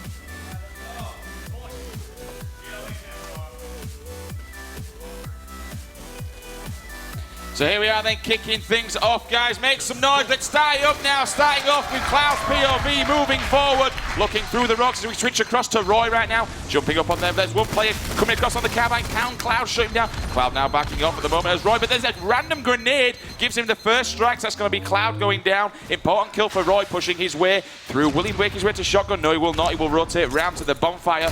I think that's one of the first times I've made a good POV switch where I switched off a Cloud and Roy actually killed that player. So most of the time, I've been getting some flack on Twitter, flack on the stream saying, Walsh, why'd you switch off that person's POV? And I don't really have good answers. Sometimes I just make some bad choices when I switch POVs, but that was one of the few times it turned out all right. We have to have a little bit of a restart there, guys. We do apologize. One of those things, they always happen. You never mind. There's nothing we can do about it. Moving on, we will get that restarted and get Grand Finals fired up underway once again. But you know what I mean? How much pressure is on both of these teams, Walshy? When you look at how much is at stake, we mentioned the money, we mentioned the prize, but obviously we're going out with a bang here. This is the last time we'll be seeing Halo 2 Anniversary played at such a grand final and big scale of level. What kind of weight is on these players' shoulders right now? Incredible amount of pressure, but these kind of players, once they get in the game, it kind of just washes away. They're in this comfort zone. They've attended multiple tournaments, placed first multiple times. They know what it takes to win, and they've practiced for this. They've spent the last year practicing this game, preparing for these sort of events, and neither team, there's going to be one team that leaves happy, the other team is not going to be happy at all. Even though they're walking away with $30,000 for second place, that's not the point here. They want that first place prize, $75K, and the title of HCS Season 2 champion, along with that badass trophy. Obviously, you've been in this position several times. You've even been on the the losing end of things. How does it feel as a player when you exit an event like this with second place? Is it pretty detrimental to you? Yes. I remember when I lost the Vegas 2006 National Championships to Carbon. I had actually booked an extra few days. I was out there with my girlfriend at the time, and we stayed 4 extra days in Vegas, and I just stayed in the hotel room the entire time. Really? Yes. I was that distraught, that depressed. I was like, I wanted to win that tournament, have a good time in Vegas, celebrate, but I was just, it gets to you. It is tough. You practice all year round. And it's not just practicing this year for this game. These players, you heard Royal 2 during that interview, he's been playing this game for years. A lot of this comes naturally, and he has been preparing for this moment for years. So it's rough because whether you over-practice or under-practice, either way, you put your heart and soul in this game, and when you don't come out ahead, it gets to you. And it says volumes if you go into Vegas and you end up staying in your room, wallowing in self-pity, so to speak. But it does, you know what I mean? That in itself says quite a lot. So you just literally need to get your heads down, focus up. One team, unfortunately, does have to go home. We've eliminated 6 others this weekend, and we mentioned it time and time again. Those teams on a Friday and a Saturday, they're your championship Sunday teams that we're used to seeing. We didn't expect to be eliminated them so early. One more team will drop at Season 2 Grand Finals and exit the competition, where one team will move on. They will raise the trophy, and they will bank themselves 75 grand. Guys, let's kick things off. Make some noise for your teams. Yes, both these squads worked so hard to get here. We're going to jump on with Snipe Down from Evil Geniuses, see what he can do to get this sniper rifle and take off some faces. So here we see him now moving over to the sniper, passes the turret, throws a grenade over. Let's see if we can get some hit markers. None coming in at the moment in time, looking to find a player over in the hut. There's nobody there at the moment. Another grenade, a little bit of a poor bounce as he clips the edge, finds the shoulder of somebody. I think we got a little bloodshot there. Yes, he did make connection with Royal 2 right there. He hit Royal 2. Royal 2 somehow, I don't know, he got the shoulder shot. It seemed like headshot was the only option there, but luckily Royal 2 backed down, and Snipe Down will let the other team live to see another day, because you can almost guarantee, had Snipe Down killed Royal 2 there, he would have pushed towards ring, pushed that advantage, and put CLG on the spawn trap. Little bit of a trade there. I don't know if that player who was originally in ring 2 realized how lucky he was, dodging 2 of Snipe Down's bullets. Do we see another player up on ring 3? That's going to be Royal 2, who gets shut down with a bullet to the brain. And here's the time where Snipe Down's trying to press this advantage. You saw him getting ready to push across street. He was going to try to get ring 3 and get on the spawn trap, but those were some great shots by Snakebite, backing down Snipe Down and preventing a potential cap attempt. Ooh, I like where he is though. Another one again. Cloud tries to take another shot from ring 3. He gets shut down. Snipe Down at the moment, just laying down the bodies as they try to push EG back into their spawn. As you can see off the side straight there, that's going to be Roy moving in up the rocks. We've got another player pushing in ring 2, but Snipe Down's now taking control of ring 3. Finds a player. I'm pretty sure that was a headshot, but it doesn't matter. We see a player actually, he wasn't cleaned up. I stand corrected. He's going to be living to fight another day. Looking over, but a no-scope. Snakebite, Royal 2, and Cloud all shut down on ring 3. Now, Snipe Down did 99% of that perfectly. The only issue I have with that play is he did not get that last sniper bullet out. Now that's gonna be a detriment to his squad, because it's gonna take another 30 seconds for his sniper to come back on spawn. And we've seen how well he did this so far. I would love to see that back in his hands a little bit quicker. Was hearing a missile dropping down behind him. I'm not entirely sure whose hands they're in at the moment. Is the Rockets going to be assist medal as they scrap up that kill? The flag's about to reset unless there's another player there at the moment. We'll try to do the cheeky jump. Roy decides no, backs down, comes up as a player waiting with the no-scope beat down. Walshy, who exactly was that player? I believe it was Royal 2 who is still roaming around the Evil Genius's base. They're just getting killed over and over again. At first, I was going to suggest to listen at some point with EG, but they're on the defensive. So let's go over and see what CLG's doing right now. And it looks like Snakebite is running the flag into rocks. So here is the push then. He's got a teammate who's going to camp, but unfortunately, a grenade comes in. He gets shut down. Ogre 2 is going to run for this flag, but he needs to be careful. The grenades are coming in thick and fast. Gets the touch, but 3 down for CLG. The EG roster swamping on that flag like water over rocks. And there's not much they can do after they had 3 members drop down. Ogre 2 thought he had a great attempt where he dodged the first grenade, but right after there was a second grenade and his imminent death. And we actually see the flag is now reset. Royal 2 now running up to ring 2, trying to find a player, just poking his head around, drops down below Carbine, finding Snipe Down half shields. He actually was deciding at first to see the shot through. Will we see Snipe Down back off, or will we see him drop down? That's going to be him dropping down right now, looking for him, though. Will he find a way? That's going to be Lunchbox running the flag. That means he's got 2 players below him, but here comes the push from CLG. He's got another player in defense. 2 players now at the moment from EG pushing down on Royal 2. And this flag stop will be completely dependent on Royal 2, because he was the only one that sneaked over here.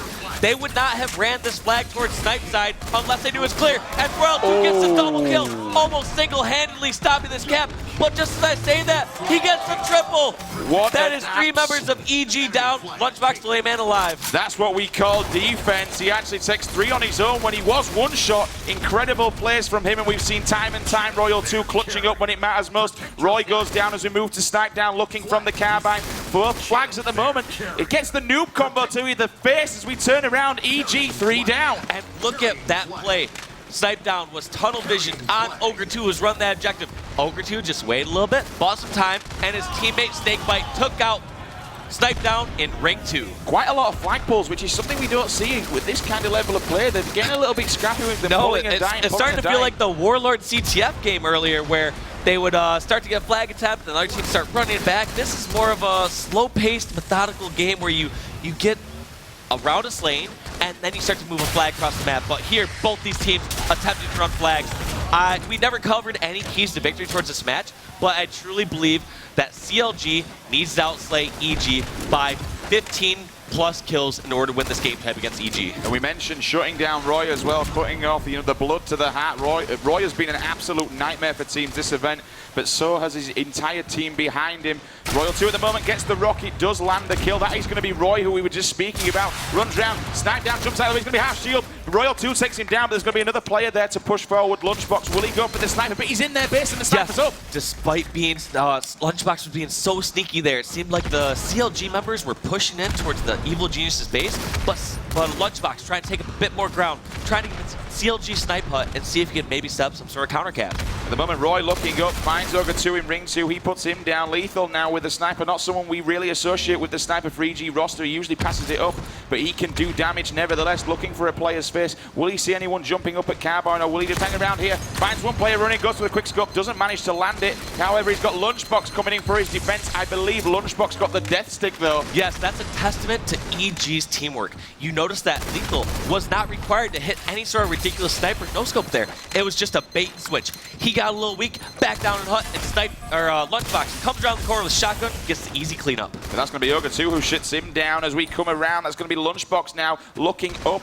I'm not entirely sure where that sniper rifle went after he got put down though, Walsh. I think they're going to be pushing in with him. Lunchbox has been so sneaky this match. One thing I wanted to point out is EG is doing an incredible job of when they're on the defensive, keeping control of their snipe hut. And guess what? When they're on the offensive, you see players like Lunchbox swooping over towards enemy snipe hut, and now he's pushing on rocks and somehow taken out from ring 3. I believe that snake bite was sniper in ring. Let's see what he can do. That was going to be a bullet from nowhere as he's looking now. He's got plenty of bullets in there. Another one sniped down, goes down. Great defense from these players at this moment in time, but it's a little back and forth. Misses that one. Roy's going to get a crispy 4 to the back of the head. He goes down. And I usually like to call that, we saw Roy had a little bit misstep there. We call that glue on the ground. He's stepping in some sticky ground like a theater floor, and he just could not make some movement. Ooh, but that was a Snakebite. 6-3 by Snakebite, and he's going to see if he can make this last bullet count, get a spawn kill in rocks. That was a disgusting spawn kill. He literally just came alive and dropped with the killing spree. He finally does drop though, as we now see at the moment. It's Ogre 2 battling with a player in rocks. He gets dropped looking. 3 members of EG still alive. Here's Lethal. Let's see what he can do now. He's got Cloud, but he's got support from Roy above. There comes the assist medal. However, I think he's actually being killed, so that means there's going to be another player there. Looks like EG is opting to play defense right now. I'm not sure if this is what their exact strategy is, or if they're just kind of forced in the situation, because when they have a member of CLG near their snipe hut, they have to clear it out. They cannot risk trying to go for ring, letting the slays happen, and getting spawned in rocks. So that's exactly what Lethal and the EG squad are trying to do at this moment. That was a ridiculous push by Ogre 2. We did not see that one coming. Roy find himself a little bit of a gift on the floor. He's got one rocket. He needs to make it count though, which he does. That's going to be Royal 2. I'm not entirely sure where Ogre 2 is, but he gets put down. I think they managed to get reloaded. Lunchbox will try and capitalize on the rockets on the floor. You can bet your bonnet. His brother would have told him we're there, and there it is. Picks them up. They're already reloaded. Nice little present. Puts one down. Doesn't get any hit markers, so he's going to let that player back off. But just as we said that, he gets shut down. Yes, and even though EG is on the defensive, their flag's being pulled, you notice how Snipe Down was in the enemy court. We're going to have to see if EG can stop this flag, but it might be too late. They have been spread a little too thin and fighting too many individual battles. Very shortly, we're going to be jumping on board with EG to hear just exactly what they've got to say. But at the moment, it's Roy who's trying to defend the flag. Can he get Snakebite? This will be a huge kill if he can, but Snakebite just been a nuisance behind the rock. That's allowed CLG to capitalize and pull the flag a little bit further. Yes, 4 members of EG alive, 2 members of CLG down. The flag is over at the bottom. This might be too much for CLG to handle. They have pushed in, they took out a couple picks, and CLG just didn't run the flag fast enough. This has to do with the objective efficiency that CLG struggles. They need the slays in order to move it across, and when in doubt, they generally drop the flag and go for kills. So at some point soon, I would love to go to an EG listen in, see what they're doing to try to combat this CLG slaying. And so going in with Lunchbox, the EG squad. I'm jumping in green. They're bottom one. Two guys are bottom one shot. Two guys are bottom one shot. Two guys with their bottom one shot. Alright, nice. I got one. Dude, last guy's take bite. I need one or bond. He's green 2 with a jump up. He got me. He's going there court. I see him. Up at 17. I can't see. He's there. Yeah, he's the pillar bond. He's the pillar bond. In the ring one. Slow it down. One shot their courtyard. Snakebite. Alright, he probably went to their jump then. Yeah, our court. Snakebite. I'm pushing him. He's got combo. I got a nade. He's dead. Nice. We have numbers. I'm pushing to the rocks. Okay, their snipers at 17. They don't know the time. The street. They're Huts. Our jump, Tuger. Yo, they're ring 3 Guys, jump. one shot their court, and there's a guy our ring 3 ledge. He's ring 2 weak. Yeah, Tuger was their court. Nice job, Jason. Tuger's our jump in the ring. One shot of rocks. He's one shot of rocks. They're rock Absolute Tuger. Absolute rock. We're all dead. Your last guy. He's our main rep with our sniper right now. All right, slow it down. Start One shot of medium. We're talking to each other. He's our block combo. TJ. He's coming. Eric's trying to get that sniper. Three guys there, TJ. Yeah, 2 on me. I got 2. No, I didn't. One shot of HUD. There's 2 on our HUD, both one shot. They have sniper. Absolute street. Eric, you gotta stay alive. We got HUD. Wherever you are. He's weak. I got it. I'm gonna die under turret. Under turret. Under turret, Jason. Mind you. Sniping their street. Our sniper ramp, I think. Our street. We're under a turret. I can't see him, Jason. He's no shot. Eric and Jason try to work together here. Sniping our car. Sniping Our pillars with a shot. our carbine row 2. Just push over. Nice. Nice job. Big kill. Our car. Yeah, our car's still sniping. Did they get your sniper, Eric? Is it gone? I don't think so. He's got a shot. Runner flag. I needed it.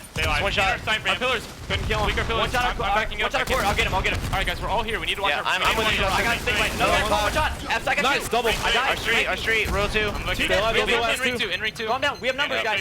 We can ring row. Let's go. I'm one hit. I'm pushing. We can ring row. They're bomb. They're jump bomb. Yeah, Tuger's on me. One shot. I got him. Nice. There's no one they're bond. Yo, our carbine and their P-Street. They're hot. One in. I got another one.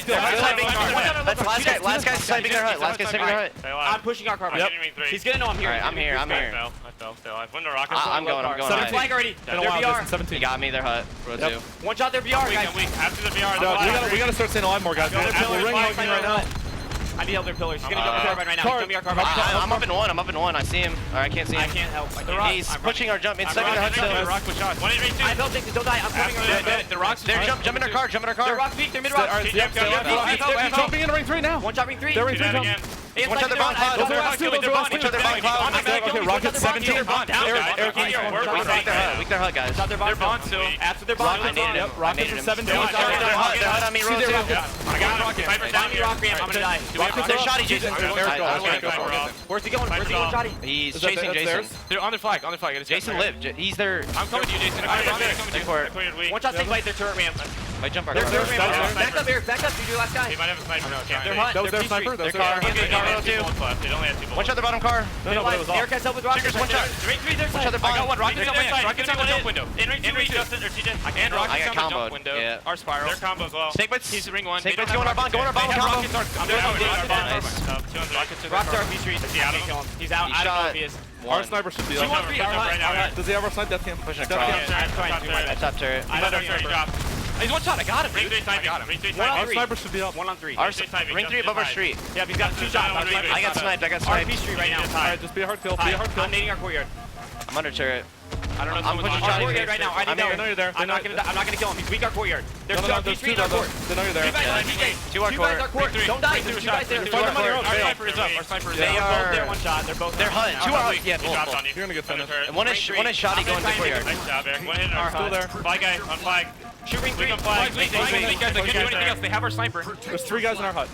Stay alive as long as we can. And there's 2 more guys in our We gotta kill the guys in our hut. We gotta kill the guys in our hut. I killed the guy in our Ring 3 turret. got me. And ring 3 got me. I'm sounding her now. I'm sounding her now. I'm pushing up. Flags gonna have shots. 1 shot on P-Street. I got 2. Sniper's dead. There's 2 dead. TJ's on flag guy. Ring 2. Ring 2. Their window. Last guy. Last guy. 1 shot. Go for flag, TJ. Four dead. I'm their rock ramp. Under turret ramp. Don't die. Sniper's down our street. Sniper is down our street. Wait, I killed 2. There's more. They're rocks hitting me? Yeah. Back on cloud. I got 1 shot. I'm 1 shot. I can't go. Eric, you're gonna run this. Eric, you're gonna run this. No, he's in their hut. I got another. Their hut. I have it. I'm going to 2 dead. 2 dead. Weak hut and their turret. Did they get One out? carbine. Nope, One not yet. carbine. Carbine. Nade it. I don't have We can't run He's this. gonna be our courtyard. So they have it then, 1 minute 20 in relegation time remaining. If they do not see a cap, we will go into overtime.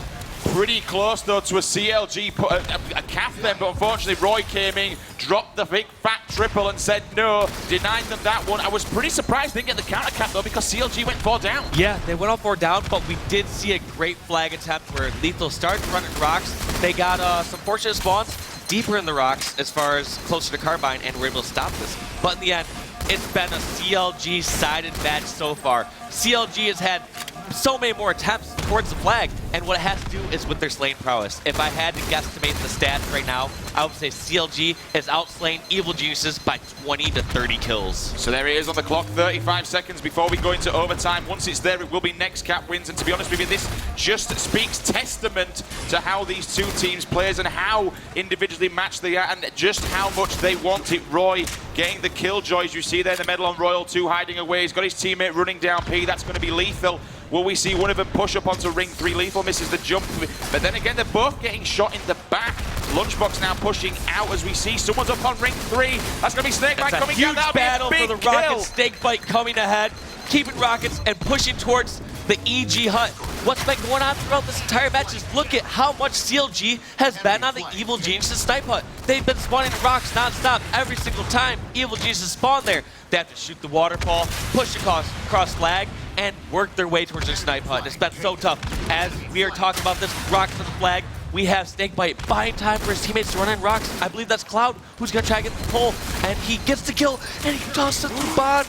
We got to see if they can rally this one back. Last time they struggled, 3 members of EG down. Can they break this flag back and win in overtime? Royal 2 now, can he see out game number 1? You know the fact that he wants this now. We are in overtime. Remember, next cap wins. Bouncing that flag. He really, really wants this. He's also got defense running it up the flag spot. That's going to be it. CLG take game number 1. And you look at CLG right now, they're excited, they're slapping hands, but they realize they have a long road ahead of them. If they want to win this event, they have to win 5 more games still. 2 of those being in this first series. Pretty impressive stuff from them, but I actually want to see if you're complete. You know, you are 90% of the time, I'll give you that. Are you saying the stats? Right, Clay? definitely with the My stats. guess was about 20 to 30 kills outslaying in favor of CLG. We saw the whole match, they had control of the EG snipe hut. And let's take a look at stats. Please be between 20 and 30. I would feel so good. Let's Bringing see. him up now, guys. Here we go. I'll let you do the math wall shape. All right, we have a plus 11 for Royal 2, plus 5, so that's 16, plus 4, that's 19. Guess what? Plus 23 kills for CLG, between 20 and 30 kills. You called it, exactly. And look at the assists as well, Dave. Double 18s at the top for Royal 2 and Snakebite. The duo of boys doing damage. CLG will go 1-0 up in this grand final series. Remember that CLG are 1 series down, so they need to take this. Every single member of Evil Geniuses going negative there. We talked about before at the beginning of this tournament, we said, you know what? CLG needs to be a bit more objective efficient. However, they're just showing, hey, if they can outslay teams this heavily, and even if they win by 1 cap by outslaying by 23 kills, whatever gets the win, that's all that matters. Okay, so we got a couple of replays. Let's bring up Royal 2's triple kill now and see just exactly how disgustingly he pulled this one off. We're going to grab that now for you guys. Here we are as we see him hunting down the player. He sees Lunchbox. He goes down. Another player tries to stop him from behind, gets the backpack, puts him down, and look at all this time he's flashing with no shield. We didn't actually see the end of it there. I do apologize. It was going to be close. It was probably my fault. I probably switched off of it in middle kill, so I will take the blame for that one. But either way, that was such an impressive kill, not because he just got that, you know, finished up the no shield lunchbox or killed the guy in hut, but it's because it stopped a flag cap. Yep. Had he not gotten that double kill, that could have been an EG flag cap, and we might not have even seen overtime. That could have been a 1-0 lead for EG. Perfect example by a member of CLG going clutch when they need to. So many times we actually saw triple kills, you know, out of EG just to stop the offensive flag pull coming in from CLG. The players did clutch up at those in you know, those times of need. However, you mentioned it, CLG, man, the aggression was there and it was certainly real. Looking at the players to watch right now, Lethal versus Cloud, 0.9 KD going up against 1. We called it on day number 1. Can Cloud cause a storm? He's got the brilliant team behind him to do so. But you know what, guys? It's Evil Geniuses. The name speaks for itself, Dave. Yeah, they're a solid squad. They think Cloud is the member to help them beat Evil Geniuses. But one thing I want to point out from that last match still is Lethal. He went 15 and 29. Those are not the stats you need from such a strong Slayer, such as TJ. And what they need to do is, we're looking at a couple of these players like, all right, yeah, of course we sometimes call out someone like Snipe Down, want him to go after Sniper. But at the same time, you still need that level of consistency from all your members. If you're going to beat CLG, they need to go even in slays on these objective games. clearly need to go above in Slayers and the Team Slayers, but we're going to have to see what EG can do here on Game 2, Warlord Team Slayer against this Counter Logic Gaming squad. And remember, Game 3 Lockdown Oddball will be the first time that we have actually seen this here this weekend. Guys, remember, please, everyone in the crowd, tweet out the stream, let everyone know what's going down. The last time you're going to be seeing H2A on your screens at championship level. These teams are fighting for everything. Tweet it, let everyone know, let your grandma, your granddad, even your dog. Just tell everybody, share it, share it, share it. Tweet us at Halo, use the hashtag HCS. Let's see exactly how you guys are watching at home. Special thanks to, we have Reddit Halo, ESN Halo, we have HCS live tweets at teambeyond.net. Everyone on social media, everyone in the forums, over on Halo Waypoint, Halo Esportspedia, people are getting involved. That's what we like to see from our wonderful, wonderful community. So here goes game number 2, Dave. Who are we going to kick things off with? Kicking off with one of the players to watch, Cloud. Let's see if he can cause a storm here on Warlord as he gets the first kill and tries to stay alive while running away from Lethal. Trying to pick up the double, but he managed to get away. He was getting a little bit burnt in the back from that Sentinel beam. Staying alive, though, that's what I like to see, especially on a map like Warlord. Into easy. He's going to flip down as that player going to be sniped down, comes through. I like how quickly he just whipped around to finish him off. Looking at another one over there, though, he gets one shot. Will we see an assist medal coming over? I do not think so, but he does have help from above. That's going to be sniped down once again, pushing down him. Remember, this is a super, super, super fast game. Kills coming in left, right, and center. So one thing I did not see at the beginning of this game is where Camo is, but I don't see on A1 screen. So if you are at home wondering how to get better at this game type, or if you're wondering how to keep track of Camo, you can generally assume it's grabbed first 15 seconds. So with that assumption, and Camo taking a minute and 10 seconds to respawn, you could say, all right, next Camo should probably be up around the 1340 mark. So there you can see on screen, Cloud's KD at the moment, 273 kills to 282 deaths. I'll guarantee you Scott will be wanting to put one up there and make that a positive figure as we see him trying to cause a storm. Release the Thundercloud. That's what he needs to do in this grand finals if CLG want to clutch this one out. Yes, and he was creating some good opportunities. Roman bomb Siren, but it was to no avail. I mean, they're still down by 2 kills. I thought CLG came out strong. We saw what a squad like Evil Geniuses can do on this game type once they get a hold of it. Similar to how they took out Denial when they were tied 37-37 and just answered back with 12 straight kills. So EG just edging out in a little bit of a lead at the moment. The score, I believe, is 16-13. There it is on screen. They've bought a couple back at the moment. Lunchbox getting shot from behind as we move to snipe down, looking at a player up on turret. He's got 2 people actually up on that platform there at the moment in time. Lethal looking to put some kills on the board. Had a little bit of a shaky first game, looking to do some damage in game number 2 at the moment in time. 18-16, we've just hit 13 minutes remaining.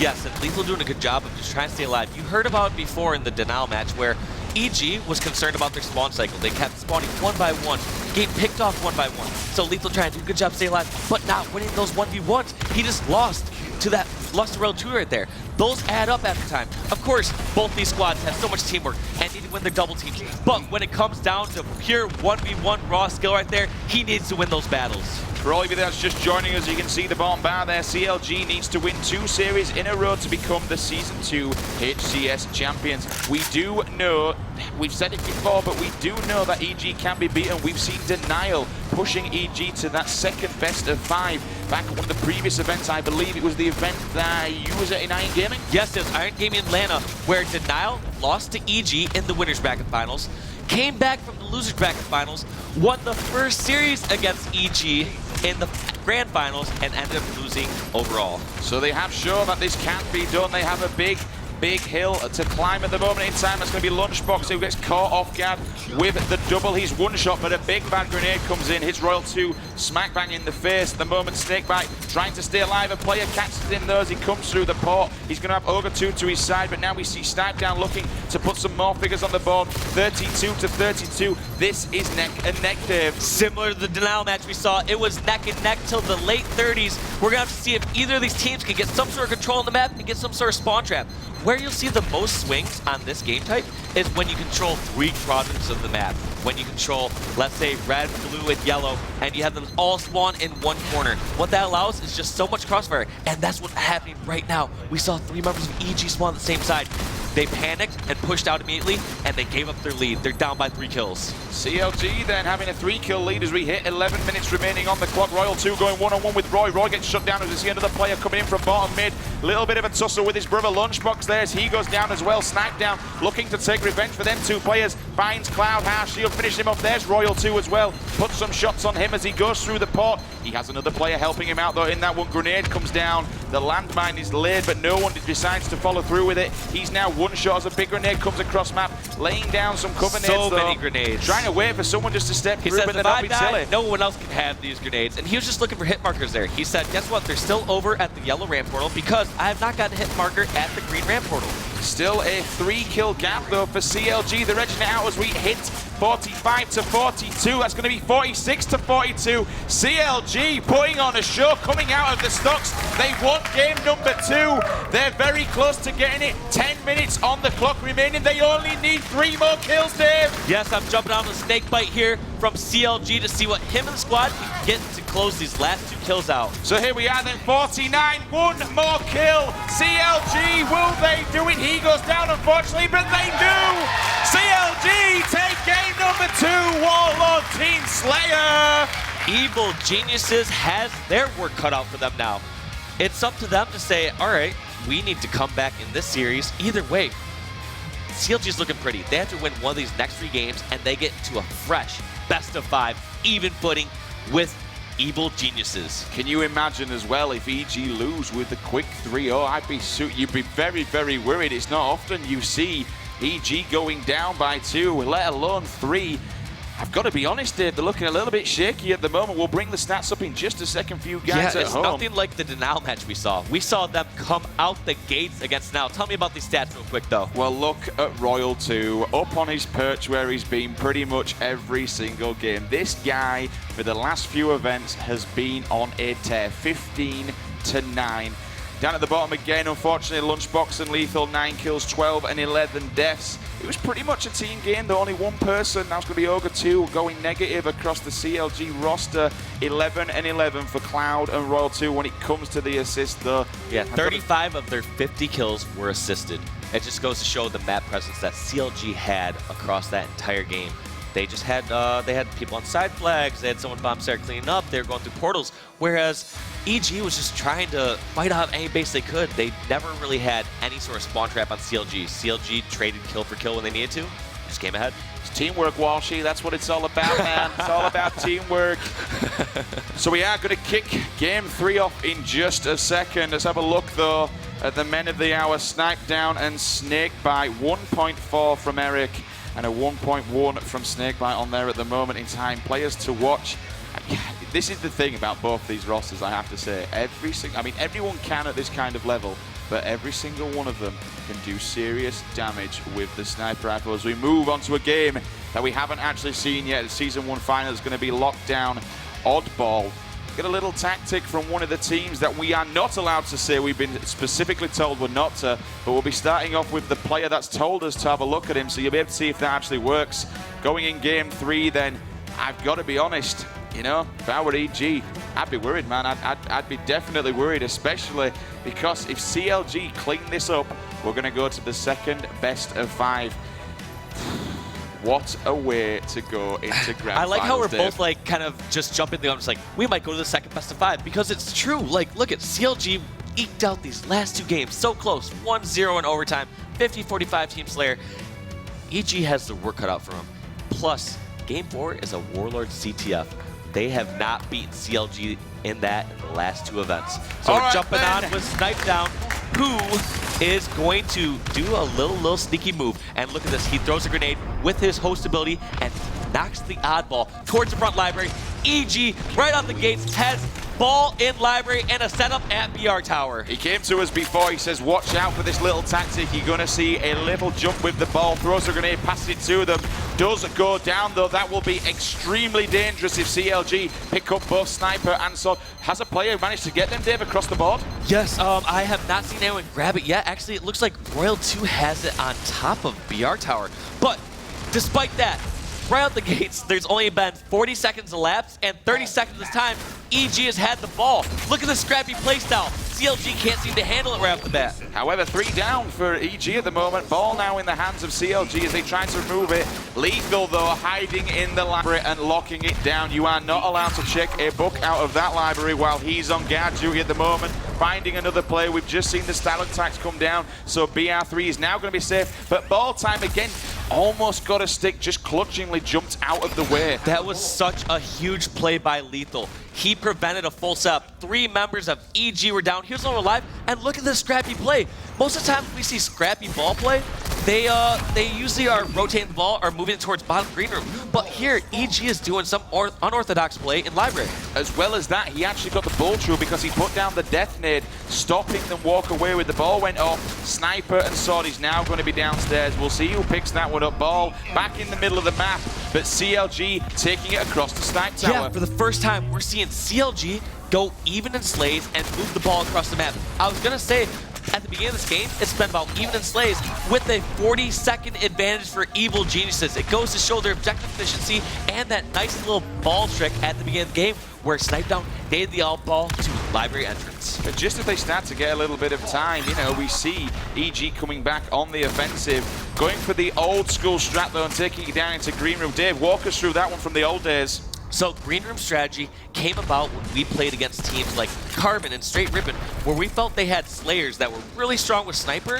but we knew that they weren't disciplined enough to move down towards the oddball in certain situations. So it takes away the power weapon advantage. When the enemy team has sniper or has top of the map control, you can bring the ball towards bottom green and force 1v1 BR fights. 3 down though for CLG. I think we're going to get quite a bit of ball time out of EG. 52-20, plenty of time. We've just hit 9 minutes 20 remaining on the clock. To be honest with you, he's not really getting challenged. I've got to say, there's no one really pushing him. They have to go in such vulnerable positions. He has his teammate Lethal watching anyone coming from bottom mill from BR side, and he has a death screen from Lunchbox watching bottom mill from snipe side. So he's just grabbing up all this time. Right now, EG with a 50-second lead, despite only being about even in slays. He does throw it off the map. That's going to be ball reset as he finally goes down. 2 members of CLG getting caught off guard at top left. Grenades are going across. Let's see if we see any hit markers out of Lunchbox. One player did just get pinched, I believe, with possibly a grenade at the moment. That's going to be Snakebite, though. Runs away with it, gets it onto their side. However, the assist actually came in, so one of his teammates is going to be cleaning up that kill. Ball, though, I think, will it be reset? No, it will not. That's going to be looking around. Great assisting, though. Can Royal 2 get this kill? That's going to be huge. Yeah, Royal 2 doing exactly what the CLG squad needs in this game type and getting slays. We've talked about before, CLG needs to outplay the other team in order to win these objective games. It's just their playstyle. They're more comfortable when they have freedom to roam across the map. So right now, this has been really tough for CLG because EG has been keeping up with them in slays and then also rotating the ball away and getting a bunch of time. It reminds me of kind of Winter Fox gameplay. Second RKO out of nowhere. 2 people getting a big nasty back whack as they go down. You just saw Snipedown sticking a nade to someone's chest before he went out. Ball has rolled its way into library. We've got Lunchbox trying to lock it down, but he is getting shot in the back. Can he stay alive? Drops down to Sword Spawn. Going across into BR1. Finally gets shut down. They need to keep him out of there. Grenade goes in. Turns around. That's going to be Roy giving the nice slice to the back of the head. Royal 2, he will drop. Trying to take control of Snipe Tower. Player jumps up. That's going to be Snakebite. Another player came across on the sneaky, so he's got support. However, they're all locked down at Snipes, Dave. The ball's over at BR. What's going on? They need to find the right opportunity that they can push over to BR Tower, because right now this is a difficult situation, because what's going to happen is every single member of CLG that they kill is going to spawn at blue in a flanking position. They can push up elbow or lift top blue and stop any sort of pushes across top center. So it's just really difficult. Seems like we had a small malfunction, and we will wait for admin ruling to hear about that. But until then, we have seen some incredibly interesting gameplay so far this lockdown ball game. I certainly didn't think we'd be seeing EG down 2-0, and I can considerably say probably a lot of people didn't. Please, guys, we want to hear on Twitter your predictions. Who do you see not only winning the series, but see winning Season 2 finals? Tweet at Halo and at ESL Halo. Use the hashtag HCS. Join the conversation. You can see it there on screen. We'll bring some of the tweets up and some of the pictures. Remember, we're still wanting to see, it's not over yet. We've still got grand finals to go. We want to see your pictures. Get them sent in. Dave, we've actually mentioned they had a commanding lead at EG there going in through that ball game, but CLG really brought it back to 11 seconds. CLG started to inch back, and they did the main key to them inching back was getting the ball towards Library where EG was stuck at Snipe Tower, because it gets stuck in the spawn cycle where every single member of CLG that you kill spawns at bottom blue, and they can either lift up or go up elbow and contest. And as long as they go 1 for 1, get a kill or 2, they're going to continue to rack up time at BR Tower. And it's so tough for EG to make it over there without being spotted, because there's just the only avenues that they can go, they have to somehow pass blue. They either have to go bottom middle past blue or top center where someone can lift top blue. With how evenly matched these two teams are, is there any point in even using the green rush strat, or do you think it's just better just to keep it at one of the towers and lock it down with the power weapons? It's always situational. In general, green room strategy is ideal when the other team has control of the top of the map, or they have control of power weapons, and specifically sniper. There you heard it. You heard it straight from Dave. That's exactly what they need to be doing. I mean, I obviously ask you these questions, but you never know. We've mentioned it time and time again, what's going through players' minds in each situation. Every single one of them is different.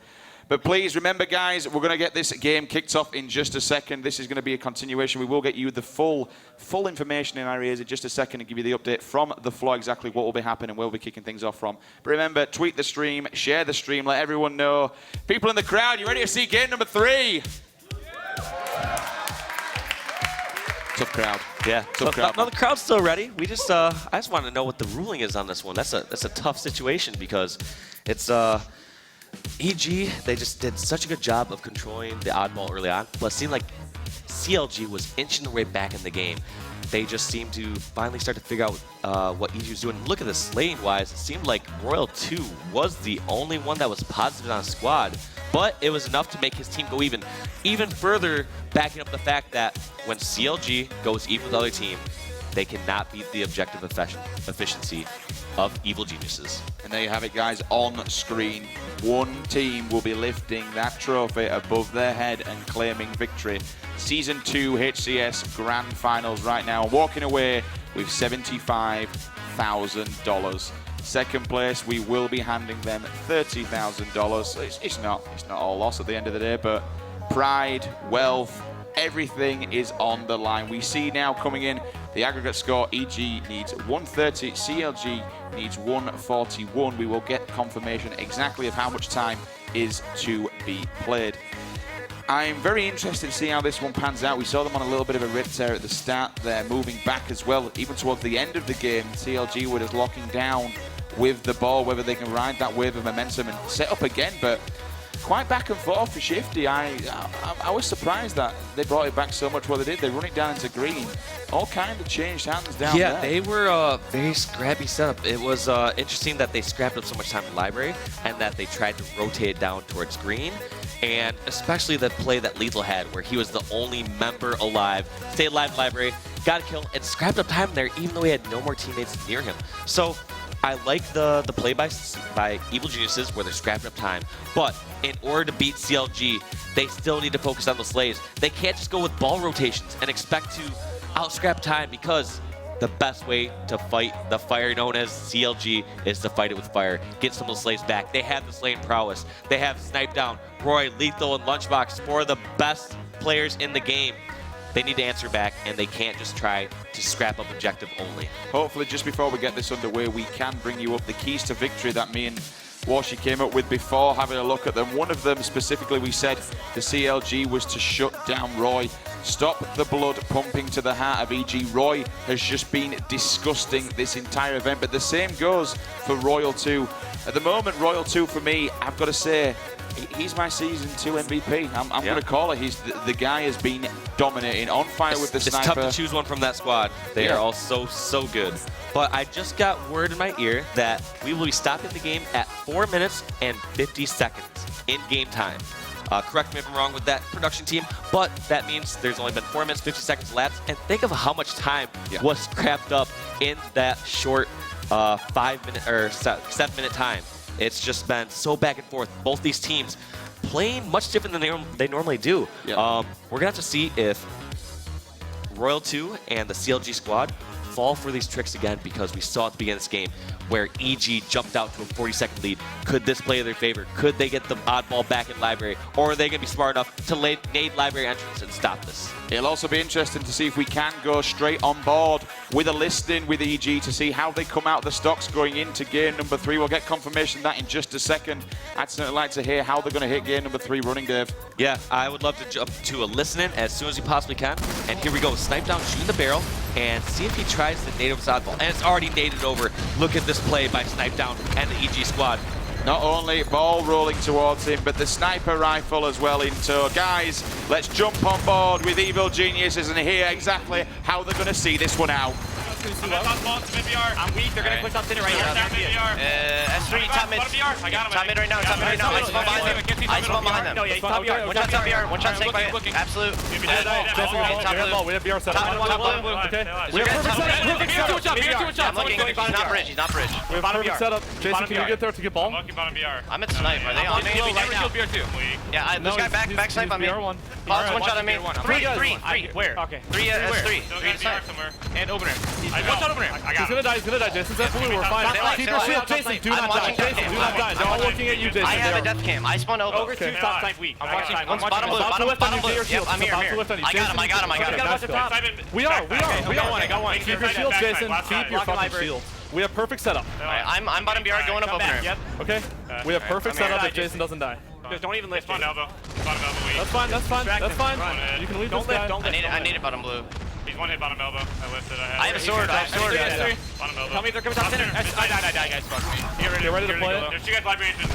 They're coming right. They're play. I just got named towards them, dude. I couldn't play it. Just run. You can't.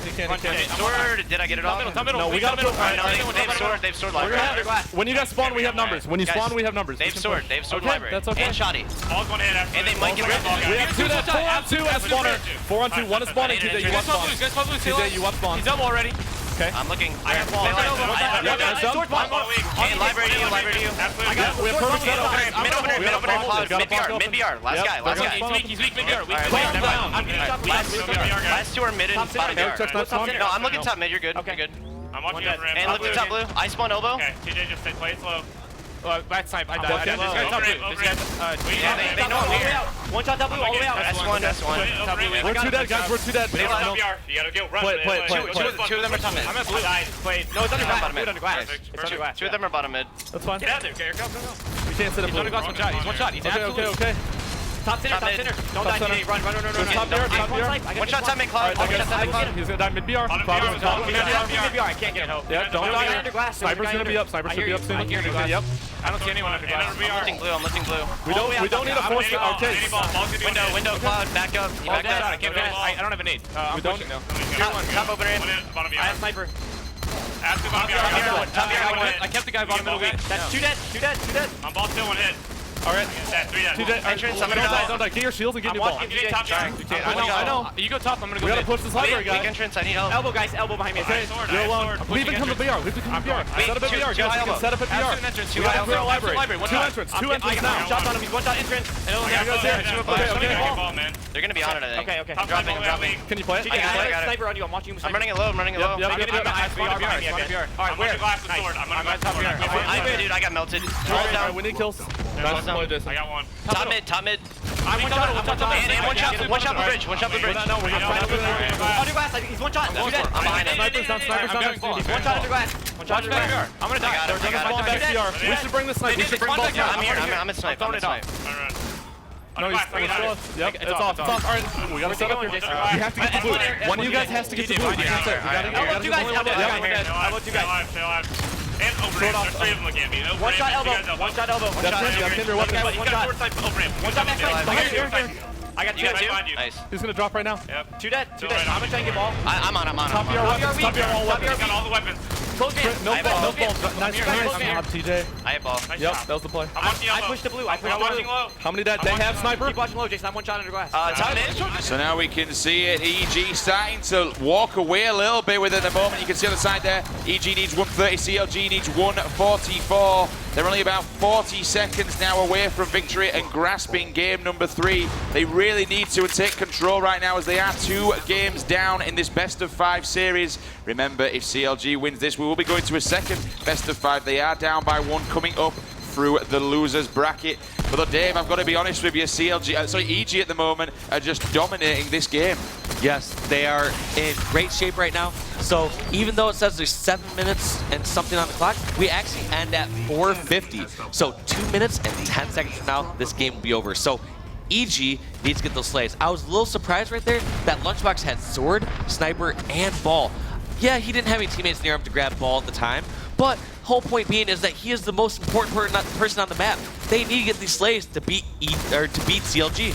I like this teamwork though. EG just washing all over CLG at the moment. Unfortunately, Lethal gets blown out of the window. He does go down. Snipe down now, looking to try and grab that ball. It's going to reset and go back to top mid. Throws down a grenade, trying to lay a little landmine, a little trap. That's going to be CLG. Ogre to the goat himself, grabbing the ball and running away. Roy does have a sniper rifle with 1 bullet left. He needs to land this. Will he get a headshot? It doesn't matter if he doesn't because he's got a sword. He's going to be aggressively pushing in. Checking the elbow though, see if anyone's dropping down. Looking across to BR3. But now the ball is in the hands of EG. They're going to transition back. And you notice what they did? He originally was about to head towards green room, try to do that strategy, but they realized, hey, we have power weapons and we have top control of the map. And Roy making great use of that last sniper bullet, protecting his brother who has the oddball. 4 more seconds and they will take game number 3. EG now putting 1 back on the board for them. Can we see Evil Geniuses do the comeback? They've done it I don't want to say they've done it many times because they haven't really had to be honest with you, but they are more than capable to do it indeed. Well, they were absolutely ready for that game type. They did such a good job off the starting strategy. That's one of the things where we criticized EG before saying, if it ain't broke, don't fix it. This team adapts throughout the season, saving that amazing lockdown oddball strategy at the start for this final event. So moving into game number 4, then we'll be looking for CLG to clutch this one out. They certainly will not be wanting to do. Before we get into that, let's have a quick look at the kills. In such a small amount of time, Lunchbox racking up 14-6. Also an interesting plus 45 seconds. That's the more impressive part. Not only did he go most positive, but he had the second most amount of time for his team. I'll be intrigued to see if it was actually Lethal who chose Lunchbox's name. His little tag up on the top there. But regardless, 999, 3 9s across the board for EG. In slays for EG at the moment, kind of a little bit of an outslay. I would give him Royal 2 a lot of credit, but only racking up 4 kills there. You mentioned just getting fired up and putting the bodies down. They laid down the hammer and sent it to CLG, clutched up in game number 3 as we approach game number 4. So there's nothing to take away from EG there. They did great job. They brought the series back. But the scary part is they are playing against CLG and Warlord capture the flag next. We have seen how strong of a team Counter Logic Gaming is on Warlord. Not just CTF, but objectives in general. We saw how they outslayed so heavily at PGL Indianapolis by outslaying EG by over 36 kills, but we know that they've made their changes to their gameplay. We saw it even on the lockdown ball game where they started to rotate the objective away. CLG needs to outslay EG here, and I think they can win this game. And how do you guys feel about that? Let us know on Twitter. Use the hashtag HCS. Be sure to follow at Halo and, of course, at ESL Halo. You will be getting all the information coming through this pretty much for the rest of the day. All the winners, we've got all the information. We have HCS, we'll have Season 3 coming up within the next year with Halo 5. Anything that you want to be a part of the Halo esports scene, they're the 2 main Twitters you need to be following for all the information. And still, we want to know your predictions, get them in. Remember to use the hashtag HCS. Then we'll be able to see them, bring some of them up on stream. Moving into game number 4, then obviously EG do not want to lose this, otherwise they push to that second best of 5 Walshy. Any thoughts on this next game? This next game is crucial. I actually give CLG the favor on this game type. This was a game type, Warlord CTF, where early on in Season 1, Evil Geniuses, they did such a good job. They did a strategy where they generally port the flag. What we've seen is got quite a bit more vertical. More teams opt to run the flag towards one of the sides and bring it up high. A lot of times they'll jump up on the shotgun, the little shotgun platform, and then jump top center and bring it their own plat. That is to avoid teams from getting random flag returns where someone's just a little bit sneaking around from bottom center or porting through. So we've seen the game change quite a bit on this upcoming game type. As you can see right here, the series we've had so far, CLG taking games 1 and 2, EG win the most recent game 295. We have a Game 4 of Warlord CTF with a possible Game 5 of Shrine Team Slayer. Now, while these players are still joining up and getting in the lobby, I would actually like to see, I know we have some giveaways that we've been doing so far this weekend. Yeah. Some pretty cool swag. I know you and I, Sims, we both got a new ESL t-shirt this weekend because we've been plugging it here on the stream. But we don't have one of the Xboxes, though, do we? Yeah, we do not have one of those Xboxes. I think that's how it works. We plug stuff on stream and we eventually somehow get it. But to win some of this cool gear, which consists of a few different Xbox Ones with the HCS logo engraved, there are ESL t-shirts, there are Astro A50 wireless headphones, the Halo Edition ones. They're incredible. All you gotta do is go to esl.gg/HCSfinals2. Free to enter this raffle, and you can win some amazing prizes that you see on your screen right now. Look at that amazing swag. Everybody wants to take a bit of that home, especially me as well with the custom HCX Xbox One. Those things really, really are good. I remember at PGL, one complete random member of the audience at PGL won one just by having a little sticker. I think we should do some sort of raffle prize with that, with the caster as the best prediction. Whoever gets the most points at the end of the caster predictions. And we have someone right here, Clark Tastrophe, showing how he watches the stream with, we see all his Heinz products. He is a huge supporter of the Halo player Heinz. Despite them having got knocked out of this tournament, we loved seeing Denial at this last match in the Losers Bracket Finals, but we have a huge Heinz fan right there, and you can see the HCS stream in the back. I don't know what to think about that. What do you think about that? He likes his sauce. That's for sure. For one thing, the man is a big Heinz sauce fan. Thanks for sending that one in. Guys, remember, we still want to see more. Keep them flowing in. I don't know if we've actually had anyone beat the CRT sword combo yet.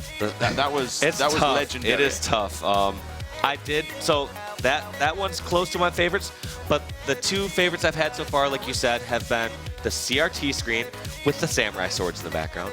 My other favorite would have to be the person that had Halo 1 plugged in just on the main menu screen, and then the stream on the other side. It just, I saw that. Bringing back memories. Yeah, brought back so many memories. I saw that menu so many times, and all right. So here's game 4.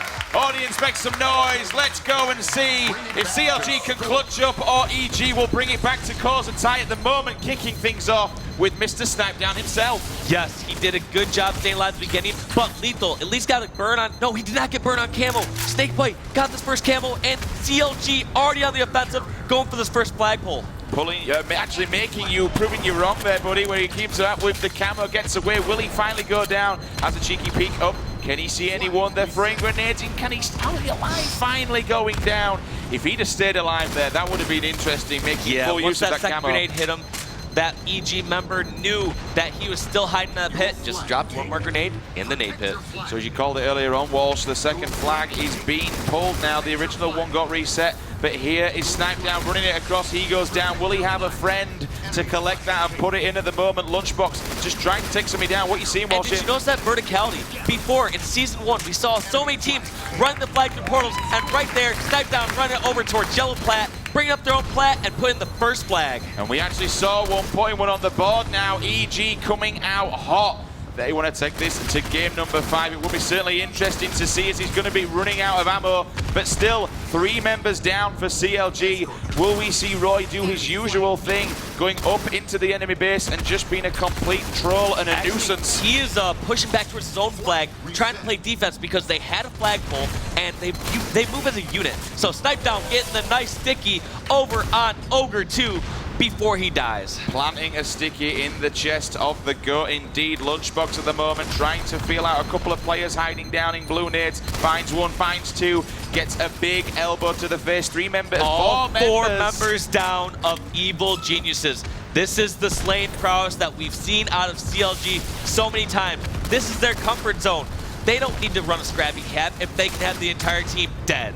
But regardless of how many kills they get, we saw it before at PGO where they outslayed CLG by 36 kills on Warlord Bomb, but still lost the game. The important thing is how many flag caps they have at the end of the game, but the slaying is now starting to pick up. So my prediction for this game is, once again, if CLG does not outslay by 20 or more kills, I see this game going in Evil Genius's favor and possibly go into a game 5. However, if CLG is able to get the map control that they're comfortable with and outslay by 20 or more kills, I can see them taking this first series 3-1. Cloud trying to hide, but cannot hide from the BR of Roy as he drops Royal 2 at the moment. Snipe down, picking up that fresh camo. Doesn't have a shotgun to complete the Pred combo. Finds Ogre 2. Will he pick up a double? Looking to see if he peeks out, but he does not. Jumping up onto green shotgun now. Makes it back to top middle. So many times we'll see people on top middle just commanding that entire post. Snipe down, finally getting dropped. The ICU medal will have appeared. Comeback kill now for Lunchbox. He finds himself in yellow flag. I believe that's actually his brother Roy at the moment, trying to give him some defense. He goes down, grenade comes in, Roy jumps up. Snakebite takes one to the face. I believe he got his grenade shot out of thin air. Roy at the moment just starting to realize, trying as he's below this platform. One player probably will drop bomb mid as we see someone fly out of blue flag. Yes, and Roy just doing what he needs to do, stay alive, get on these side flags. What I'd like to see out of Evil Geniuses is just getting up a bit more, because he's not doing nearly as much damage as he could by being this nade put. Look at, he's getting hit by these grenades, when in fact he can be on one of the side flags, have a better opportunity of dodging grenades and staying alive. And just proving my point right there, Roy is taken down. What exactly do you want to see CLG? They're getting the kills right now, but what does CLG need to do in order to make a flag cap come from that? Well, they need to first off get on the enemy flag, and then, most importantly, get control of top center. You saw it right there. They start getting that pull, and Cloud getting the beat down on Lunchbox, bringing the flag in, and this could be the first CLG capture. That was a super kill. Gives him the end of the flag, but he's gone down. Is there going to be an EG member there to pick it up? No, there's not. So that's going to be CLG putting one back on the board, fighting back. All drawn up now at one flag each. So you asked what they needed to do to get a flag capture, and you saw exactly. They got an enemy, they got one of their members on the Evil Geniuses flag, then they got the kills and pushed top center. You saw that there were 2 members of CLG top center with the third one jumping up the flag. The reason that top center is so powerful is because when you're on the enemy flag, they will spawn in 2 locations. It will be generally either their health portal or the ramp portal, and top center can cover both those spots. Lunchbox just trying to stay alive, doubling back himself with the flag. He'll drop it down. Roy's going to be down there to try and collect. But he's just avoiding a few bullets, something like out the Matrix there, hiding in the corner, turns around and getting shot once again. They know he's there. Grenades are coming in. Look how easy it is to dodge grenades here, compared to when Roy was in the nade pit before. Even though Lunchbox was weak and in the corner, he can see where grenades are coming from and dodge them accordingly. I have no idea how Cloud managed to stay alive. I'm hoping we see the assist medal, otherwise he's going to be getting away, which he does. Cloud gets his shield back. The flag will drop to him like a gift from God. Will he go for it, or will he choose to slay at this moment in time? He's going to choose to slay. We talked about before, CLG's tendencies are slay first, objective second. So Cloud, very smartly I would add, decides to avoid that flag because he has camo. He can go up on the flag, toss this out to a teammate hopefully, and get some slays. And I don't know how I feel about this play. We'll see if it pays off, but I would like to see him drop this to a teammate because he has camo, use that advantage. But Cloud tosses the flag up to his teammate. We're going to see if someone can put it in. There's no one there to return it. Oh, a big double kill from Royal 2. There's 8 seconds remaining on that flag. Can he put it in? 5 seconds. He needs to grab it now, which he does. CLG going up. 2 flag caps to 1. Cloud doing a great job of proving me wrong, saying, hey, I know this is a perfect opportunity to run the flag, and tosses up into great team effort from CLG to take the lead 2-1. There wasn't no one there to actually return it, but, you know, there was 2 people there to slay the EG person who actually jumped in. I mean, I was very surprised no one there were waiting, but either way, it doesn't really matter. Big backwhack there for Snakebite, does get the trade, however, 2 down now for CLG. Roy, they need to bring one in now if they want to tie it up. 23:35 we've hit on the clock at the moment. We will go into overtime if it's all tied up. But you know what? EG still need to put one in to make that mark. That's such a ways away, though. You know that these teams are not too worried about overtime. CLG is not going to just hold on to the lead at this point. If they have a chance to extend it, like right now, they're going to try and run this flag, and that's exactly what Royal 2 and the CLG squad are doing. Look at that team shot, though. There was no getting away from that land BR. 2 people firing him. That's going to be 3-4 people down. for EG. Could be this CLG putting in number 3 on the mark. Yes, they do. Royal this match started, I'll say it again. CLG is so strong on Warlord. They have the ability to outslay. You added before asking what makes them so strong at slaying on this, or what do they need to get these caps? Well, I can't attest to that completely because they just seem to always be in the perfect positions. They seem to know where to run away and stay alive. Just like Snakebite right now. He is one shot and somehow still not yet been taken out. Royal 2 putting on a royal performance right now. Lunchbox gets slaughtered by that machine gun of a laser right now. He got put down there for the return. Snakebite also picking up the camo, but look, Walshy, look where the flag is once again. They already have it back at their base, and now what they're going to do is get these slays, see if they can make EG panic. And I like this play by Snakebite. He knows they're trapped at green. He's just gonna defend the flag. Double kill right there, turned it into a killing spree, and still defending the flag. But was that a return? I believe it was, even though he gets an extermination. Extermination indeed. 4 members down for EG. They did somehow manage to clutch it up and bring that flag back in, but that didn't matter whatsoever. He took out the entire enemy team as he grabs himself, but he's unfortunately gone down as well. As we now see Royal 2 coming back up on the offensive. He's got himself a shotgun, puts one down, jumping out of flag. Will get the return. Got a couple of stats up on the screen there. There's the double. Can he find the triples? We jump off of him. We've moved across to Roy right now. He's got himself the laser, just looking for someone. Trying to fire around, hoping someone would run into the line of that at the moment. Lethal now, seeing Royal 2 up top mid. But look at how many shots they're getting, Dave. Every time they run out, multiple angles we see CLG. And we're seeing the Season 1 strategy again. This is the second time that Cloud tried to take the flag through Portal. Most teams have avoided this recently because when they have slaying control, they like to just run out in the open, run across top, run to their own plat so no one gets some sort of random return. Whereas you run that risk. When you port the flag, you don't know if someone's around that corner. You don't know if someone's waiting under at one of the Needlers. CLG do so much, absolutely so much damage to Evil Genius with that Sentinel beam. That's the second time in a grand final scenario we've seen one of the players just annihilating I want to them point at out this right moment there, in time. I switched to Lunchbox's screen accidentally as he was dead. But you notice how he uses death screen to an advantage. You saw him tilting it. You saw him giving his teammates vision of where enemies were at. These are those small little nuances that makes Evil Geniuses such a strong player, and reason why Lunchbox has been a top player for so long. He just does every single thing. Even when he's not alive, he is calling out. He's letting his teammates know what the numbers are, whether it's a 2-on-2, a 3-on-1, or if they have all dead. 5 minutes 20 remaining on the clock as we saw 3 down on either side at the moment. A little bit neck and neck when it comes to slaying, but still CLG with the upper advantage. 3 flag caps to 1. That's going to be assist medal from Lethal. Will he get another one to help out his teammate, or will he see through the kill? He will get the wingman. Lethal now picking it up, doing God's work with that BR. Watch this. EG normally would have ran that through Portal, but instead he's going to bring this up high. I would like to see him bring that towards top center, but he opts to try and just toss it up. I could have swore he was going to bring that top center. That good judge, good run by Lethal. We're going to see if Roy can put this in, and he does. They bring it to within 1 cap. What an awesome run by Lethal. He just stayed alive so much, aiming up and down, tucked his head in. Now at the moment as they put out another flag, only 1 cap down. RKO out of nowhere for Cloud as Snipedown hits him in the back. He drops, still 2 down now for CLG. Snipedown looking to end a few more lives. Dave, what are you seeing? What I'm seeing is Snipedown the squad trying to bring this back. They are only down by 1 cap, 4 minutes remaining in this match, and I want to go to an EG listen to hear how they're communicating and what they're going to do to get this 3rd tying cap. Our health board. I'm going back to our flag. I'm going to port. I'm here. At yellow. They got him. 3 and 3. We need kills. 9 kills. 3 and 4. Yellow shoddy. There's 3 here. Stay alive. I'm watching you. Yep, stay there. Who's getting a touch? Justin, I need help. We have 5 seconds. Guys, Snakebite's at. Get a touch. Alright, Snakebite's our flag, guys. 1 shot. Camel's 32. Alright, Camel 32, Eric. Camel 32, Eric. That's shot. Inside bottom center. 32. Camel 32. There's inside bottom center, 1 shot.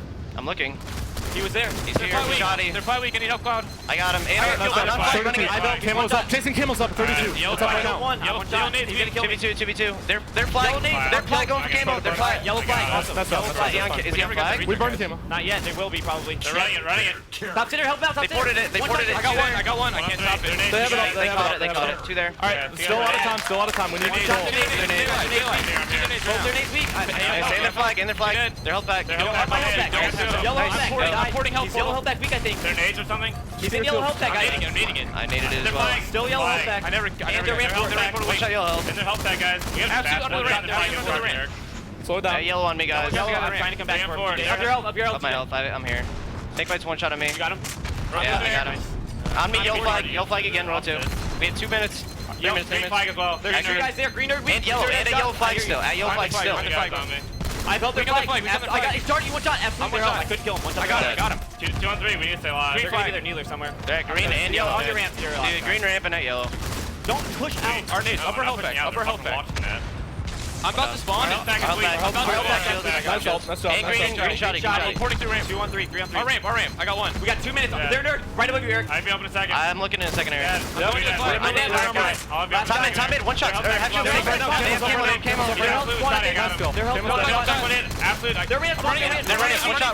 last 2 guys. In the nades weak. TJ, catch this. I killed 2. I'm going back. I'm on our flag. I'm on our flag. Justin catch it. I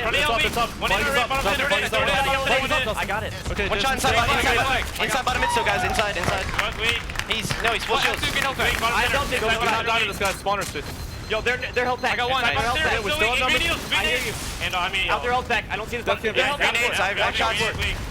2 flag caps for EG, bring it back to 4-3 right now, but we also saw another one from CLG at the moment. 1 minute and 38 seconds remain on the clock. CLG are within minutes, Walshy, of clutching out game number 4 and taking the first best of 5. And here's one of the situations that we've seen so many times where CLG will hold on to their lead. Yes, they're going to push across the map. Yes, they're going to get map control.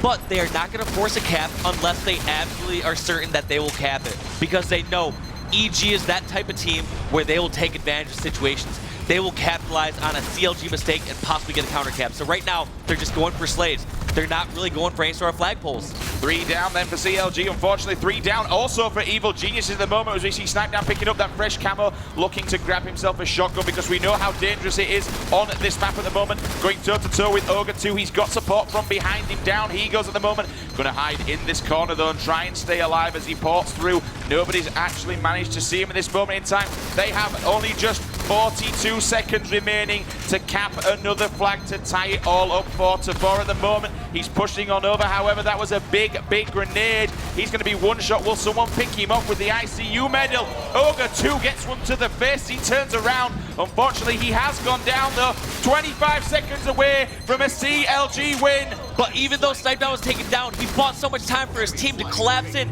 Lethal and Lunchbox both pushing in on the CLG flag. We're going to have to see if they can rally this one all the way back. There is only 10 seconds, and that's it with 10 seconds to go. EG has clutched up in the final moments. We are moving into overtime. Nobody saw that one coming. Next flag will win. CLG will take this best of 5 if they see this one out. If not, Evil Geniuses will move on to a game 5. Evil Geniuses are going toe-to-toe with Slane, with ELG these last few minutes. They are on the back foot. CLG tried to play defensive, but it was not working, and EG is outslaying them at the moment. This could spell game 5 for EG if they play this right. As we see Lunchbox with the camo there, Snakebite, will he see it off? Grenade goes down. Nobody somehow does jump up. He's going to walk around. That player does get shut down before he even managed to see him at the moment, just pushing in to the flag. Will he go up? Whips out the shotgun. That player's going to be backing off, though, at the moment as he finds him up on the catwalk. Snakebite gets 3 to the face, looking for the assist medal coming in that we see is so important, and there it is. That's going to be an Evil Geniuses member cleaning that one up as he moves around to the red plat. Does not shoot that player. He knows now that he's ported. However, he's seeing bullets coming across. Still doesn't miss him, just trolling around with his shotgun at the moment. He's done a pretty good job with that camo shy at first when he was pushing over and putting shots in, like you said, over on that nerd ledge. But in the end, he didn't make as much use of that camo as I thought he could have. In the end, it was very important they stayed alive and did some damage, but I think he could have done better. I think he could have gotten on the CLG flag and possibly gotten the pull for his team. I didn't expect any less than this. Seeing the overtime, both teams do want this as much as the other at this moment in time. We've got Lunchbox doing serious work. The flag is there. Will they put it in?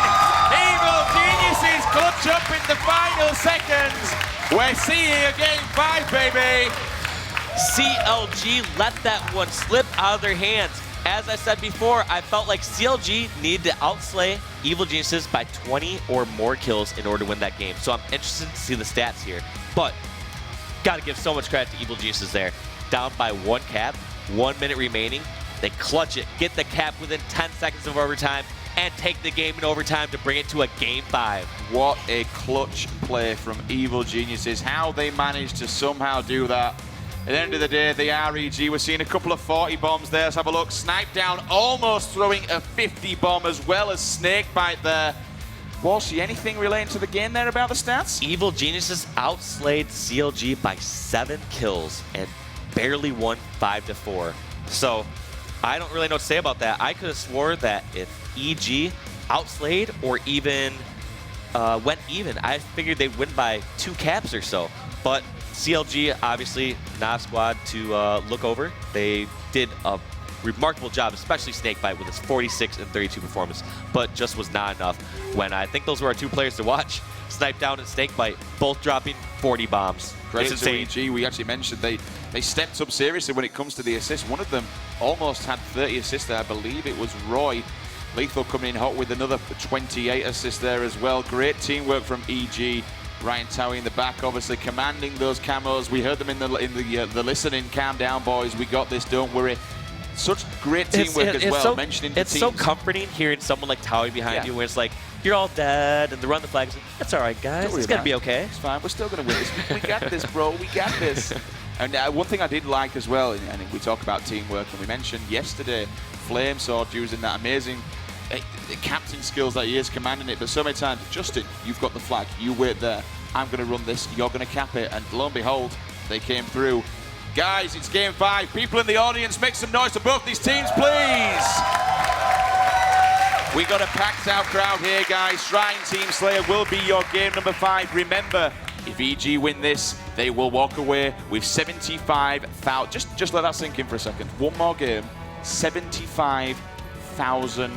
That is all that separates them from walking home with that and taking home the trophy and claiming back-to-back champions for the HCS. Guys, if you just joined us, welcome along. Remember, please tweet the stream. Let everybody know what's happening. We are possibly on the verge of the last game ever of Halo 2 Anniversary. It's going to be a hot one. People are ready. Dave, we're getting locked into the game. Who are we kicking things off with? I want to kick it off with Sniped, who just dropped 48 kills, and he's going for you-know-what weapon. Here we go then. Sniper in his hands. Grenade goes out. Looking for some players. Let's see if he can tear some faces. The guy going to be over there. You know what? Tell us exactly who is the sniper and where is it on the opposing CLG roster? Royal 2 is over near his courtyard trying to snipe the flag. So if Sniped tries to rotate towards flag, he could meet a bitter end. It could be a bullet to the brain as we see at the moment. Everything's really quieting down in the studio audience right now because everything is weighed out as we see. I did not even see Cloud right there. Incredible shot by Sniped. We're going to have to see if they try to press this advantage, but I don't really see that happening because until they kill the sniper, Evil Geniuses are not going to be comfortable pushing out until Royal 2 is dead. This is a bit like deja vu. 3 people at the start. And that was a kill on Royal 2. I could see Evil Geniuses pushing this advantage, and that's exactly what's happening. Lethal has the sniper over at the CLG base. Sniped has his own, and they are now on the spawn trap. This is a riptear, ladies and gentlemen. Evil Geniuses want to seal this one out, and if they do, they will do that indeed. 2 snipers in their hands. That's all kind of dangerous when you're on a map like Shrine TS at the moment. He knows he's going to have a player coming up shotgun, so he needs to be careful and watch his back. However, he doesn't have any support. Let's have a look and see if he creeps up. He's going to have a shotgun. The sneaky beaver just proving too hard to find right now. But this has been annoying for Sniped because he's making him focus. Look at him.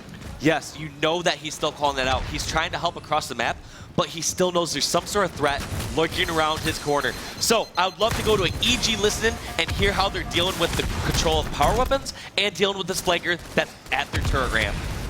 One shot on the plasma. One shot plasma. I shot some flag ramp. One shot, 2 Okay, there's another one plasma. Our helmet rock. One shot, 2 I got him. 100 up. I killed 2. Get ring 3. Get ring 3. Our double still. In their hut. In their hut. Weak their hut. Where'd you down, Snipe? I'm on our VR. I'm on our VR. It was turret ramp. They're rock ramp cloud. Just stay alive, guys. Just stay alive. TJ, don't die here. They're P3 right now. Get control. You can't die. You got Roxy. Yo, ring 3, I think, maybe. They're Rock bomb. Rock Ram. Alright, Baylor. I'm pushing back. I know, I'm getting back. I'm trying to watch you. They're P3 now. They're ring 3. Don't get too weak, Jason. Don't fight that guy. Eric, run away. Eric, come back. They're bomb. Alright. Don't be there. I know. Okay. Thank you. Alright, still their flag. I fell Guys, off. I can go ring 3. We don't have ring 3. We throw 2. I backed up. He's weak their bond. One shot. I fell out. They're rocks. Alright, Play slow. I'm watching it. You guys are carbon. Beat the rocks. Ring 1. They're bond. Guys. They're big rocks. They're combo. They're single shot. Absolute, they're bond. Absolute, they're bond. Slow it down. Quiet down. They're weak. You guys. I fell. Ogre 2's weak. Their health deck was one shot also. Quiet down. I fell. Ogre 2 is their bond. And they're hurt weak. Fake bite. Really weak. They're hard. If anyone has nades. Our jump up in the ring. We're not watching. I don't have help. He's gonna be our jump up on maybe. They're car. We have to work on sitting our BR. We sit BR and shoot them off the Yo, they're P3 right now. Ring 3, I died. They're P3, Eric. You got shots. One shot, they're B. One shot, they're bond. Alright, there's 2 1-shots. Yo, we are just getting them one shots. I got killed by ring, man. They're carbine, Jason. They're carbine. And ring 1. Back up. They're above you, Jason. I hit a guy. They're carbine with a nade. They're above. He's their carbine. They're right above Jason. We don't have the time on rockets. Yo, they're carbine. I think that we can. Rockets are carbine. R3 weak. One shot. I'm pushing. Jason, there's a carbine guy. Tank bite fell ring 2 weak. They're carbine weak, Jason. 3 shots. I didn't hit him with nades. Ring 1. We got him. Ring 1. Half shield. I'm pushing in the ring. I'm pushing. They're jumping window. Behind us. Behind us. One shot, ring 1. I got 2. Still behind us. Rockets still in the spawn. I'm behind that. I can kill ring 1. They're ring 1. Going to spawn. Gonna go to TJ's jump up. Gonna go to TJ's jump up. He's here. Check rocket. No, he ran. Jason, check rocket. I'm pushing up carbine. There's a guy Check rockets. I'm looking. There's a guy under you, Eric. This courtyard. Yo, they're courtyard right now. Weak. Overdoing one shot. Absolute court. And hut. Don't die. He's absolute in the hut, dude. And under the turret, guys. Tom Hut's behind us. Hut under the turret. We're watching the spawn. Yes, I know. They're back. I think he's spawned. Our sniper's not up yet. Ring 1. I'm jumping in the ring. What happened to rockets? I'm dating spawn. They're up. We need help. I'm here. I got him. Absolute the rocks. Absolute the rocks. I am. We're all in rank. Get off. Go back to our base. All 4 of us are in rank. I don't ring on me. Weak. Watch your spawn on. Spawn on. Stay alive. Stay alive, guys. Back up. Absolute. Run away. Our jump up. Snipe should be soon. I got one. Our ledge. Our jump ledge. Don't die. I might get double teamed by carbine. Yeah, they're carbine. I'm looking. Carbine. I have carbine. He's bottom car now. Can we push? We wait for sniper. I got sniper. I have a sniper. Stay back. Chill. In the window. They're down. They're down. I'm down. Stay alive, guys. I'm going back to our fight. Ring 1. They're street. Here, I'm going down in the ring, guys. Okay. Just have one left. TJ, let me snipe for BR. They might have a sniper. They're carbine. Somebody get this carbine guy. They're ring 3. They have a sniper. Fuck. They're carbine weak, Jason. 3 shots. I'm pushing. They're gonna be waiting for that. Above their jump, ring 3. Above their jump, ring 3. Run away. Back up. I'm getting shot. Above their. Alright, ring 3 is above their jump. Roll 2 is sniping. There's nothing weak. Blow it. I can't. I got him. Nice shot. They're jump up. Is he going right? I can't tell. Alright, I'm going back to flag. He's red bomb probably. He didn't come courtyard. I don't think. We don't know. I don't think. Justin, I'm kind of watching over you for the flag. Last time Justin over to die. Mid rocks. I'm running. Back up. Need help mid rocks. I have help, kinda. I'm one shot. He's one shot the rocks. Absolutely the I rocks. can't help you. Okay, that's fine. Sniper. On the flag. I'm gonna get ring 3. Yep, we should be ring 3. If we get a couple kills. They have one rocket, guys, unless they disappear. They're jump up. Call out rockets if you see them. They're bond. Royal's probably still sniping. They're ring 3 sniping. He fell their bond. He fell their bond. I'm hiding the rocket. Nobody's pushing our jump. Stay alive. Our jump. Yeah, rockets are our carbine and our jump. Guys, get those. They backed up. They're bond weak. They're court. Run, Jason. They're bond hurt. They're bond right now. They're P street somewhere. They're trying to melt me. Our carbine. Carbine, kill me, guys. Through the courtyard. And ring 1. Combo. Watch our jump up. They're not there. RP street. I killed the carbine. He came RP street. He's all the way out of combo. Watch other courtyard. You're on your own. 3 on me. Nah, they got me. Eric, I'm watching your team. He's one shot the street. Red bond, guys. Red bond. Pushing ring 1. He's in ring 1 weak. I'm coming with you, Jason. I naded. I'm here. He's above me. He's above me. He's gonna go courtyard right now. Eric is their sniper out. No. I'm nading our pillars. I killed Roll 2 there, though. I'm behind him. They know I'm me. here. He's one shot dead. They're courtyard. They're courtyard. Kill me. They have a sniper on the BR. They have a sniper on the BR. Stay alive. And they're shotties right now. They do have a sniper on the BR. He's gonna be ring 3. Snake bite. Jump up, somebody. Yo, they're flag ramp right now. I'm here. Alright. We're both jumping up. I'm jumping right now. They're bonded with rockets. Are those rockets? No, they're not. They're out. I killed one. I killed Roll 2. That was rockets. No, rockets are out. Rockets have been out. They have been out. Okay, I don't know who that was. They're VR right now. Weak. Cloud's in VR. If you can get those nades. I'm looking. One shot. I got him. Nice shot. They're hot. In their court. Watch another one dead. Watch behind us. Where? Go. They're rocks somewhere. I'm saying who you're holding back. Red court. Weak. And red rock. And they're behind us. In ring clock. They're sniping their flag. Timing their flank. Don't die. Okay. Stay alive. Alright, Guys, this do not number push. for a while. Stop making it get a clusterfuck when Alright, you get killed. they're on the quiet. Quiet. Can we be quiet? Can we please just talk quiet? I think Please this be quiet. I think this sniper's on respawn. I think this sniper's on It is. 7:45 remaining, 25 and 25, neck and neck throughout this entire game. Peaking out on either side, no team wants to lose this game. This could tip the balance between one taking home $30,000 and one taking home $75,000. Everything on the line as we now see 26-26 still evened up. Roy and Lunchbox working as a duo once again, jumping up onto their Snipe Down now, finding two players, ring two. That's going to be Cloud. Cloud will take down Snipe Down and answer back. Somebody else hiding down in ring one. Big grenade comes in, takes out that player. Two people pushing down on Roy in P Street. Can Snakebite somehow stay alive as they take the lead by one kill? Now drawn up, 7 minutes remaining, Walshy. And this is the kind of finals that we expected. The top two teams right now vying for control ring, back and forth. Every single kill is a struggle to get. They are making them work for it, and we just see so much teamwork going on here. Teams boosting, teams telling players where to run, where to stay alive, and where they have help. I have to give massive amounts of credit though to, we heard Towie in the background, coach of Evil Geniuses, stay calm, shut up, move on, we'll get over it. Staying calm and collective, and we now see CLG taking the lead by 2 at the moment now, pushed back by 1. As you can see on the bottom, guys, CLG needs to win this match to force a second series, otherwise they're going to be walking home with 75k at the moment. Still 1 kill. This, everything on the line of this one game, Dave, it's incredible. Yep, 1 kill. CLG has the position advantage by controlling ring, plus they have the, obviously, weapon advantage by holding rockets. Neither team has a sniper at the moment, and just as I say that, I see this weapon in the hands of Snakebite. Let's see what he can do with it. So we got rockets and sniper on the side of CLG at the moment. Snakebite looking to peel some faces as he's scoping in, checking down on that flag ramp. No one there at the moment, throws in a grenade, trying to use it to even get any hit markers and point them out. Another one goes across, just hiding on that rock slide at the moment. Grenade goes across. Will we see a hit marker? No, we do not. So he knows there's no one creeping around the sniper spawn section, jumping up into ring 2. He's got 2 teammates around him, so he can at least push down. But a grenade comes in, and you're going to know exactly where he is as he now backs off. Great play from him. Yes, and he's just trying to find wherever angles he can. EG is making this so difficult to have any sort of snipe angle right now. I don't know if they're waiting for their own snipe to come up, or they're just waiting for the perfect opportunity. Just as I say that, Roy gets his face taken off over by the turret rock, and they're going to either push this advantage or look for the spawn. And that's what Snakebite was doing right there. He turned around to try to see if Roy spawns behind him. What a tiny, tiny gap. He managed to just pinch his face through Still the looking for rocks. potential Roy. He keeps switching his BR and looking at the back rocks. They're not certain where Roy is at right now, and that's what CLG is calling out. They're saying, hey, has anyone seen Roy yet? If you see him on their side, call it out, and we don't have to worry about our backs anymore. However, I do believe that there's a sniper now in play on the side of Evil Geniuses. Dave just showed exactly who it is and where he is. It is Snipe Down sitting over at the opposite jump up, actually over at the opposite hut. But I don't want to switch away from Snakebite just yet. Every single time so far this event, I switched away, someone pulls off a ridiculous snipe. Jumping up onto ring 3, finds a play. He's going to be calling that one out. I'm looking to see if he goes down. 4 minutes remaining and 30 seconds on the clock as we tie it up. 34 kills and 34 kills!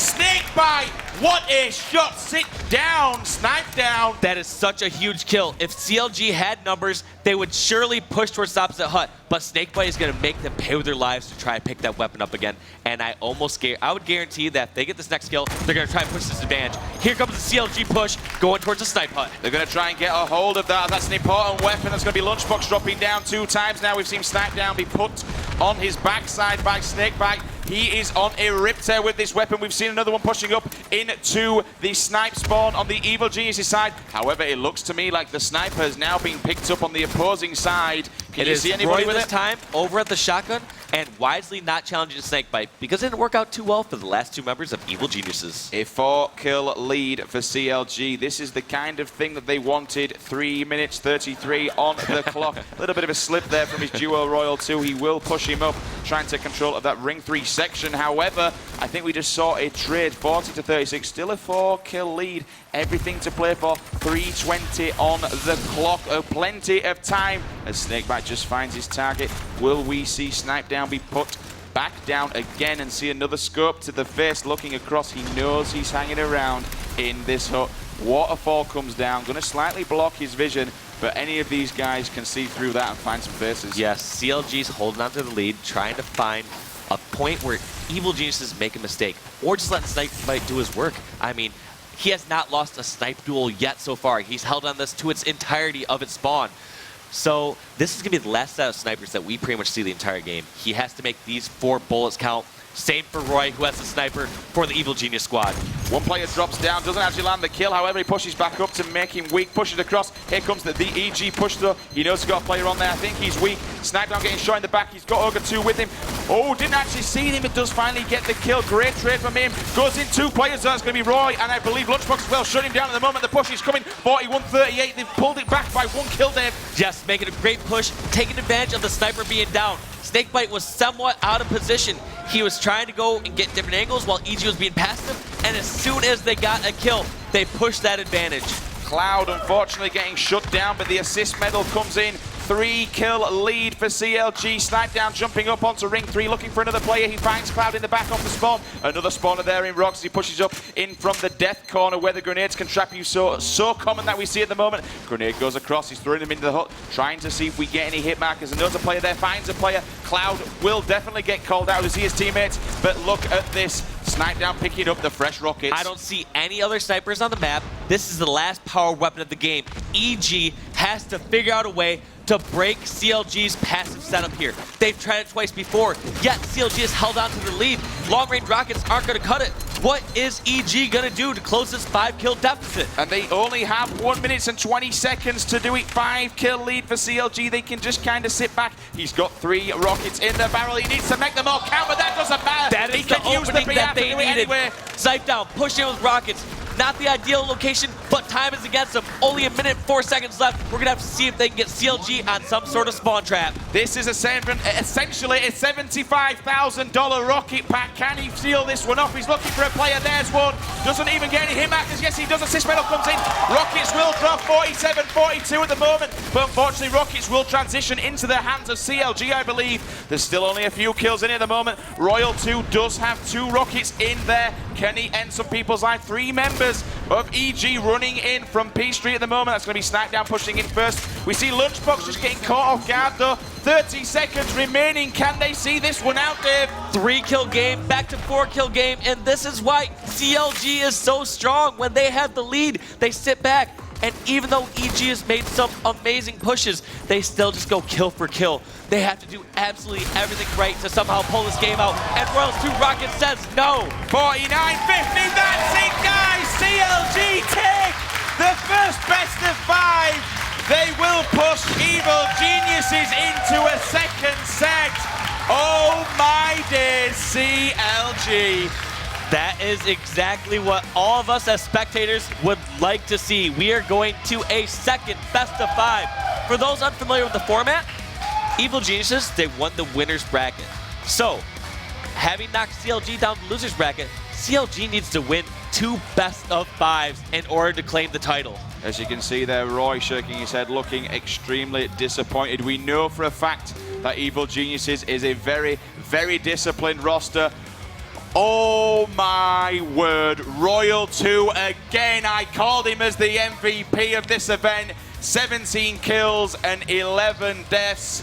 Looking down there, does that kind of speak volumes? Because I have to give credit again to Snipe down. He's also picking up 17 kills. Little bit of a poor performance that time from Roy. However, he did have 14 assists, Dave. Yes, and that just showed how many times they tried to make a push and just went 1 for 1. Roy getting a member weak, one of his teammates cleaning it up, but the whole story was CLG stalling that game out. They had a 4 minutes left or so, and just did such a good job of sitting back. Not once did they press their advantage. They would get a kill or so in ring and just sit back. And that's exactly what CLG does so well. They have these different setups on their side where they're watching absolutely every angle of attack on their side and just cut it off. So even if one of the members of CLG dies, generally an EG member goes down with them. It all could have been so different. We saw Snipe down pushing in with 3 rockets. He fired an initial one, got the hit markers, then someone came in with the assist, showing that team shot again. He did get cleaned up pretty instantly. Unfortunately, no players there, though. It came down and come down to the wire. CLG coming up clutch as ever. What a game. There's no words to describe it. Seeing a second best of 5. This is it now, though. Whoever wins this one walks away with with 75 grand, and they will be raising that trophy above their heads. And you can guarantee that both of these teams want it just as much as the other one. But I've got to ask you, Dave, in fact, before I do ask you that, here we go then. So we saw Team Liquid and Excellence walking away with $3,000 on day one. Then we saw Winter Fox and Optic Gaming. They walked away with $6,000, and Cloud9 walked away with $12,000 on day two. We have seen Denial, who were eliminated earlier on. They're going to be walking away with 15K, so commiserations to them as they lead the event today. But still, 15K is not a bad shout. But look at that drop-off, Dave, from first and second place. One 5-game series essentially could cost you, I believe, is it? I'm bad at maths. $45,000. How many quid is that? How many quid? Probably about, I'd say maybe about 75 grand. I'd say that's about 50 or 60K. That's a lot of money. 50 or 60K quid. That's a lot of quid. Quid. You're a big fan of this quid word, aren't you? Is this the same as buck? Buck. Is that what we say? Quid, buck? Yeah, 60 grand from where I'm from. It's a lot of money, no matter where you're from or no matter how you say it. But again, it's all about the pride. Everyone wants to be holding that trophy, especially Evil Geniuses coming in as the Season 1 grand finalists, not even the grand finalists, sorry, but grand champions. Both these teams, though, we have to, for all of you that didn't know this, both of these teams were in the same place pretty much last time round. We came in to grand finals. Once again, it's a reverse of it. CLG taking on EG. However, this time, it's CLG who come out on top as they push them into that second best of 5. Everyone in here, every fan who's watching around the world, us as well, you know, you want to see a game of 5. You want to see a second best of 5. We've gone this far. I would like to go to a game 10 out of these two squads. And he's more than capable because they're so evenly matched. And time again, we see teams, both players across either side coming up clutch. But I have to give a special shout out to Snipe Down and, of course, Royal 2. Those guys, this event, have been playing out of their minds. Both, I almost want to say the snipers even, but we've seen Snakebite hitting some damn good shots this event. Great plays out of all the players there. I'm hearing in my ear that we have some sort of social. I don't know what we're throwing to you in a second, but take it away.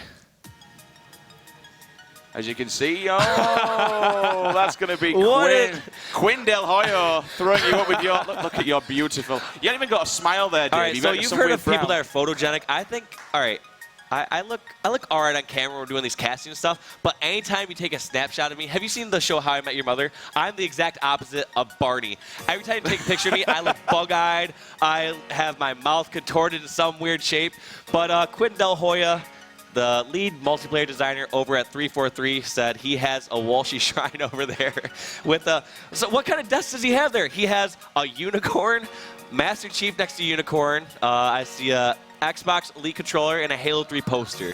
And a picture of me. I'm assuming that's his desktop background. I don't even know if he's watching the stream. That might be his background. Master Chief riding a unicorn. That screams volumes. And I can guarantee you that picture of you there is going to be in some kind of a meme on Team Beyond definitely within the next hour. But probably. Really quick shout out to all the social aspects. Team Beyond especially, Reddit, Halo, HCS live tweets, Halo Esports PD, Halo Waypoint, all the guys over on the forums there, and of course ESN Halo. All the guys have been putting some serious work and effort in this weekend, tweeting out score by score, game by game.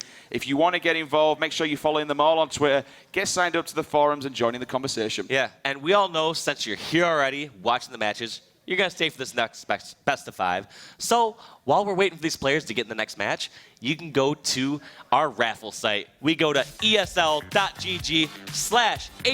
Finals 2, and you can win one of these 3 custom HCS Xbox Ones.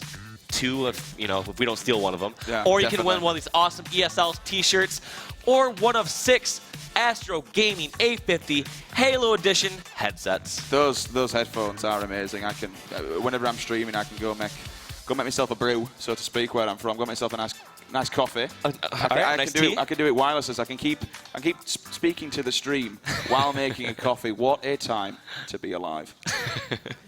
So, second best of 5 then. Who thought we'd be here today at Championship Sunday? Remember, this, of course, is Season 2 Grand Finals. To everyone just joined us, welcome along.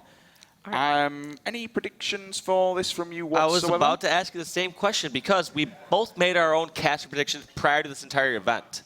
However, I am a big fan and I'm great friends with a lot of players in both these squads. Yep. Specifically like Lunchbox and Roy, great friends with those guys. However, seeing how CLG is playing right now, and if you told me to make a prediction right now, who is going to win the $75,000, I'm predicting Counter Logic Gaming. Ooh, CLG win. That's not that bold of a statement. I mean, we saw them beat EG in this best of 5. They came out ready to play. What's your prediction? Do you think EG can turn this around? I'm not even going to make a prediction. What? You can't just get out of this. No, I'm getting out of it. The amount of times you buffaloed me this week, I'm not even going to give you one. So we're going to bring up, we discussed earlier on, the keys to victory there. Closing out first series, and don't be afraid to change the game pace. Walsh, you run us through them 2 points. Well, they obviously didn't follow key point number 1. If they closed down first series, we would not be here right now. But key to victory number 2 is don't be afraid to change the pace of the game. That meaning, when they're playing against Denial generally a very aggressive squad you want to slow it against. They just took it straight to them. They sped up the game in Warlord CTF, or actually it was Warlord Bomb, and destroyed them. So they need to make the game faster, make the game slower, depending on the situation. And the CLG squad, they know what to expect. They know CLG is going to be slow and passive when they had the lead, and they also know that, especially on maps like Warlord, they are going to be super aggressive, and they need to shut down the key players such as Royal 2. The third point, we don't even really have to go into detail. We've seen exactly what this man is doing this weekend. He is on a complete tear. He wants revenge from Season 1. This time, he wants his hands on the trophy. And to be fair, if they all keep playing just as they are doing, and if they do exactly what they did in the first best of 5, you damn well better believe it that they're going to be holding that trophy and the $75,000. But you know what? EG, they're not known as EG, and they're not known as one of the best, if not the best team in the world for losing best of 5s. These guys, of course, we've seen them many, many a time. And if we take a quick step back, you was there, you were casting to Iron Gaming. Give us a rundown. When EG was put on the back foot by Denial, what exactly did they do coming into the second best of 5?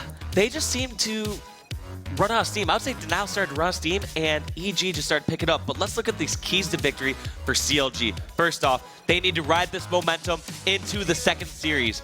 Secondly, Ogre 2 needs to go in that final boss mode. And we've all seen him in his heyday. We've seen him today, still competing, still winning. He needs to step it up here. And lastly, cut off Roy. We saw him in the previous series just being that unstoppable force, dropping bombs. But I don't even know if that's the same case here. We saw Snipe Down being the main factor for Evil Geniuses last series. A couple of things you mentioned about cutting off Roy. You cut off one player, it's like cutting off blood to the heart. If CLG can just shut down one player instantly, but he called it perfectly there, Walshy. We thought at first it was going to be Roy, who's been doing all the damage throughout these games, but he ended up being Sniped Down. Going final boss, then, is that kind of like going Super Saiyan, would you say? Absolutely. It's the Halo equivalent of going Super Saiyan. I like that. The Halo equivalent of Super Saiyan. Well, let's see if he can step up. But again, it's not just about one player either. Let's be honest. All of them need to play their hearts and souls out. There is a total... I actually wanted to say 4 players, but there isn't. There's 10 if you include the coaches. But let's have a look at the players, of course. But it doesn't go the same. You can't be like, they need to shut down Royal 1 this next match. They need to make sure he does not get this game out of control. You can just see someone running in and pulling Towie's headphones off. Right, he's shut down. Looking at the players then, Evil Geniuses, Snipe Down, Lunchbox, Roy and Lethal, Counter Logic Gaming, Royal 2, Snake by Ogre 2 and Cloud. KDs we did see previous. Obviously the snipers with the highest. People in the audience, are you ready for the second best of 5? Here's your best of 5 layout then, guys. It's going to be game number 1, kicking things off. Warlord, Neutral Bomb Assault, Lockdown, Team Slayer for game 2, Warlord, Oddball for game number 3, and then a back-to-back Shrine as we see game 4 and 5. If it's needed, Capture the Flag and Team Slayer. So, Dave, quick thing about Warlord, Neutral Bomb Assault. Obviously, back at PGL Finals, we saw these two teams go up on the same game type in a Grand Finals match. We saw CLG outslay Evil Geniuses by 36 kills, but they didn't do the objective work and they lost. Do you think they'll fix it this time round? Yes, they messed up a few capitalizations where they did not push in and block the flag spawns fast enough. They just got top center first and got too many unnecessary slays. Now, my prediction for the series so far, before we jump in this first game, I see CLG being favored the first 2 games. I see Evil Geniuses being favored games 3 and 4. Game 5, as we saw, was pretty dang close and could be a coin toss. So we'll have to see if my predictions are right, but I'm predicting CLG to go up 2-0 at the beginning of the series, similar to the first best of 5. Tell us then, who are we going to be kicking things off with? None other than Royal 2. He's the one that got shut down. And they got shut down that duo, that Royal 1, Royal 2 combo like we talked about. Shutting down that coach and shutting down that 6 sniper. Here we go then, guys. Game 1 of the second best of 5. Make some noise for both these teams.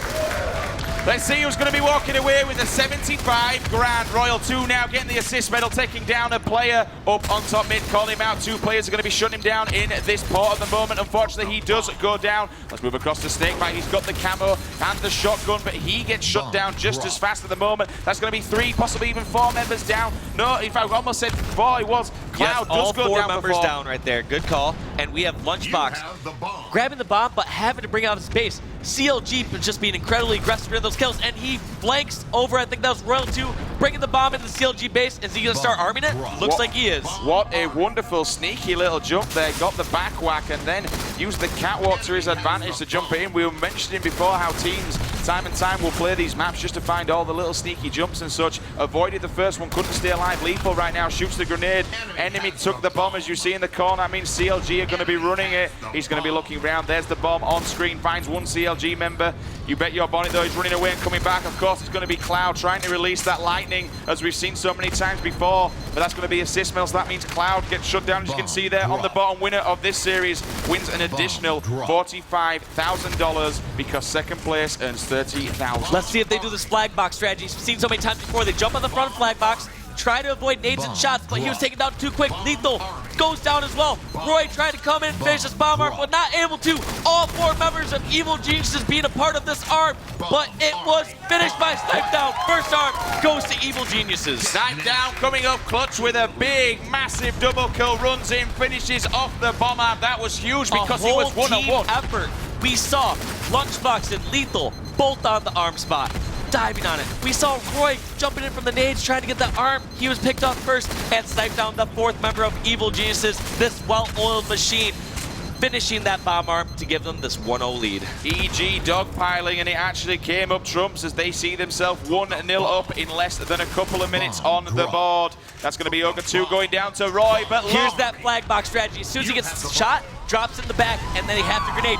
Take it down. But do we have Lunchbox close enough to bring this in? I'm not sure. He has his brother Roy watching top center, but that was Royal 2 who tossed out the bomb. We're going to see if Lethal can toss it back up to Lunchbox. Lunchbox is not leaving to pick up the bomb, because if he does, there's a good chance that CLG will spawn up on the flag. Once again, will we see the EG dogpile? There's a player, that's going to be Roy, who shuts him down. I'm not entirely sure where Lethal was at this moment in time. Grenades going, no hit markers, but a big one comes round, shuts down Roy. Can Snipe Down do the deal again and jump in and finish that off? He does have camo, so he won't want to waste it. Bomb now thrown out of the base by a member of CLG. Wisely opts not to try to be a hero, tries not to single-handedly arm this bomb because he decided to help finish off that player over at the portal. That will give EG a bit more map presence and won't allow CLG to have all 4 down. There is quite a lot of players dead though for EG, as they were 4 down, then 3 down, then back to 4 and 3 again. The bomb is on the move now at the moment. That's going to be Snakebite, who finds one player, whips out the shotgun. Wow, big look at that movement.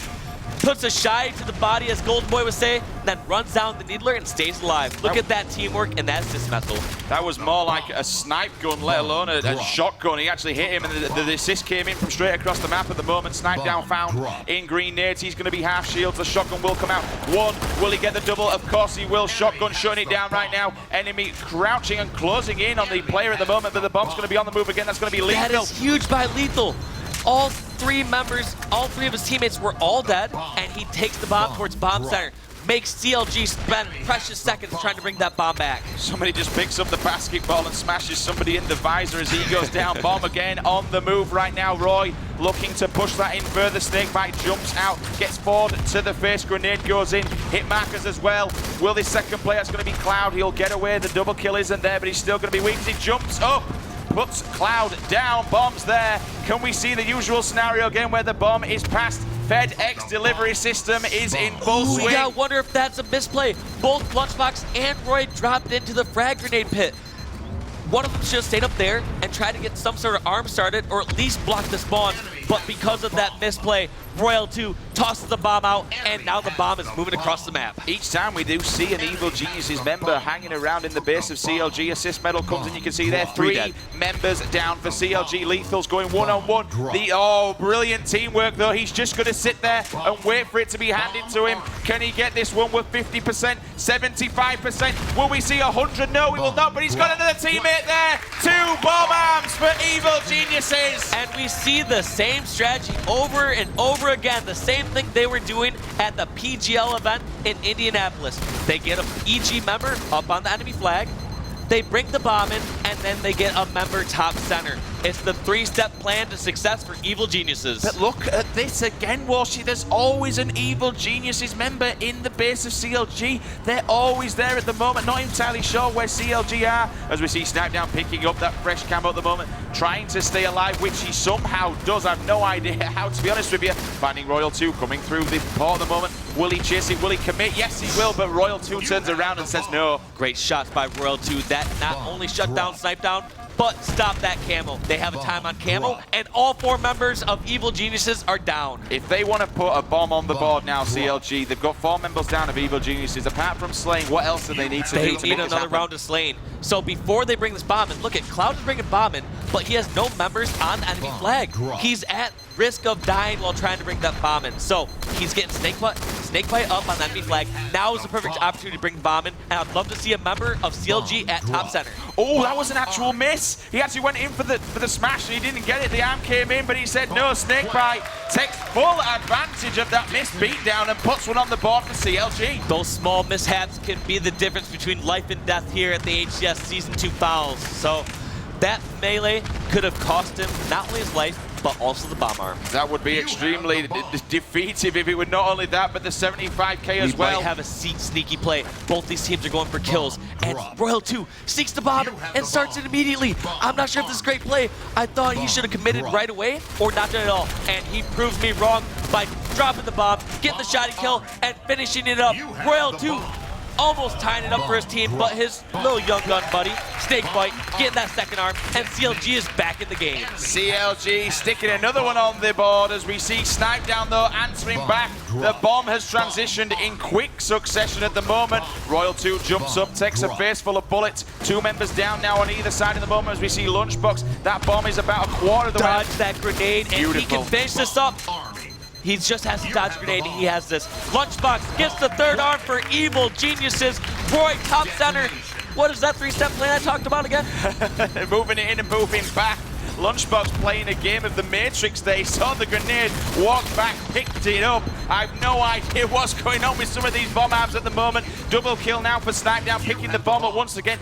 The objective aggression is so real with these guys right now. Yes. What I'm noticing is these teams are blocking the enemy flag spawns. And if they are down in numbers, for example, Snipedown was the only member alive on his team. He decided to move the bomb over to the CLG base. That's going to buy his team time to spawn together and get some sort of map control. Lunchbox we see putting down a grenade at the moment, picking up the bomb as we see walking through. Going to drop that down. Will there be an enemy player there? Yes, he will. Throws the grenade in. That grenade actually didn't go in the base. It went below and it kind of landed on enemy's foot instead. Better play from him, actually. Better placement by accident. As we see bomb comes through. Oh, he missed the beatdown and he says no. Another missed beatdown causes an immediate death. That's devastating because it went from Lunchbox being dead and out of control to now Lunchbox moved the bomb across the map. As we see another person at the moment, he drops, and we find we're going to cross as we see. That's an legendary player at the moment on the bottom. That's going to be Roy. He's looking to try and stay alive as see Ogre 2 jumping in with bomb, drops the ball. As we look, that's going to be Snakebite. Double kill though for Roy, clutching it up. Didn't let him get through the teleporter at the moment. Bomb's going to be delivered. It's in the base. Can we see another EG arm? They're going to be arming 2 people though, dogpiling in. 3 seconds, Lethal goes down. We're going to have Royal 2 there trying to stay alive. I think the 2 members, those grenades are coming in thick and fast. Lunchbox just needs to try and stay alive as he gets shut down with a shotgun. All 4 members of EG went down there trying to get that arm, and we're going to have to see if they pay for it. I've heard a lot of people in the chat and tweets saying they'd love to hear it. CLG listen, we're having a couple issues with that right now, but we can do the next best thing, and we're going to listen with EG to see how they're going to close out this game. After the red. 3-on-3. Inside bottom mid, in yellow shotty. Inside bottom mid, yellow shotty. They have, yeah. Camo's still up. They're not away. Green flag. Bomb that flute. Bomb that flute below you. He's right below you. I can't get him. He's not One gonna shot flat. One shot mid. Alright, Back up. Yep. I got some mid. One shot. One shot our flag. Absolute flag. The other guy's on the I got him. Nice shot. Throw it out. Our health back again. Health back again. Just go. I died. I got to get our health back. 1 on 3. Our ram nades. Behind you. That's last guy and that's spawner. That's last guy. Our health port is far. Okay, just stay alive. Try to stay alive. I'm pushing out. I'm pushing out. Yellow flat. One shot top center. One shot top center in front of yellow. Absolute yellow shot. Our red cloud. I got one. I traded. Our flat. Where's bomb? Down our health port. Their health port absolute. Nice. Another guy with yellow flat. Bomb is down in the portal. Bomb's down in the portal. Alright, slow it down. Calm down. Talk normal. They're not on it yet. Normal talking. Green man probably. Yo, they're in their flag. I'm here, Eric. I'm here. One of our base still. Do not die. Okay. I'm here. I got Royal. I got Nate. Let's get a flag. That's three. Last guy's flag. That's last guy's flag. He's still there, weak. We're taking bomb to the base. I'm leaving him. They're in for Jason. They're going to be nades already. They're nades already. Yep. Good play, Jason. They're ram. They're flying. They're help weak. They're help We're dying. Our flag killed us. Eric and TJ. Jason is just in help port. Get a port. Help port with it. The throwing bomb up to the guy. He's going to be at our flag. Our nades are fighting. Our ramp port weak. I'm getting bomb. One shot there. Help portal. One shot there. Ramp port. I'm weak. Get the bomb out. One shot there. Help port. Our nades. One shot. Clear it out. Camel's up. And give their ramp. I'm going to go for I'm Camel now. He's on it. I can't. I'm dead. Absolute. I got it. Nice. Stay alive. Bottom's in our side. Yo, Neil's a Camel. I need help. I'm here. I'll get him. Where is bomb? I got him. Need a ramp port. Over there. I need a help port. Yellow ramp. Yeah, on me. I'm looking at TJ. He's going to the nade. I need TJ. Go. Weak on me. Yellow nades. I needed him again. I'm watching bomb. One shot row 2. Absolute yellow nades hiding. Where's he going? He's still there. You see him? You have the bomb. Nice. I got one. There's another guy. Stay alive. Stay alive. We have numbers right now. They're flagging their nades. In front of yellow. In front of yellow. Neither our ramp port. He's our nades. One shot. After neither. I might have two. Absolutely. You guys are flying. Okay, you're alone. Jason, you're alone right now. Jason, you're alone right now. Flag row 2. Weak their health back row 2. After the nade. One shot row 2. Their health. Last guy. Eric's nading him. I got another one. 3 dead. He's still there. All dead. I get one is up. Their nades already. I built that. I'm watching ramp. Watch out the ramp. I got him. I might die. He's gonna die, Justin. I have this. Their health. Already in the health pack, Justin. In the health pack. I got it. Their health back. Camo should be on 1. Eric, go for Camo. It should be up. Camo's not going for it. Okay. I got 2. They're in front of green right now. That's shot. Don't die, Jason. Oh, you can't. He's fine. That's okay. I got nades. They're flat weak. I died. They're flat. They're flag. We're dying. Slow down. You're one. And Eric, help you. on me, their needles. He's weak. Have shields. Inside bottom mid. He's inside now. Take him bomb our side. Top center, sir. And green flag. He has a shotty. Our ramp for weak, guys. Yellow nades and yellow ramp. Stay alive. We're going to be on a ramp. Stay alive. Our health on it. I didn't get him. Eric, our health. I couldn't get him. They don't have bomb. They're bombing. They have bomb. That guy was weak. That's finished. Arming weak. I got nade on. Bomb is hurt. I got him. There's 3 dead. Okay. Get to the base. I'm going top center. Okay. Our health port already. They're lying in ramp port. I got a nade. I might get him. Buy me their base. I got cloud. I died though. 3 down. They're held back. They're flying. They're above you. Two guys are flying. And their needles. Yep. One shot. I got him. Still one shot, dude. And they're we need kills. Camos. 45 seconds. Our ramp for cloud. One was top mid. Let's go. We're gonna be on Camo. We're dying. Your last guy. Death Cam Camo. It's up now. Camo's up now. Nade Camo. It's up now. Camo is up now. One shot held back. Nice finish. Snake bites hurt on Camo. Our flag right now. Can't kill him. Our flag right now. Don't die, Jason. Don't die. Going in right now with Camo. You got Camo on it. They jumped out. There's 2 guys there. Still got our health down. They're gonna get it. Yellow ramp now. I left it. Alright, 2 are dead. Still got. Okay, we got 2 on our flag. That's gonna be 3 I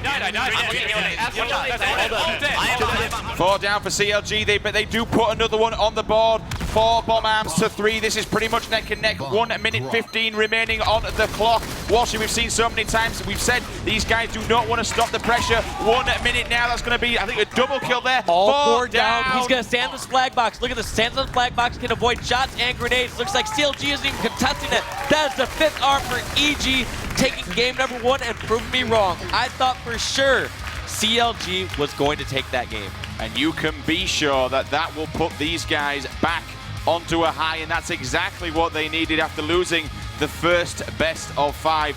They're going to be extremely happy with that performance. We'll bring up the stats in just a second. EG taking game one, something that we didn't actually expect to be seen, and I've got to be honest, what a way to take game. I mean, I saw at the end CLG started to fight back a little bit, but the pure aggression on the objective that we saw from Evil Geniuses was just unparalleled there. Yeah, I'm excited to see these stats, and look at this. They won by 2 bomb arms, but not significantly ahead in slays. I mean, I'm looking at +2, +3, like +6 kills, looks like for EG, and 2 bomb arms. So that is very efficient objective work from the Evil Genius squad. Lethal at the end, clutching up 32 kills, 28 assists, going +1, but more importantly, 2 bomb arms on the board for his team. It's also notable that Snakebite got all 3 arms for his squad. And through a 30 bomb as well. Kills pretty much across the board. Even Stevens, a few more, I think, a little few more assists on the side of Evil Geniuses. Game 2 then, Walshy, we're moving in. Obviously, you have to think here, Evil Geniuses, in their mind, there is only now 2 more games separating them between first place, the trophy, and 75 grand. I don't know what it is about EG, but they sometimes come out strong, and other times you have to back them in the corner to see their full potential. Right there, we saw the Evil Geniuses that could take home this HCS Season 2 Finals and $75,000. But of course, as you see on screen, 4 legendary players in their own right. 4 players that certainly will not make this easy for Evil Geniuses as we approach game number 2 in this second best of 5 Grand Championship match. Lockdown Team Slayer will be your game. We are now on 5, 6, 7 at the moment. We're counting them up one by one, so game number 7 is going to be Lockdown Team Slayer. This one kicks off a little bit slow sometimes. How do you think Breakers this one down, This should definitely play in the favor of CLG, but I was also known to say that about this previous game. The reason that this game type plays so slow is it's really tough. After you acquire a few kills, it's really hard to press that advantage and turn it into more. Because even if you get the positional advantage, something like top BR tower and top snipe tower, if the enemy spawns in bottom blue, there's really no good routes to kill them there, but you can cut off every route that they have outside. So a squad like CLG, you know, are going to mitigate their losses. They're going to, after they have a few deaths, they're not just going to charge out. They're not going to give EG more kills. They're going to slow it down and stall out the game. Let's see if we can stall out the game. I'm interested to see if we can see a repeat performance from Ogre 2. Remember back at PGL how he survived for so long against Denial on that elbow many times, completely clutching up on this map. This is one, guys, where anything can happen. Of course, the game is just kicking up. Won't be a second, and we will get this underway. Stalactites, as you can see on the map there, something extremely dangerous, and we have seen before in times been a game changer with the Environmentalist medal popping up. Sniper rifle will be spawning, of course, in S Tower, and bet your bonnet that will be the sword and shotgun in play as well for these close combat situations. For you personally, what's the best scenario here that you want to see? If CLG want to take down EG, what's the best scenario? Well, first off, best scenario both these teams would love is to have both power weapons and control of Snipe Tower and BR Tower. Ideally, either team would settle for Sniper plus one of those 2 towers.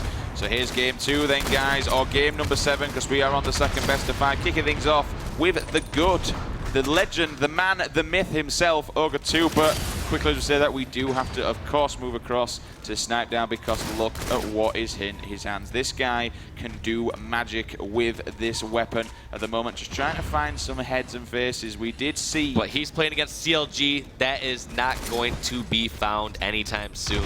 No, they're going to know exactly what he's got. They're not stupid. They're not daft. There's one hiding down just below the bottom left at the moment. Grenade comes in from Lethal, as you can see. Still hunting down Snipe Tower. I can't think for a minute anyone would be willing to poke their head out. However, there's 2 guys actually on elbow. There's one, and takes the first strike. Snipe Down, putting the guy running up from elbow. At the moment, another guy peeking up though. Will we see Snipe Down striking twice? Just missing Ogre 2. Despite getting that somewhat easier kill over on elbow with the sniper, CLG is one of those squads they are not going to poke out and give easy kills. You can tell how they're hiding around, making Snipe Down go in uncomfortable positions to try to get angles for these kills. Looking across the board, Dave, do you see any shotguns or swords in people's back pockets? Are the close combat weapons in play? Ogre 2 is watching the high jump. He's saying, guess what? Our passive setup is, if you're trying to push over at us in Snipe Tower, I have this close range weapon. So he's probably predicting that at some point soon, if Evil Geniuses does not get a couple more kills soon, he is predicting that Evil Geniuses will try to push over towards Snipe 3 with the sword. Snakebite jumping out, and he does right to serve because the second bullet was coming for him, checking underneath bottom glass right now, looking just for another player. Grenade goes in, going to see if he gets some hit markers there. Throws it in a little bit further this time. Won't surprise me if he dropped down to S1 just to check that corridor. Indeed, he's going to work around his way, just looking down on the elbow. No player there at this moment in time. Again, 2 minutes into this game, and only 1 kill on the board. This kind of sets a precedence, 1, to how evenly matched these two teams are, but 2, how slow this game type plays. You know what? I would, since this game type's going so slow, we see how CLG is just hiding in every little corner, whether it's at blue or at Snipe Tower. I want to see what CLG is going to do to try to mount a few more kills. So I want to go to a listen in with Snipe Down and the Evil Genius squad. You need to say it. Who did elbow? Watch out, elbow. I got one. I'm going to go. Cloud is Bottom blue as well. Bottom BR. I'm one shot. Bottom BR, guys. Bottom BR already. Yeah, jumping up, gauge up. I'm going to die. Watch out, this one. Top blue. I'm one shot, dude. They're going to top BR. One shot, top BR. One shot, top BR. Absolute top BR. One shot, top BR. In the right corner. One shot, over to me. I got two. They was here. I killed Cloud in row 2. Snipers up at 31. I'm here with you. We have perfect setup. Elbow. I got one. I died with sword. Weak elbow. Bottom. Are we watching under? Sword down bottom BR. Elbow right now. Go for sword down BR. Bottom BR. Blue, we're trapped here. Bottom and under glass. Eric, sword is down bottom BR. I got one. Absolute bottom BR. They're gone. Sword bottom BR. Bottom BR. Eric, go bottom absolute. He's dead. New sniper is at 31. Get new sniper. It's up. TJ has it. Watch open range. I'm watching. Top BR. I got it. He's up. Grab this side. And S2. Run this back. Full setup of BR. Library gonna get close. I'm coming library. We need help in this guy. Calm down. They have a guy sword. Jason, guys top center. We need help top center. Mid-BR, Snakebite. Watch out. Jump on top center. No, you want top center. Calm down. Bottom BR. Guys, I think top center. And bottom BR. I got one. Nice, Justin. Coming up over there, I think. Watch open range. I killed him. I have snipe control. I got 2. Nice shot. That's still bottom BR. Still bottom BR. Top BR. I'm gonna top BR. He might be up already. I don't know where he is. No, he isn't. Sword is on respawn. Sword is on respawn. Watch open range. He's gonna be up over there. Sword should be on spawn. He might have sword. He might have sword. This wasn't. He does. What the fuck? Nice. He's dead. Yep. Is it off? Yeah, it is. I have snipe. You get back side. Run. I'm running. I got one. I'm watching you. I shot this one. 2 elbow. I'm running. That's I'm one. One side. 2 bottom elbow. Yeah, bottom elbow. Let's get. All right. They're gonna push now. They know Eric's dead. They're nading from elbow. No, back up. Back up. Keep your shields. Let's keep your shields till Eric spawns. Alright, I spawned you. Eric, check sword. Eric, check sword. Check sword. That's 3. I'm watching blue. I got one. It's up. Okay, it's up in 5. Alright, I'm watching low. I'm gonna grab sword when it spawns. Nobody's got low yet, correct? Yeah, I'm watching it. Check it, Eric. As far as I know, they don't have low. Where are they at? S3 in the open. It's still not up. I got it. Stay alive, They're trying to know me. I am. Give that sniper to Eric. Somebody go else. I can give you sword. Quiet. Calm down. Still down low. They're trying to nade me. We're down low. Bottom mid, I think. That's not the way out. One hit, I elbow. One shot, I'm backing up. Play it slow. We have a lead. Justin, I can give you sniper. It's one shot. Absolute S2, Cloud. No, it's fine. No, it's fine. S2.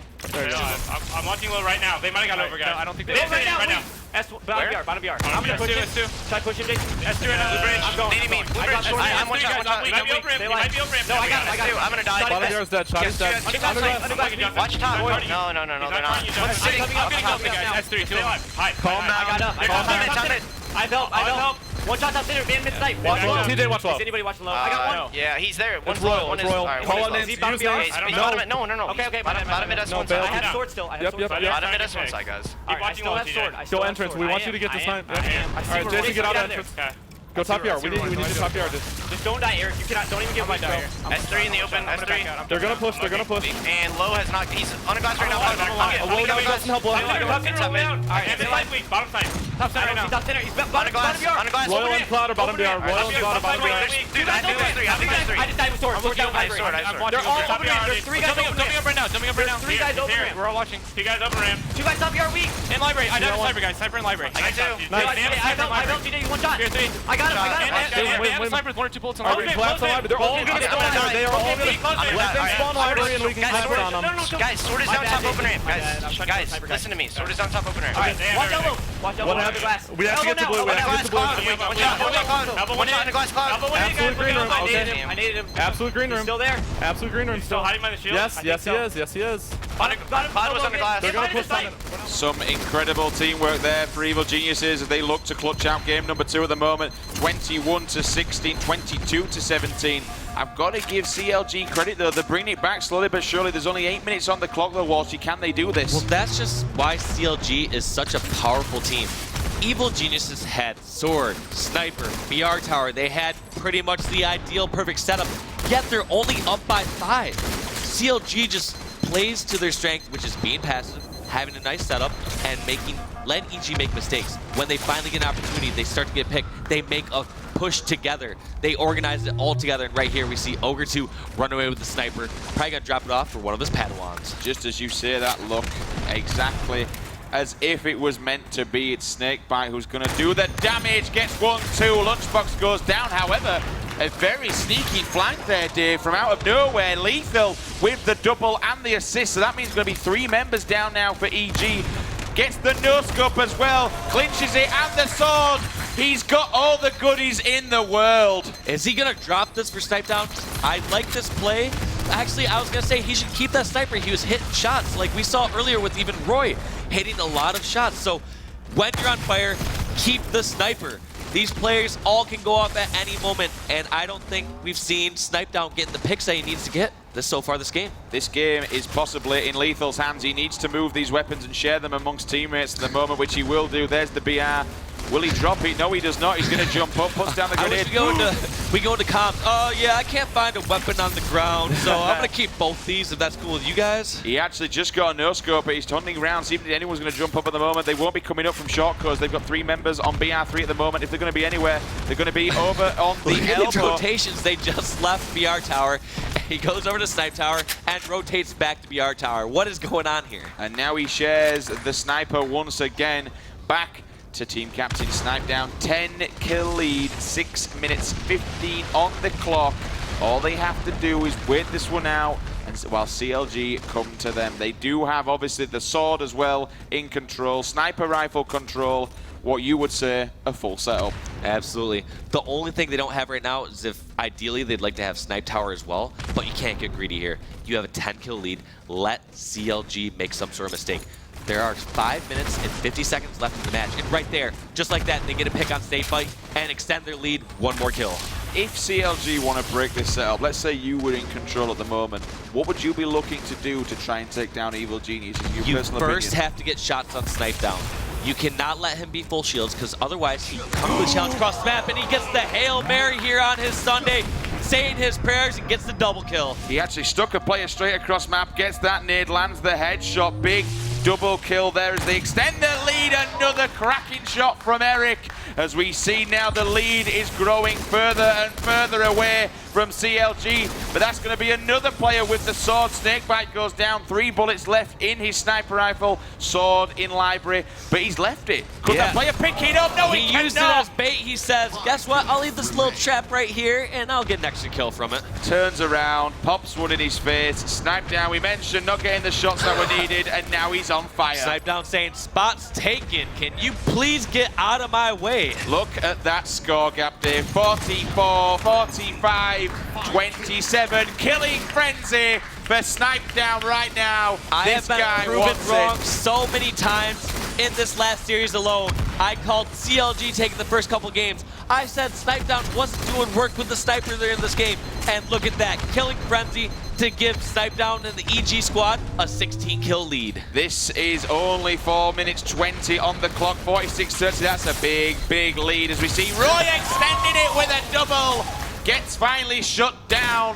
Once again though, Lunchbox, his brother, comes in. 1 more kill to see this game out. When will it drop? Who's gonna get it at the moment?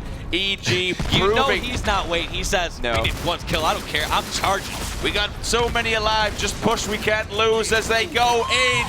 Look at the kills. EG coming back on a tear. They're going to take game number 7 as we take this best of 5 into game 3. At the moment, these boys are all they're going to be thinking is one more game separates them from Season 2 championship winners, $75,000 and the trophy for a second time round, back to back. Dave, are CLG cracking under the pressure? Absolutely. EG are stepping it up, and CLG are not meeting that challenge. Before, at the beginning of today, I remember Towie specifically saying, when we're playing our best, the other teams can't stop us. He says that their best is better than every other team's here's best. And what are you seeing on the stat screen? What I'm seeing on the stat screen, Dave, is once again Snipe Down going absolutely huge. Another 17 for him. I'm seeing 17s quite often at the moment. Lethal now stepping up the game, 15-10. We drop down a little bit further. We've got Roy, 12-6. A little bit of a negative at the bottom, but it doesn't matter. Lunchbox, he's on the top half. Yeah. That is all that matters. But when we look down on the CLG roster, though, David, the blue side, give us a rundown of that. Yeah, just a rough game all around. I mean, Snakebite had control of Sniper for a bit, 13 and 15 performance, but when your team gets beat 50 to 30s, 50 to low 30s, I forgot it was 32 or 33, either way, you're not going to expect anyone to go huge. No, not with a roster like that. I mean, we've got to be honest, they're fired up now. We saw them come out the stocks in Game 1. We saw them come out the stocks again in Game 2. To be honest with you, I think you called it perfectly, Walshy. This is what happens when you back evil geniuses into a corner. The demons that are within these 5 guys is released, and at the moment, they're just going on an absolute tear against this Counter Logic Gaming roster. But it's not over yet. We've seen other things happen in Halo before. There's still everything to play for. CLG are not out of it yet. They're still in the competition. However, they are only one game away from losing $45,000. Well, before we go into this Game 3 of Warlord Oddball, I want to see a couple of these ridiculous snipes that Roy pulled off. So let's go to the screen where he is low on ammo, doesn't fully realize it, and says, guess what? I don't need the zoom, and I don't need the BR to finish off Cloud. Hits that nice no-scope. That was, look at this, absolutely pro-S. When he got a couple of bullets in his BR, you know what? I'll tell you what, I'm out of ammo. Whips it out, bang, back of the net. That's what we like to see from Roy on Championship Sunday. You can't beat a good old no-scope. Especially at this kind of level. That guy's on fire. It's scary. And that's the scariest part, too, is not only was he going off a sniper, not only did we see some ridiculous snipes from Lethal, but Snipe Down was the story of that game. Passing Snipe Down the sniper, going on a killing frenzy, and helping win that game 50-32. As you can see on screen then, guys, Warlord Oddball will be your game number 3 in this best of 5. Essentially, we're actually on game number 8, as this is a second best of 5 CLG coming up clutch and taking the first one in a game 5. If for some unknown reason EG do not see this one out with a clean sweep 3-0, we'll be moving into games 4 and 5, back-to-back Shrine games. Warlord Ball then, Dave, give us a run through how these two teams are going to play out against each other, which could possibly be the final game of Series 2 and Halo 2 Anniversary on the HCS roster. Generally, you're going to see the ball on one of the side flags. Teams are going to try to get the adjacent bases and spawn the enemies all the way across the map away from the oddball. Sometimes they'll rotate the ball, but generally, most of these squads are going to just try to hold some static setup and just go for slays. Slays are incredibly important here. On Warlord, this game type where you get a one-person advantage, you have that one-person advantage for so long because you can cross-map almost every single spot of the map. It's about keeping your nerves, keeping control, and keeping composed. CLG, possibly in line, it's a lot of money, is this, to lose $45,000. You know they're thinking, one game, $75,000. Let's do this, guys, and let's go have a fun time tonight. So we're kicking things off with Lethal. Ladies and gentlemen, the owners make the loudest noise, which could possibly be the last game of today. Lethal throwing some grenades straight across map. Hit markers off the start. Dave, it's going to be an aggressive start as we see a double kill. Stats being pulled up on the screen right now. 140 kills to 149 deaths. Lethal will want to see this Season 2 out with a positive ratio. There were 3 members of CLG down. Ogre 2, the only member staying alive, hiding, and EG has the ball across the map. We're going to see what kind of stuff they can get. That's a huge kill by Cloud, getting that stick we're going to see what they can do. And Roy actually got away with the first camo, so we're going to see what he can do here. It looks like he just missed a... You saw him shake his head on the GoPro cam. He says, come on, man. Why did I not see that? Oh, but he came back. He gets a gift from Snakebite, comes through, gives him a second chance. Oh, but an RKO comes in and takes him down from out of nowhere. He did get lucky at the start, but didn't get lucky in the second. Lunchbox once again. I like that play ball. So what he's doing is instead of trying to rotate the ball and get a few extra seconds, he tosses the ball towards bomb center and just stays alive on this flag. He is just going to stay alive as long as possible and get slays. But he must know that there are 3 members of CLG down. Now only 2 of them down because they just spawned up. I'm not sure if he should be scrapped up time here. If they want to beat CLG, they need the slays. This could be all 4 down if they nade this green nade pit. Ball holder medal comes in. How does one player like that throw a ball out, then go and recollect it? This speaks volumes right now of the teamwork of Evil Geniuses. We're hearing a lot of support from the crowd. I think we know who they're going to win at this moment in time. Lunchbox going objective, which is a strong thing for him. We do see it quite a few times, but generally he's one of their biggest players. One player on the EG squad as the objective player, it would be Lunchbox. But he's a jack of all trades. He can do slaying, he can snipe, he can run the flag, hold the oddball. He can do it all. But 3 members of Evil Geniuses down. CLG has their work cut out for them. They need to get a full setup, and they need to rack up massive amounts of time. We've just hit 10 minutes remaining on the clock. CLG need to get some serious time on that clock and get back in the game at the moment. Roy just missing the play as we go through again. Throws the beat down, but didn't hit anyone at the moment as the ball will push up. The Sentinel beam comes down from below. Snakebite, but unfortunately doesn't see an enemy player as we see Royal 2 now. But that ball at the moment is just being left to his own devices. He's just getting a bit of time on there. Yeah. CLG did a good job closing the gap a small amount. They got 23 seconds, but it's nothing compared to the massive 80 seconds that EG racked up at the beginning of the game. They have the work cut out for them, but they're at least starting to make strides forward. But look at this aggressive push. In comes the Evil Geniuses that we all know and love. Severe aggression, severe teamwork now. Grenade comes in, dodges it. I don't know what it is with him and Lunchbox, just been able to matrix out of grenades. 90 seconds on the clock to a mere 23, 9 minutes. Look at this setup though, so you can see it from Roy's POV. He has Lethal over at the yellow flag. He had one of his teammates over at the green side. That means all the opponents are going to be spawning all the way across the map over at blue base. They really want this game. They've hit the 100-point club, 107 to 23. What a deficit. They really want this 75 grand at the moment in time. It's looking like it could be theirs. If they don't take Roy out, Roy and Lunchbox going full-blown objective. Finally, someone shuts him down. But CLG, they really need to get that ball and get back in the game. Yeah, not once has CLG had a full setup. Yeah, we saw one time where 4 members of EG were down, but in the process, EG took down a couple members of CLG. It's just been a complete slaughterfest over on the EG side. They've been winning all their battles, been doing everything they need to, and grabbing ball time when they can scrap it up. 113 to 38, that is a big gap that need to get it, but they are working some time back on the board now. 8 minutes 10 remaining, all the time in the world to make something happen. And here we have Roy pushing in now, looking for that player. He knows he's there. Royal 2 is going to be one shot down, but he hides away. Finally does get taken down. I'm sorry, but Roy says no. Snakebite one top mid as well, just putting shots across people. ICU medal as well for the double kill. That's a big kill from him. That's enabling to And here's the setup that we're talking about. Look at Roy is holding the yellow flag.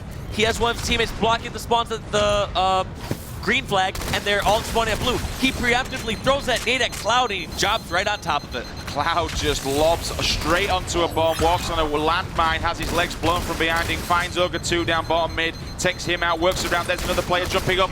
Another double kill for Roy. This is a massacre right now, Sims. Not the kind of matchup you expect to see in the finals of the HCS Season 2 event presented by ESL. This is going to be a good one because they're on the grasp of losing 45 grand.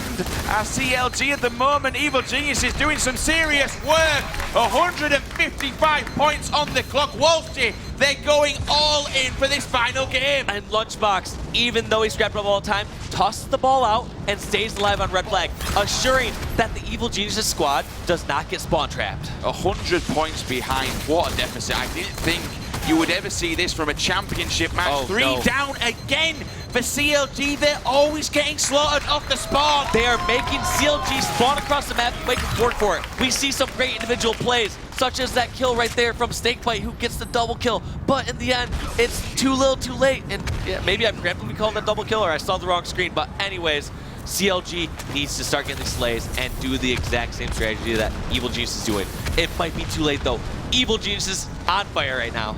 They have a massive, massive mountain to climb. Not even a hill. It is a mountain indeed. However, the time is going up for them. Will they hit the 100-point club?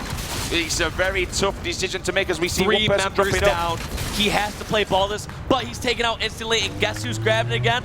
Lunchbox. The Loy box. It's going to be the Roy box, Loy, whatever you want to call him. The twin duo themselves doing some dangerous, dangerous work. They're about to reach 175. Look at that spread across the map. From Snipe Down's POV, you just see all these members of Evil Geniuses swarming the adjacent bases. They don't ever push the opposite flag. Right now, Snipe Down is on yellow flag, and they will not push green flag so that they can continue to spawn there. Here we go then, 190. They're just 10 seconds away from $75,000. Can they see this one out? Ladies and gentlemen, that's gonna be it. Evil Geniuses are your Halo Championship Series Season 2 Grand Champions. That was incredible. What a way to go out on top. Not only did they get taken to the second series, but they dominated that second series in convincing fashion. A 50-32 win on Lockdown Team Slayer. A 100+ second deficit on that Warlord oddball game. It is no doubt who was the top Halo 2 anniversary team that we've seen over this past year. What a way to end the series. What a way to end the tournament. We hear the people making the noise. Round of applause for both teams, please. We also... Absolutely incredible job for everyone. We see Lunchbox, his brother Roy putting his arm around him, followed by Lethal and Snipe Down. We gotta go hear what these guys are thinking. Clutch, can you take it away, please? Thank you very much, gentlemen. Congratulations, Evil Geniuses. You are the best at Halo, and you're taking home $75,000. Overall, a great performance coming from CLG. They really made you work. What was the divider? What was the difference from the first series to the second series? The biggest difference was mostly communication. We felt, you know, things were rushed in the first series, especially in the last game. Things got really hectic, but we kind of slowed it down. We stuck to our game plan, and we played like we do at home, and it worked perfectly. How proud of you are your team right now, and how significant is this Season 2 win? Well, this was the biggest tournament of the year. It's the biggest tournament we've had of this whole Halo 2 anniversary title. So this tournament was everything. You know, it culminates all of our other wins, and it validates our team. What's next for Evil Geniuses? Halo 5.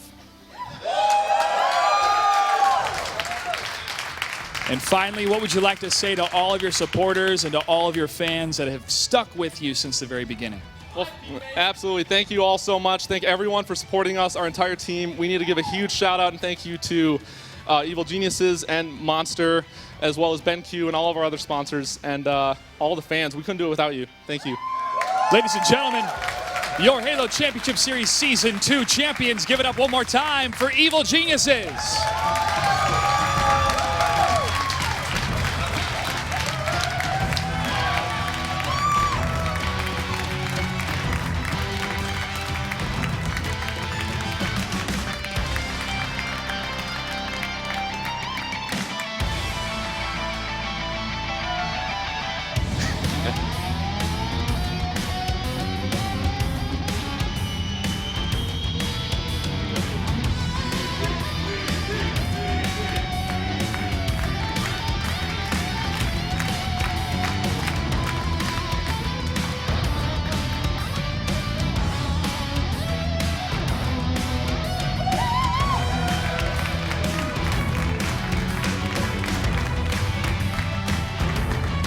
There you have it, folks.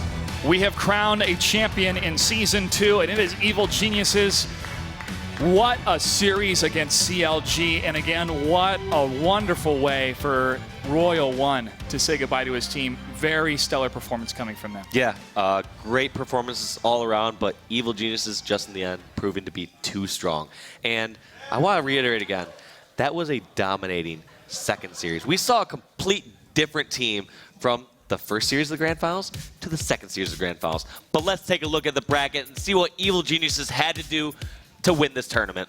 Kicking things off, winners bracket round 1, and an unexpected 3-1 to Team Excellence. Excellence taking a cheeky game off there, which we certainly did not expect as they moved on to the winner semis. They took down CLG in a victorious 3-1, moved on to winners finals. Denial Esports took them with game 5, beat them 3-2, and then into the grand finals. We did see a 3-0, but of course we saw game number 5, which CLG managed to clutch off them, and obviously took the win and became your Season 2 grand champions. You really hit the nail on the head, the difference from the first match, or the first series to the second series. And Towie said it was communication, and that communication's really made the difference. And to go down from 0-2 at the beginning to tie it up, but then fall, and then in the second series just clean sweep it. This is the top-notch play that we expected from Evil Geniuses. And honestly, to stay cool under pressure. You have to imagine the amount of pressure they've had all season long to be the best. They proved they were the best over and over again online and in the 2 LAN events, but they've done it one more time where it really counted in the finals. It just had to be a roller coaster of emotions there Definitely. for them throughout that last series, going down 0-2, like you said, winning the next 2 games, getting their hopes up, and just being crushed again to the second best of 5. They just had to do it every time. Every time.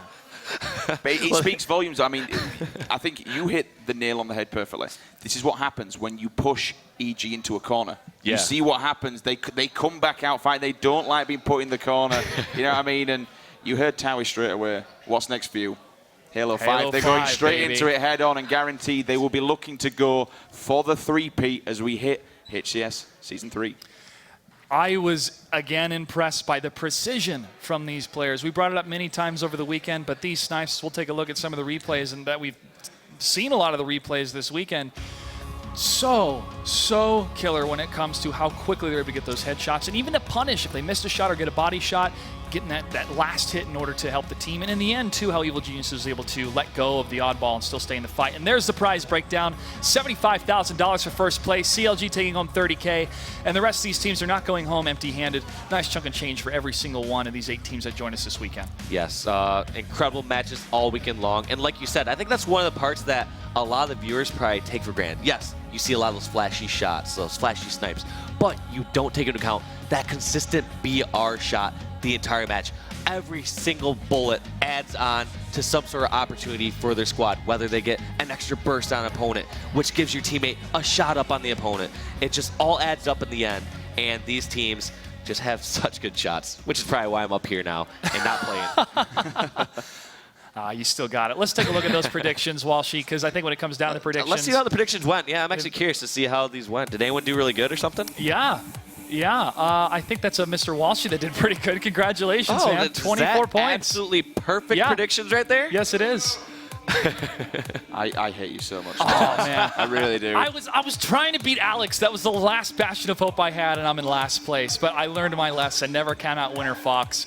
All these teams did a great job, and we're looking forward to see how they're going to perform in the next season as well. Sims, you didn't do half bad. No, I didn't come bottom, and I didn't. In fact, I didn't come bottom, so I beat Alex. So I'll take that. I came in the top 3 amongst casters' predictions. So I'm gonna say that's my highest placing ever in Halo, top 3. We'll take that one. We're gonna go for it. So I just want to reiterate that my predictions 100% perfect. Yeah. God, you love it, don't you? Great job. You love it, I love it. You love it so much. Let's take a look at some of these replays. I want to take a look at the Royal 2 triple kill first. Again, this is why these guys are professional. You take a look at how difficult sometimes it is just to even play under this pressure, but to perform so well. Roy, Lunchbox, I mean, the entire EG crew was able to really perform in the moment that they needed to. And then also just how they were able to stay cool under pressure here. Walshy, break this down for us. How difficult is this? This was the first flag attempt for Evil Geniuses where they could have taken the lead. Royal 2, the only member alive over on the Snipe Hut side, gets the double, ends up finishing over a triple kill and shutting down that cap completely. We had a lot of replays we got to analyze. Sims, did you have any favorite moments overall for this entire weekend? I think it was, without question, the triple kill from Snipe Down that we saw on Shrine. That was absolutely disgusting. The one that we saw up on main stage earlier when we were discussing it. How you trust in your own shot, because we mentioned it can be such a game changer. He went in for the scope in when he could have had the BR. He could have died. It could have transitioned into the enemy's hands. It could have been an extremely bad play, but instead he turns around, the tiniest of tiniest gaps. And not only that, flying through the air like Superman, pops a guy in the head, looks straight up, and finds just a visor poking out. And that level of Halo, I mean, between him and Royal 2, for me, definitely this weekend's MVPs. We have a nice little announcement that you gentlemen talked about, or the people at the desk talked about a little bit earlier, and that is an invitational event happening Friday, August 7th in Cologne, Germany during Gamescom. It's the first official Halo 5 Guardians pre-launch competition. You can watch it live on twitch.tv/Halo, and we're inviting 3 European teams and 1 North American team. So hopefully the Europeans can represent their scene well. Sims, I know you'll be watching.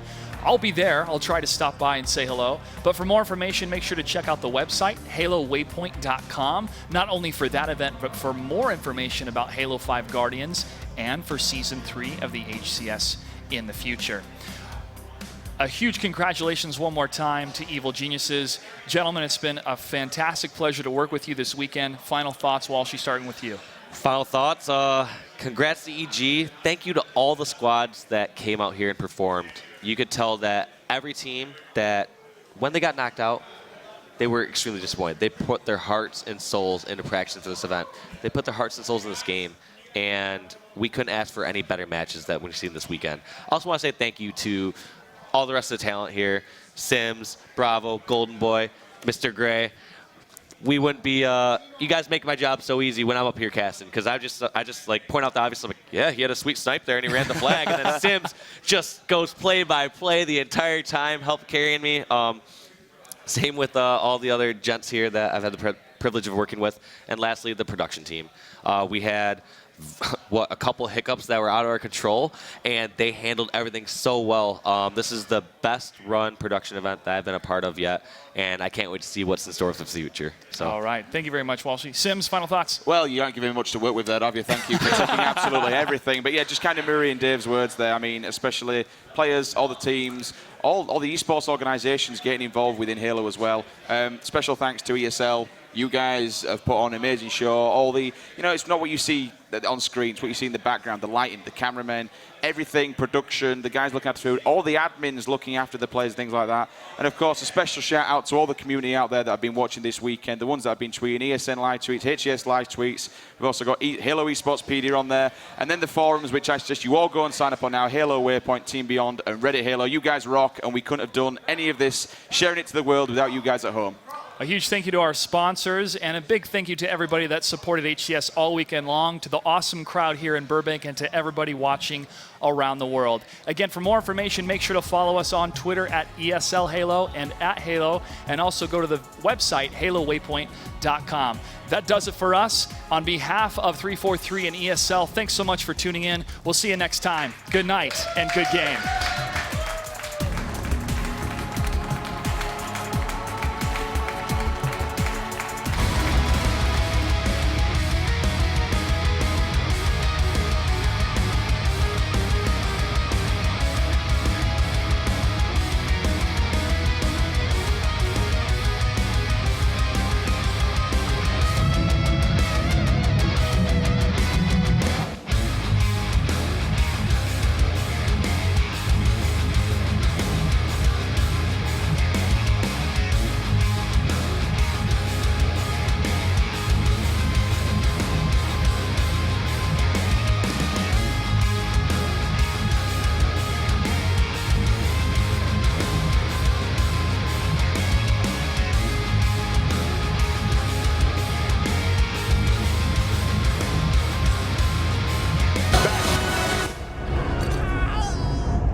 Thank you.